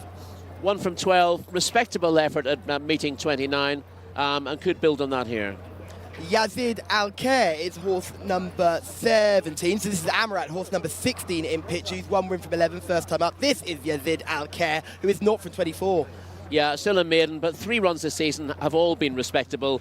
Just needs to show a bit more dash to get his head in front. Sayeg is horse number 18, not from 4, third on the first run this season. Yeah, very lightly raced. Really promising reappearance, and the race probably came too soon, when well down the pack last time out. I'd put a line through that, should run better here. So that one for your shortlist, Sayeg, who is going to be horse number 18. Listen, my shortlist would be a pretty long list here, but I would definitely be forgiving of the previous run. Yeah, it comes out stall 12 as well, so not quite on the outside, and it's probably got quite a nice passage there from stall 12. Should be in prime position to have a good run. Some of the horses we didn't get a chance to see there were horses such as Floret, horse number 6, 1 win for 17 runs. Yeah, runs this. I was supposed to have been getting slightly better. 9th last time out. Let's have a look at some of these on the racetrack. The first horse you've got to look at is Busmat, who is in the black colours, who's in about 3rd place at the moment, will hopefully come on. Ursula also features in this race right on the outside of Busmat. Yeah, Busmat was always reasonably handy here, struggling to get a handle on the leader, and Ursula runs on fairly strongly from further back in the field and begins to close the runner-up down. In the context of this race, neither of these runs are absolutely eye-catching, but they're solid performances to make the frame in similar kind of company, so they would be horses you'd be looking at here, certainly. The next horse we'll look at is Kadrak Ali, who won back in early June, and this is Kadrak Ali winning. There's got to be some level of form, surely. Yeah, well, the question with Kadrak Ali is this came back in meeting 4. He'd run very well prior to that, on the first meeting of the season, but then only beat 1 home a couple of weeks after this and has been off since. So a little bit to prove, but if he's back to this kind of form, he'd be a big player. Yeah, big player indeed, stretching quite nicely away here. Got to the front, but wasn't stopping. Again, I wouldn't be too blown away by his head carriage, but that's not to be a concern in a race like this. You just want to see a horse with genuine ability. The rest of the field coming in dribs and drabs in behind. I am getting very, very drawn to Sayej, who is horse number 18 on our race card. I think that's a horse who hopefully we can draw a line through the quick reappearance where he finished 15th. If we can get back to that form that saw him finish 3rd in meeting 26, we'll surely have a chance. And Busmat, I wasn't put off by that video form, to be honest. I saw stuck on quite nicely for 2nd. We'll be up there with the pace early on. I'm sure a lot of these don't have too much early speed, so maybe we'll be able to dictate a race like this. Stall 9 with a bit of pace seems a good place to be, and he's put together 2 decent runs, building on a promising 6 on his previous start last time out. So he's in form, he's fit, he should go close. And he was 2nd back in meeting 10 as well, so it's a horse who's clearly can show some level of ability, and I think we'd look at a horse to carry a form line into this race. I think this is the horse that we talk about, should run a very solid race. If he gets well beaten, this is a better race than we thought. If he finishes front ranked, it's probably quite the race we thought, and not quite at the level of the 65 rated animals. Yeah, so it's a little bit harder with the handicappers when they're a bit in and out, but given where he's drawn and given the fact that he's run 2 good races recently, there's no reason why he shouldn't give his running, so you can get a guide through him. He's still a maiden though after 19 runs, which is your concern. Imagine being a 0-65 in the UK and you're rated 61 and you don't get into the race. Well, that does happen around that kind of level. In fact, the lower down the weights you go, the harder it is to get into handicaps, really. Pyramid system, I suppose. More horses at a lower level and less horses at a higher level. So if you've got a horse that's rated 61, you might want to try, if you don't know how to win, get into a maiden again. It's almost like winning a race is almost a punishment because you can't really find many races to go to. No, this is true. And of course, we discussed yesterday about how difficult it is to analyse these handicaps given the way the form is displayed. Is that, well, you just maybe rely upon the class horses, whoever's at the top of the handicap, possibly a little bit underrated. But you look at this card and there's 9 of them off the same rating, and you think, well, where do I possibly go? Remember all those schemes and plans we had after yesterday? Like, oh yeah, we can get through these. All blown out the water today. Yeah. Absolutely blown out the water today. Enzo said it best. This is a tricky little card. I'm going to go for horse number 18, Sayedge. I think that horse is going to run a better race. I'm not sure whether Sayedge will win, but I'm going to go for it. I'm thinking, coming out of stall 12, I'm hoping that we'll get a decent run for our selection. I'm not sure whether we'll get that run, but hopefully we'll get a good run from the horse right at the bottom, carrying 60.5 kilos. I kind of feel you've stolen that off me, given I give it a positive mention on the card. I'm going to go with Ursula, who ran respectably last time out. She was stepping up on her first run after a break at meeting 24. She obviously was behind Basmat that day, but she should do better. We just saw a little bit of a shot of some celebrities on site. One of the guys on the far left was Bobby Jackson. He's from Tatterstall. He's also a very good runner. Had a child as well quite recently, and he's got some lovely pictures of that baby on the Instagram as well, which is great to see. You just see him there. He's enjoying his night here. Tatterstalls are responsible for some of the really good horses we've seen early on, especially the 2-year-olds that come here gelded after being sold at the sales back end of last year. So hopefully they'll come here and we'll get plenty more horses coming from England to try their hand here in Saudi Arabia. For me, I'm going to be going for horse number 18. Rory is going to go for horse number 7. Shamila is also going for horse number 7. Let us know who you like in the comments. Let us know whether you're Team Callum, Team Rory or Team Shamila. But the final person we have to speak to in our penultimate contest is Enzo. Take it away. Thank you, Callum. Yes, the 18 runners are at the start. Saw Barik Amal go through shot there. And this is a 1,600-metre race again, so we're going to mile that long run down the back straight. These are fillies and colts, locally bred horses. As we head around towards 7:40 local time of the evening. Hilal Najd, saw there. And there's number 4, that's Busmat, who's not the biggest of fillies. Hasn't got that much size about her, but she has a bit of pace. Get to win though from 19 attempts. And that's number 18, right down the bottom of your race card is Sayeg. Mohamed Saeed, on the opening race. Just about to get the leg back up on board there. Just jumped off for some adjustments. Ursula, those spots. Got a noseband on as well. The light blue there, that's Yazid Al-Khair, number 17. And it's time to get some moonshots in. Why not? Well, the runs are down at the start. As evening dawns on Taif Racecourse, we are loading up. And first, the runners already going forwards. We've got a couple in already, so too long to go before we are off and racing here. Won't be long.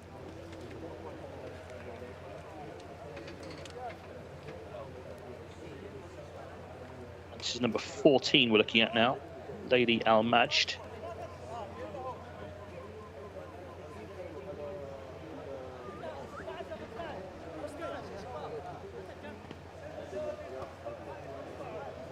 And runners are loading up here. Karaman, number 5.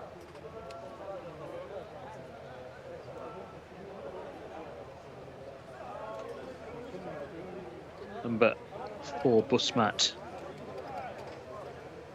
Still to go forward. And we have Lay Ayun Hassan. Because it's a handicap race, of course, they're not by the race card, the draws here, so they're drawn out in different positions. This is Alderby, number 13.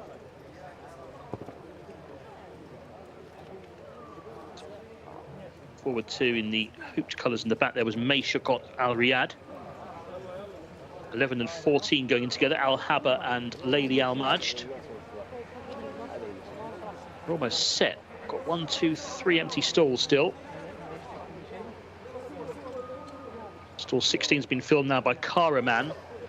This is going to be Sayeg, who goes in along with Floret, the last couple. So the last 2 coming in now for race number 8. Here we go, 1,600 metres for this handicap.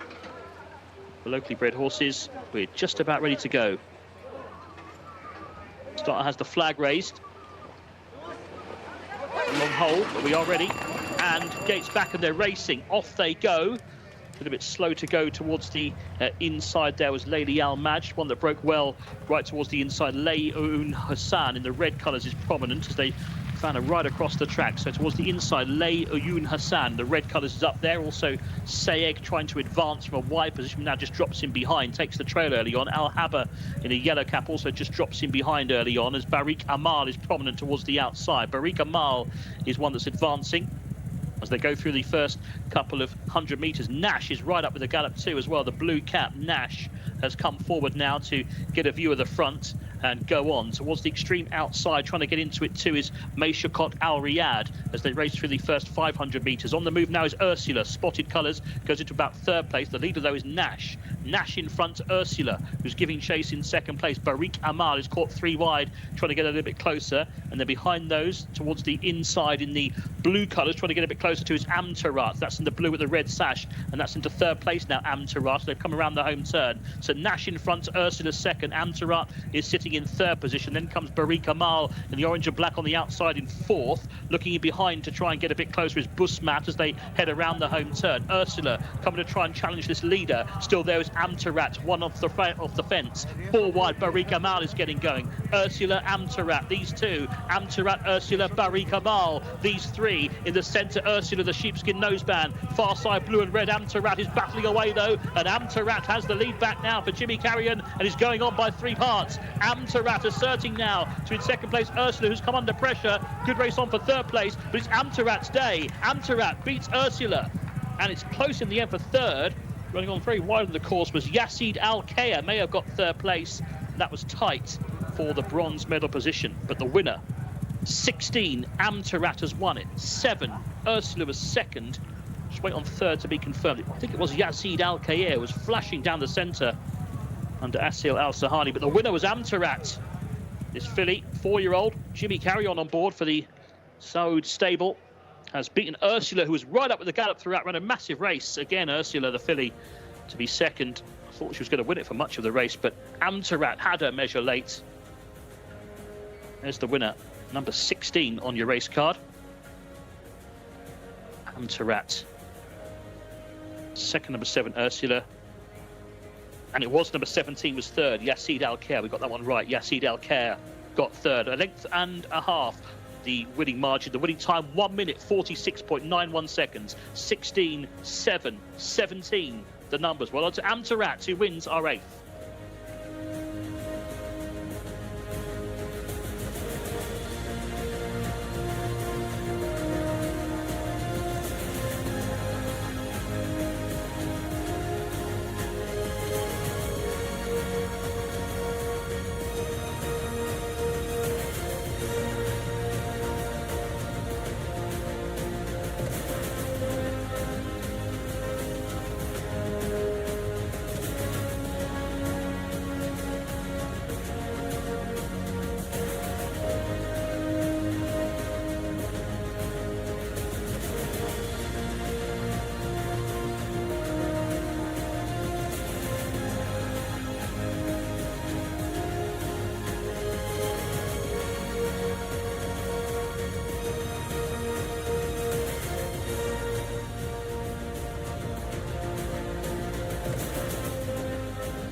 A very happy Jimmy Carrion, who has 2 winners in the last 2 days, and he looked very happy with that cheeky punch at the air as he guided Amtarat to success in our penultimate contest on the day, just beating yourself and Shamila with Ursula. Rory, a little bit gutted with that performance. Yeah, obviously with Ursula travelling really well through the race, finding for pressure to lead in the straight, and then being run down by Amtarat. She wasn't an easy one to find the winner, and that this was her first run of the season. Listen, she looked really promising 2 seasons ago. As a 2-year-old, she won on debut. She had a much higher rating than this at one stage, but last season was a disaster for her in Riyadh. The best finishing position she had in 5 runs was 9th. But as a result, she's fallen down the handicap, given a long break, she's clearly refound her form, found an opportunity, and it's nice to see a filly get back on track. So Amtarat always had ability but was unable really to put it on paper, but it's great to see her finally getting her head back in front today. That's her 12th start, her second win. She can still run in 0 to 1 to 2 races, or 0 to 2 races, or even 1 to 3 races. So she's got plenty of options available to her if she'd put her right foot forward. Yeah, the question is how well she will come on from this, because her previous run had been on debut over 1,400 metres, so she clearly can go well fresh. It's now a question of whether she's able to build on this really promising start to the season. I wouldn't be surprised to not see her again at King Khalid Racecourse and her reappear in Riyadh and try and just make the most of a bit of a gap. Yeah, I think this is her first run here. All her other runs, I think, are at Riyadh. So there you go. She's a liking for King Khalid Racecourse. Maybe they come back quickly. We just don't know. There's a very happy Jimmy Carrion who has given us a second winner in 2 days for those that supported him. He has been flying along, and he timed that ride to perfection as well, because he came up that inside passageway. We're seeing the track slowly develop. I really think we're seeing the track change. We saw no winners on the rail for yesterday. We saw very few on the rail at the beginning of this meeting, but the last 2 races, all the winners have come up the rail.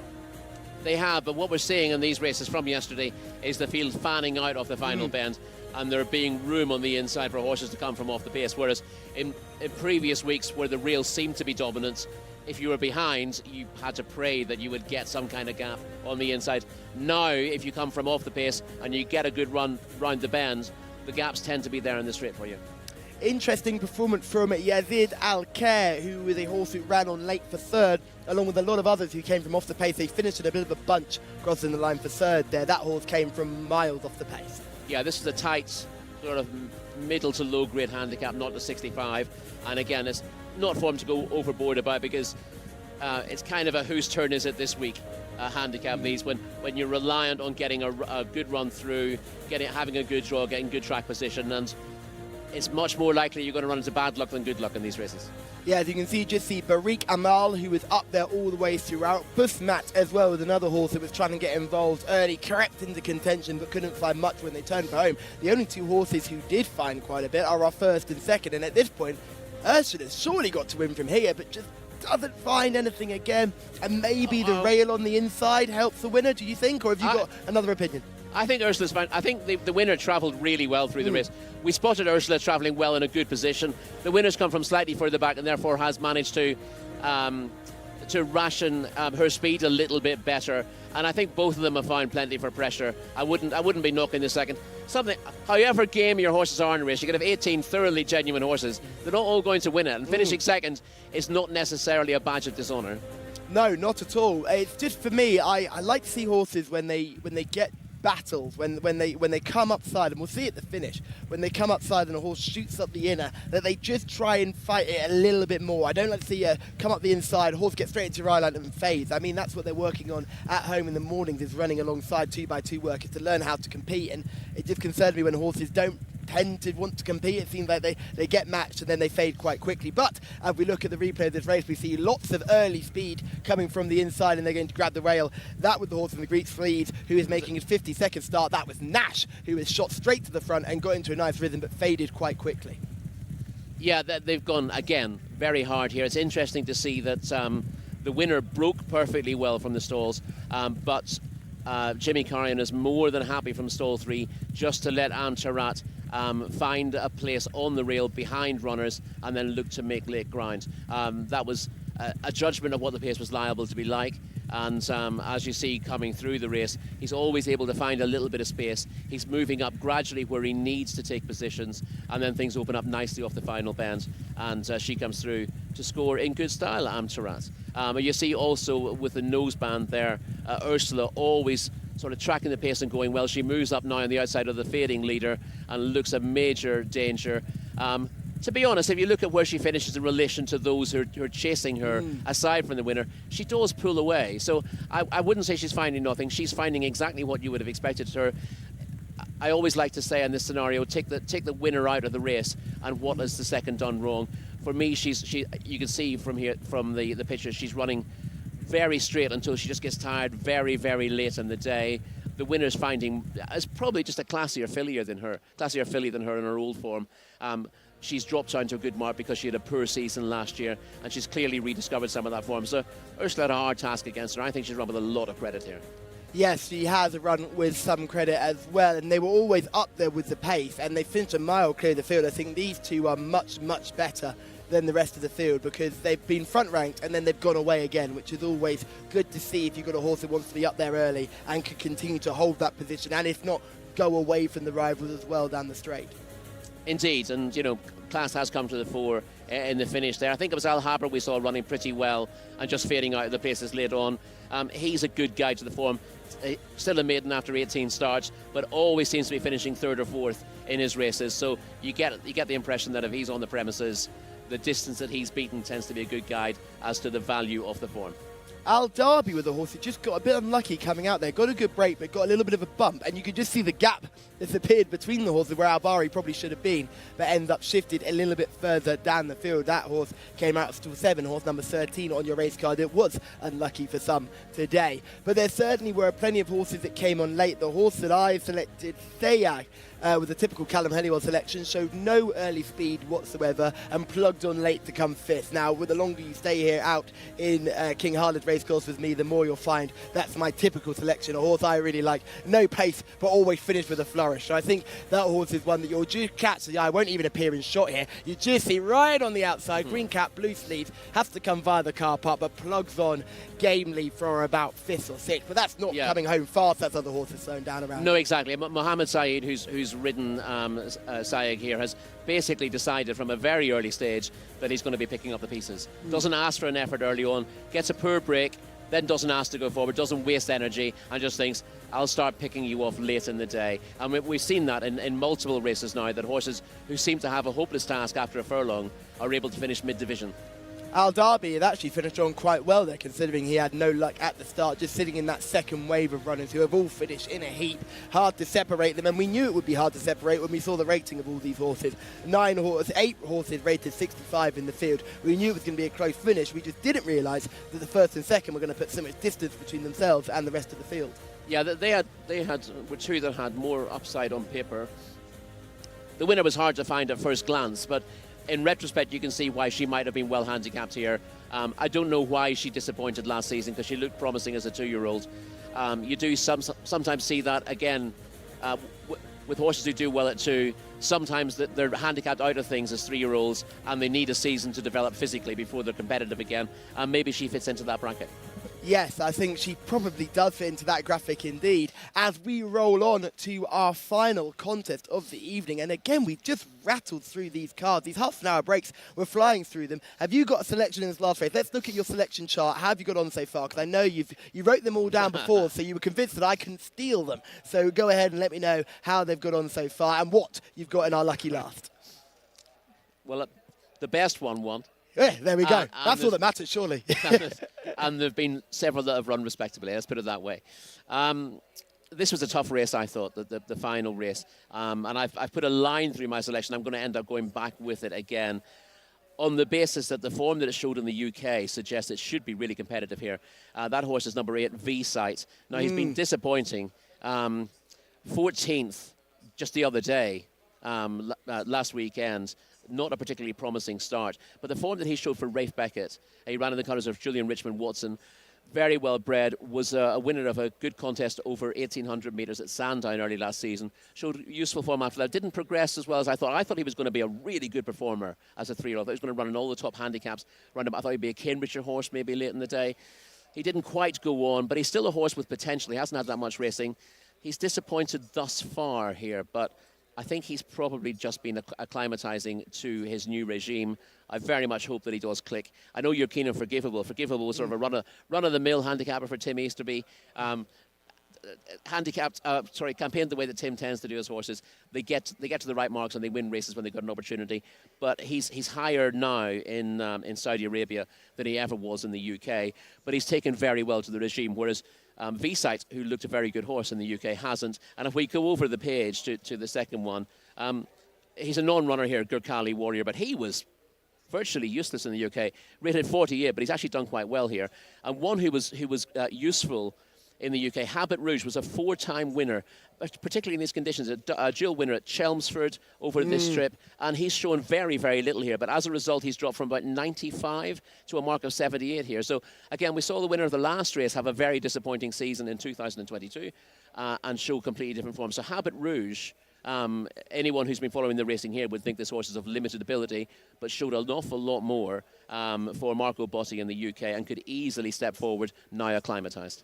Well, that's just a few of those horses that we're looking to look forward to as we get further on into this fascinating final race. And the man to take us through the runners and riders is Anthony Ennis. Yeah, thank you, Callum. You're looking forward to. I do remember Habit Rouge running.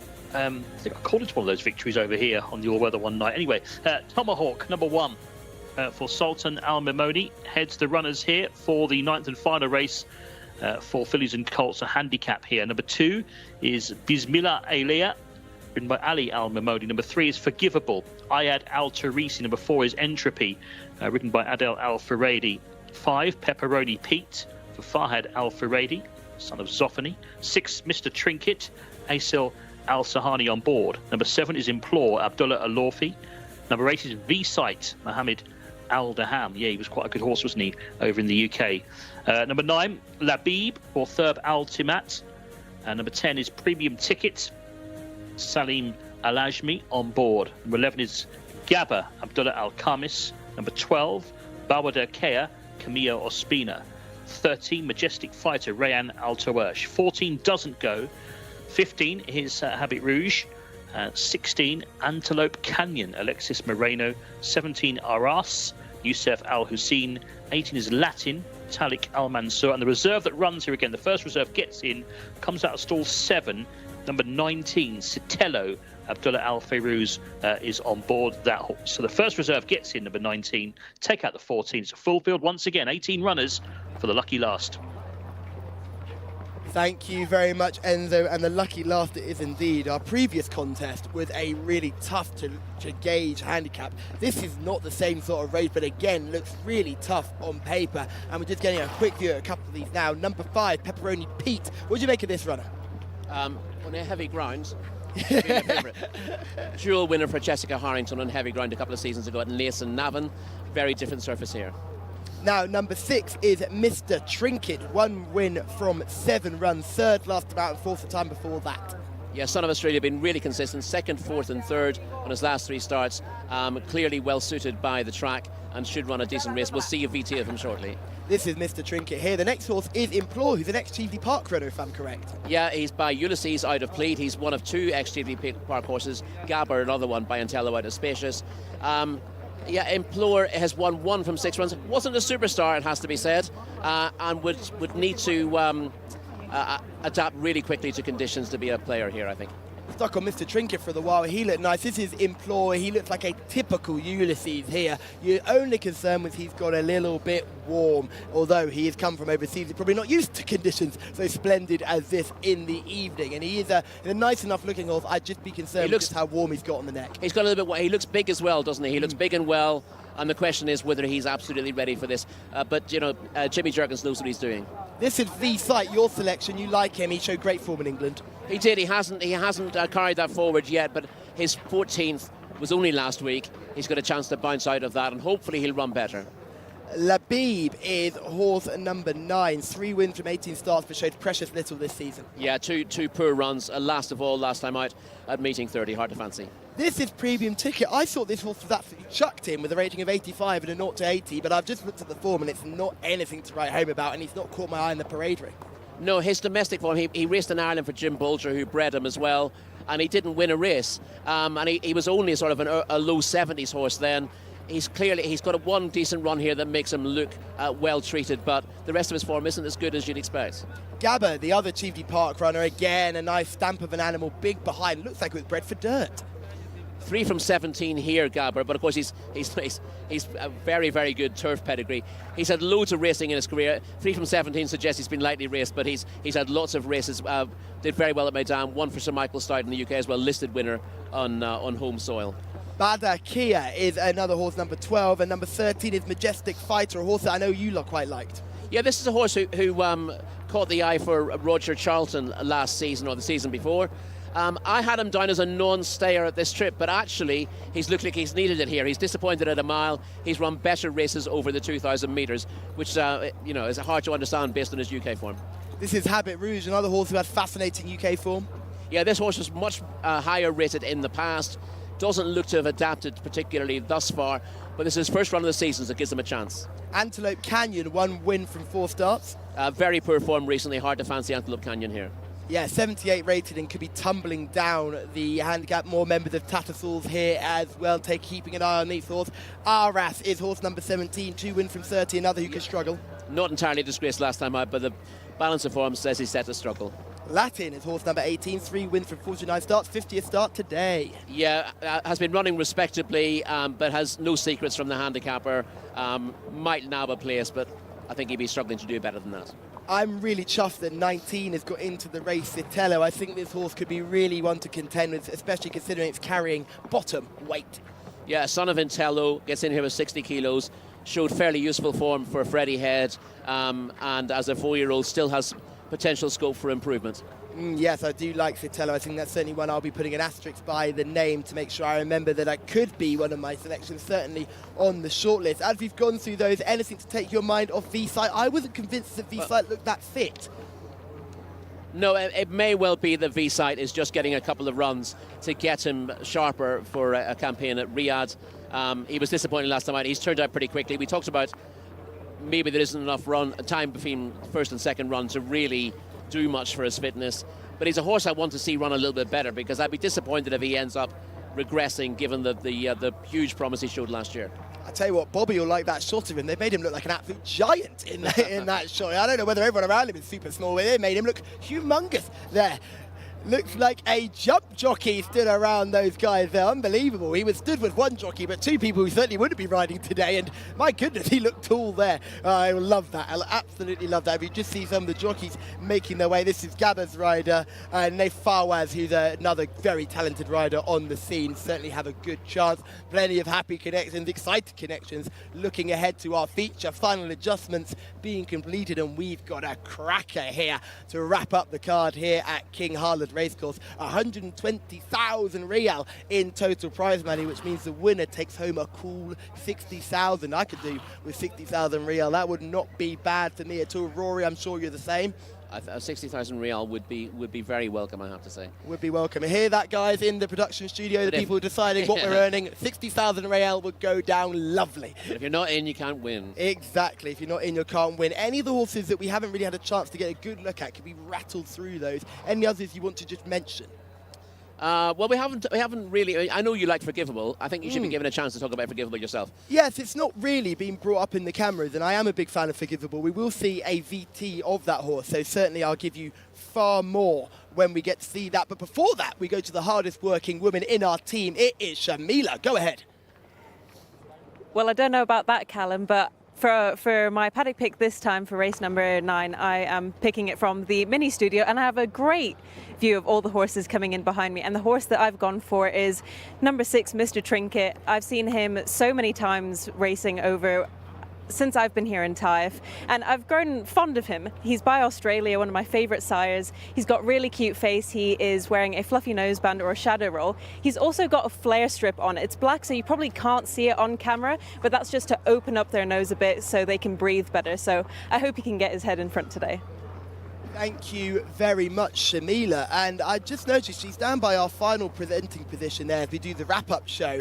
Interesting to see. I think she stood on the little box we've got provided there. So I think she looked a little bit taller there. She's floating above the guys there on the ground. She stood on her box. She doesn't look like she'd been eaten by the desk. The one thing I do have to mention about Mr. Trinket is that breathing apparatus that we've seen a few of those horses, and a couple of winners today have that, just to give them a little bit of extra room to breathe. And there's so many different things you can do. Tongue straps as well, loads of other options, but the flare strip is more of an American thing. It is. It's allowed in most states in America. It's not allowed in Ireland or the UK, and I don't think in France either. But it is allowed in some American jurisdictions, and obviously here in the Middle East as well. It clearly helps the horses, but obviously someone has to make a decision as to what is allowable and what isn't allowable as an aid to the horses. Yes, and I think that it's one of these things that I'm sure we'll see in Saudi will develop, and they'll take inspiration from. I think Robbie Fowler I was the first person I saw sporting one of those when playing for Liverpool. So they've been on the go for a little while. All the swimmers tend to use them as well. I think when you watch the Olympics and you watch the swimming, a lot of them have the strips over their nose too, just to aid their breathing as well. I thought that was that was to actually stop them breathing in through the noses of the swimmers. No, I'm sure it's to aid. I thought the idea was that you can come and you can get a good, decent gasp of air in as you put your head up. And you've seen other 50-metre boys do it because they never put their heads up. Because, you know, there's a limited amount of breathing in you want to do when you're underwater, isn't there? Exactly. So it's just when you come up for that gasp of air, take as much into your lungs as possible. One of the other things I have to mention about Pepperoni Pete is I'm sure you'll see the knee action here. You'll get a really pronounced knee action because Pepperoni Pete loved heavy ground. That's not a negative here at King Khalid race because we've seen a few horses with big rounded knee actions that have gone on to run well. Listen, we've seen Forgivable win here last time out. Not such a pronounced action, but this is a horse who showed all his form on turf in the UK. It's quite surprising how many horses untested on artificial surfaces. Obviously, we don't have dirt in the UK anymore. We don't have 5%. But a surprisingly large number of those are actually proving equally adept, if not better, on the dirt surface. So that's quite an interesting thing to see. I was shocked when I saw some of the European pedigrees coming to the fore on dirt. We've seen Churchill winners. It's great that we've got a son of Australia here as well, which would be great to see. Tomahawk, horse number 1, the top of the race card, rated 80, 2 wins from 15 starts, and more of one of the interesting runners who we didn't quite get a chance to see early on, carrying a lot of weight though, which would be a slight concern. First time up at Taif? Very much so. He's a horse whose form tailed off last season. So again, he's a bit like the last winner in that if you look at his recent efforts, and when I say recent efforts, he hasn't run for quite a while. Very disappointing, but he's had a long break now, and as we saw with the previous winner, you get a handicapper who runs 4 or 5 bad races, drops 7 or 8 pounds in the handicap, give them a break, find out what the issue was that was stopping them running well, and you've got something that's well handicapped to go to war with if they're ready to go. I didn't think Tomahawk would be particularly ready to go, and I wasn't enormously impressed by the form. We're going to have a look at some of this form. This is Forgivable, a horse I'm a huge fan of, and this is Forgivable absolutely dotting up. And look at the confidence in the jockey, a long, leisurely look back at his rivals. What do you make of this? This was quite an impressive performance from Forgivable. It came over a longer trip, but most of his form in the UK was at this distance. This was actually over an extra couple of furlongs. So we know that he stays. He was 4th at his previous start, over 2,400 as well. Normally you'd look at a horse like this staying on as he is and say that the drop back 400 metres on trip might be a negative. But as I said, all his UK form for a very shrewd trainer was at this distance, so it shouldn't be a bother to him dropping back. This is Mr. Trinket, you'll see currently in 3rd in your screen on your position. Then it stays 3rd. This was back in July. Yeah, Mr. Trinket finishes 3rd here. He's been very consistent on his recent starts, finishing 2nd, 3rd and 4th, all at different trips. That's at trips between a mile and a mile and a half, so he's clearly very adaptable. He's no match for the winner here, but his consistency is very hard to knock. He's just beginning to struggle at the end. He actually loses that 2nd place and gets passed by the grey right on the line, just beaten on the nod. So you just be a little bit concerned that he's emptying of the complete opposite direction with Forgivable, who will be finding plenty. The final horse we're going to look at is Premium Ticket, the horse I was convinced was thrown in the bright orange blinkers. You can't miss Premium Ticket. Yeah, this looks at first glance to be quite a promising run. He shows up quite well on the rail. You think he's going to throw down quite a good challenge at the final turn, but he doesn't find an awful lot from that point, just plugs on at one pace. In actual fact, looking at the VTA, it looks like he's going to be swallowed up and finish 6th or 7th, but he does sort of manage to rally and get back in front of one of those to finish in that 5th position. But that, you know, you look at his rating, you think he's got a massive chance here. You look at that run and you're not overly convinced, and then you dig back through his form for Jim Bolger, and he's not overly convincing Premium Ticket. He's one I'd be inclined to be against. I think I'm going to join you on that one. I'm not going to be with him either. I am going to be with Forgivable. That's horse number 3. Who are you going to be with, Rory? Well, I suspect that V-Sight isn't one for today, but I'm going to put him up on the basis that I want to see him build on that latest effort. I want to see something positive to go forward. So it's more of an emotional selection. Yes, so that's Rory on number 8, myself on number 3, Shamila on Mr. Trinket number 6. Those are your final selection for our lucky last. Over to you, Enzo. Take them home. Yeah, thanks very much to you, Callum, and to Rory, and to Shamila. Yeah, looking forward to this final race then. And some familiar names here, as you were talking about. Lots of horses will be running over in the UK and Europe, so a bit more familiar with some of these, including Habby Rouge and V-Sight. Premium ticket as well. So runners are at the start then. They are going the 2,000 metre distance this time. So go up in trip once again to the 10 furlongs this time. So it's a longer race. It is over a lap of the track, 1.25 miles. They start there, you can see, down the home straight, and then do a complete lap of the dirt here at Taif Racecourse with the floodlights well and truly on now. We are heading towards 8:15 in the evening, local time. And the runner's just circling behind the stalls then. The non-runner here is Gakali Warrior. That one is out. The other runners will shortly be out to start their loading up process. Habby Rouge, a horse who was trained, as Rory was saying, by Marco Botti over in the UK. Had some winning form on the all-weather. Hasn't shown enough, perhaps, this time over here. That's him in the middle there, getting some attention. Number 1, Tomahawk. Sultan Al Mamoni on board that one. Winner's been spread out well amongst the jockeys this afternoon. A few jockeys here looking for a double, though, on the card. Saif Al-Balushi is the jockey who rides number 15, Habby Rouge. It's number 6 in the green. Mr. Trinket, number 10 in the blue and red premium ticket there. 7 in orange is Implore. 1 is Tomahawk, mauve and white. This will be number 8, V-Sight, in the silver colours. There's the 4, Entropy. Forgivable there in the blue and white. 12 is Bawada Kea, in the yellow and green. 11 is Gabba in the black and white. There's number 9, Labib. 17, it is Aras. 13, the darker saddlecloth Majestic Fighter. 16, Antelope Canyon, the green colours. There's number 6, Mr. Trinket. And that's 18, Latin, kind of a mauve coloured saddlecloth, isn't it, the 18 number? And that's Tariq Al Mansour on board Latin. Familiar colours there as well of number 5, Pepperoni Pete. Number 5, dark blue with the 1 light blue hoop, 1 red hoop. We see those over in the UK an awful lot. 2 there is Bismillah Alay. So they are to go behind. Bawada Kea is in the yellow and green. 17 there is Aras in the light blue and black checks. Blue with the white spots is Latin. There's 19, Citello. Now this is the reserve that gets in, and you can see where's the second colours here, where's the yellow cap. So do bear that in mind if you're following Citello.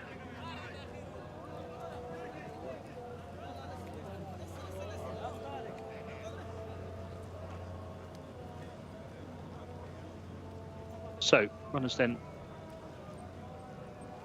about to get their final instructions to load up. 19, that is at Citello there. 15 there is Habby Rouge. Kind of a white cap for Habby Rouge here to distinguish between Entropies in the same colours. Gabba is number 11. Good to see Jimmy Jerkins, the legendary American trainer with a runner here. Implore he's got, number 7, son of Ulysses. This is an interesting horse. Camillo Espia's a ride. A filly called Bawada Kea. The yellow there with the green stars. There's Entropy. Blue cap, got a yellow bridle. Son of See the Stars. First of the runners has gone in now. Of course, this is a handicap race, 0 to 80. So we're not in race card order for the draws. So they're drawn all over the place here. Runners are going forward. Bismillah Alay to stall 2 going in. Mr. Trinket is in all green colours. There is Entropy in company with Forgivable as well. The silver colours there with the braid, that is V-Sight. It's gone in. And it's at stall 1 we saw right on the inside there. So we're getting through the loading up. That's Majestic Fighter, that was, wasn't it? That was Ryan Altoesh or Majestic Fighter, we just saw in the kind of a very light colours with the blue cap. Blue and yellow going in. This is Premium Ticket now, Son of Dawn approach. So we're getting close to a start for our final race on this Friday evening.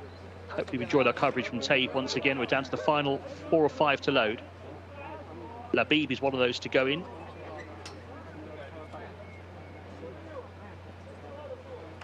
So the yellow and green Bawa Care.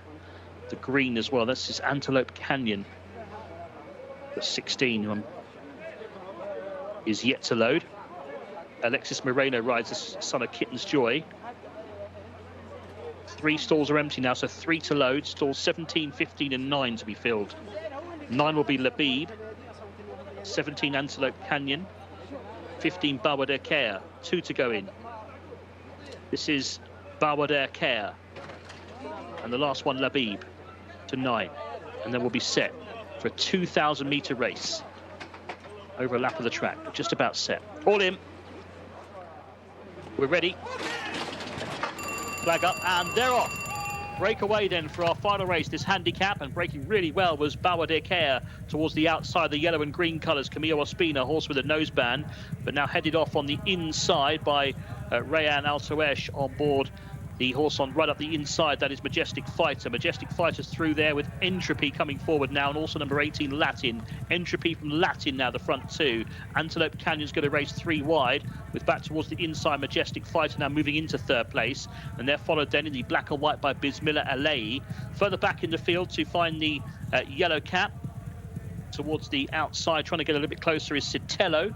Citello, the reserve that comes in here. Then the red and white colours, that is Implore for Jimmy Jerkins. Just off the pace towards the inside, Mr. Trinket in green is trying to get a bit closer. The Czechs of Arras is next. They've got 1,200 metres left to travel, and they're making the run then down the back straight. Just off the pace, looking in behind for Labib, and then Premium Ticket is also well towards the back of the field at this stage, as the pace really begins to increase down the far side. Entropy it is who puts the pace for the race here. Entropy in front leads a length clear to racing in 2nd place up on his outside, Majestic Fighter. Trying to get a little bit closer then. Behind those on the inside is Bismillah Alei racing in 3rd place. And then to that one's outside, Latin is trying to get on the move as well. Now goes into 3rd place. Mr. Trinket is also on the move in green colours, looking to get past Citello. Then a few lengths back to find Forgivable, is also on the move out wide, blue and white colours. And then comes Arras. The pace has been relentless here as they head towards the home turn. Majestic Fighter out in front here for Rayan Altoesh. Majestic Fighter has kicked for home here, number 13, and has tried to get away from them. Majestic Fighter has opened up that lead to 3 lengths. The danger is Mr. Trinket going off in chase now for Asil Al-Sahani in 2nd place. The green colours looks a big threat too. The front 2 are clear, nothing at all from off the pace, and the leader is still Majestic Fighter by 4 lengths. The only danger appears to be Mr. Trinket in 2nd place in the green. Staying on in behind those, trying to get there is Forgivable, but a lot to do. Can this leader stay there? Majestic Fighter, can he finish what he started? Trying hard, Mr. Trinket on the outside. Majestic Fighter is doing enough. He's staying on strongly in front here, and Majestic Fighter it is who's going to make most of the win. 13 Majestic Fighter the winner. Mr. Trinket has been caught for 2nd place by Premium Ticket, who flew home. Premium Ticket, I think, has just got 2nd ahead of Mr. Trinket in 3rd. That's close for the minor position, but the winner, Majestic Fighter. Well done to Rayan Altoesh. He had the inside draw. He made use of it for the Algaith stable. 13, the winner, Majestic Fighter. Just kept on finding. Relentless for Rayan Altoesh. He had that inside draw, didn't he? Stall 1, that was crucial. He was able to get to the front to dictate matters. Premium Ticket was the big finisher. Might have got 2nd here, I think he has, over Mr. Trinket, who gave vain chase to the leader all the way up the home straight. He was the only one, though, to come out of the pack, to be fair to him, Mr. Trinket, and have a go at this winner. But Majestic Fighter just kept on finding. How he's done that off that gallop, I'll never know, but well done to him. He's now got 2 wins from 6 starts in his life over here in Saudi, and he's won it from the front. That was a tough performance. 13 Majestic Fighter, the winner. Premium Ticket, we're about to see finishing here, number 10. Yeah, he's got 2nd, isn't he, on the inside. And 3rd will be number 6, Mr. Trinket. So it's 13 Majestic Fighter, the winner. 10 Premium Ticket in 2nd, and 3rd, number 6, Mr. Trinket. 4.5 lengths the winning margin. Number 14 didn't go. A gutsy win that, wasn't it, from the front. Majestic Fighter, he did it the hard way. 13, the winner, gets the better of 10, with 3rd, number 6, Mr. Trinket. 2 minutes, 16.53 seconds the win time.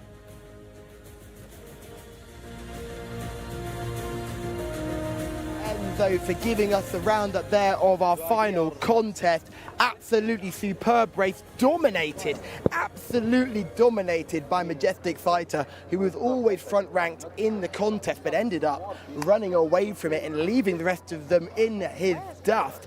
Interestingly to see that it was Mr. Trinket who was plugging on well for second, but he ended up losing second to the flying finishing Premium Ticket. Good race to round off the card.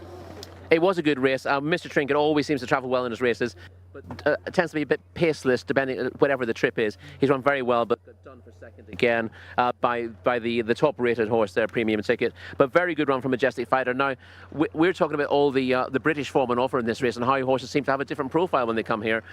There were others in this race who were rated higher in the UK. He was a nice horse for Roger Charlton.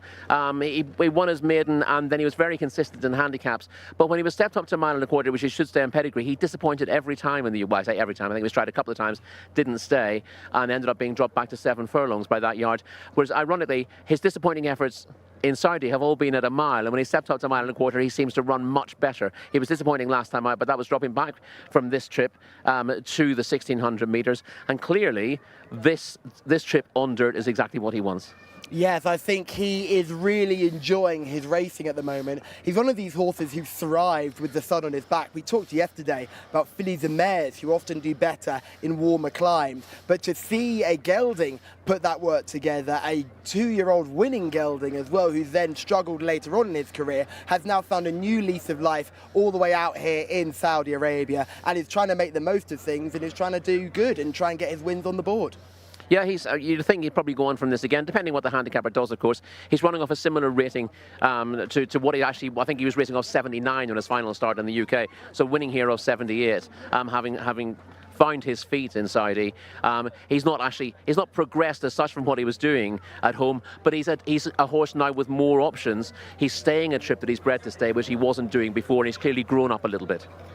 Yes, he is clearly enjoying his racing at the moment. And someone else who is enjoying being back is a man who has come to the desk. We're getting all the jockeys today. Camillo Ospino, welcome to the wrap-up show for the English Channel, and congratulations for having a winner straight back.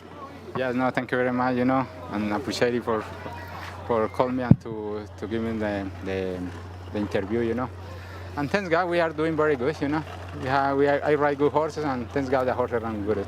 Now, we saw that your family was over recently. Is that why you've not been riding? Have you just been spending some time away from the sport with your partner and your child? Yeah, no, my family is here. My daughter, she born here, because I've been here for 15 years, And sometimes she's coming to see the races, and she's my lucky, Was she here today? Yeah, sure. Well, there we go. Yeah, sure. No, the really good horse you rode today, Zain Al Zain. Yeah. What a really exciting filly to look forward to. Must be a joy to ride. Yes, it's a nice filly. I was working in the morning, and she's very good. She's a little bit lazy, this first time, and she ran with cold, it's a little bit tough race for her, but she has very good pedigree, and thanks God she brought very good, and she keeping until finish. But I a little bit scared in the after 600 meters because Ramos is coming outside. He's coming more better than my filly. But thanks God when I change my weight, and that filly she's. We're watching it right now. She looks absolutely stunning. But the thing that you mentioned at 600 meters, when you're getting caught, what's going through your mind at that point? How do you handle that? No, always when I ride the King Abdullah horses, I give in all until finish, because you never know with these horses, Sometimes you think that the horses is die, but the horses is come back many times, I try to beat the races until finish, until wire. Yes, she is certainly one for the future. You did ride the dam. Rory mentioned that he knows a lot about the family. Talk to me about her mother and how she. Yes, I went with the mother also. Yeah. Very lucky family for you. Yeah. No, I ride many fillies there, and now she's a mare, and I ride the daughter and son, because thanks God the King Abdullah stable giving very good horses. Is she a mare still standing in Saudi Arabia? Is she at stud here or is she at stud overseas? No, here, yeah. Fantastic. Here, It's yeah. just another string to the growth of Saudi breeding. Shamila, you saw her straight away in the parade ring and you thought she was magnificent. I did think she was magnificent. I thought she looked so well that I actually thought she was a colt. And everyone said, no, she's a filly. So that's how well she looked to me. So she just stunned me from the very beginning, and also how professional she was at the racetrack. And the thing is, it doesn't just stop with the mother, because Rory knows all about the granddam, the grandmother. So he could tell me a little bit about how talented the grandmother of this family, the matriarch, is. Yeah. The Grandam raced in the UK. She was a very useful filly. At a trip, she wanted 2,000 metres or further. She was placed in a Group 3 race over 1.25 miles at Newmarket as a 2-year-old, and she was third in what we call the Lancashire Oaks as a 3-year-old over 1.5 miles. So she stayed very well. I'm guessing the dam stayed well as well. And what was her name? What was the granddam's name? Natalie's Joy. Am I right in saying that? Natalie Jane. She was called. That's not a bad effort. Yeah. Natalie Jane, yes, she was a very good horse, and we can just see the fact that stamina is in the pedigree. Do you think she can go further, 2,000 metres? I like this pedigree, by Dynever. Dynever is very good stallion here. He gives him very good horses. I rode one champion horse here. The name is Ala Khalil. He never lose. He ran 6 times and he won 6 times. And I won the 2,000 in 2 minutes with this horse, and it's nice horse. I never ride one horse same like this here in Saudi Arabia. We spoke to Alex yesterday. He's come back with that big old scar on his face. He said he didn't want to miss out on any rides. He wanted to be back the next day. Just how hard is it to get some rides here in Saudi Arabia? Sure. When happens something, you want to ride, because I stopped 2 days, the last Saturday and yesterday, but for me it's maybe 1 month. You're with your family, but are you watching the racing? Yeah. I'm in my home, but I want to ride a horse, No, it's absolutely true. You can see you missed out on a couple of winners, but your backup was doing really good work, and he was riding really well. And it's good to see the King Abdullah bin Abdullah and Sons are running really well, and those horses seem to be flying at the moment. I really appreciate it with the Prince Mita bin Abdullah and Talal bin Sharain, because they give him the support always in the stable, and the trainer Ahmed Neheri, Abdullah Da, it's very good team. We are family in that stable, We try to win the races. We try to do the best plan to win the races. We are 4 horses in 1 race, but we try to win the race. Now, talking about being a team, we've heard a lot about the mornings, and Shamila's been lucky enough and hard-working enough to get up really early in the morning to watch some of the workouts. You're the big jockey here. Who are you looking to ride in the mornings? What type of horse are you looking to get on? No, every jockey here is they ride in the morning, But in special, in my stable, because we ride the best horses run a week, Because the trainer, he say, okay, this horse run this way. I want Camilo, you check how is the horse, how is breathing, I try to ride the best horses in the morning, but because we want to win the all races, And how much do you see horses who do really well at home at work do well on the race course, or are there horses who are really bad at home who then do well at the race course? Yeah. No, thanks God the stable, the King Abdullah stable has very good horses, and we have many horses, and thanks God every week we have very good horses to run, and thanks God we are doing very good in Thai season, Now, Shamila, you've been here longer than all of us put together. How good is Camilo as a jockey? How talented is he? Absolutely one of the best. I mean, there's so many good jockeys here, and even the local jockeys, like the quality of all the jockeys is really good. But you have guys like Camilo and Wigberto who've been around for so long, but yeah, they're great. Oh, thank you very much. I appreciate it. His head's getting a little bit bigger. Camilo is just one of very many talented jockeys here. We're not the particularly talented broadcasting team, but we are trying our best. We're with you at the same time tomorrow. Thank you so much to the Jockey Club of Saudi Arabia. Thank you so much to SSC for giving us this incredible opportunity. Thank you, Rory. Thank you, Shamila. Thank you, Camilo. Thank you for watching. See you tomorrow. We're back to do it all over again.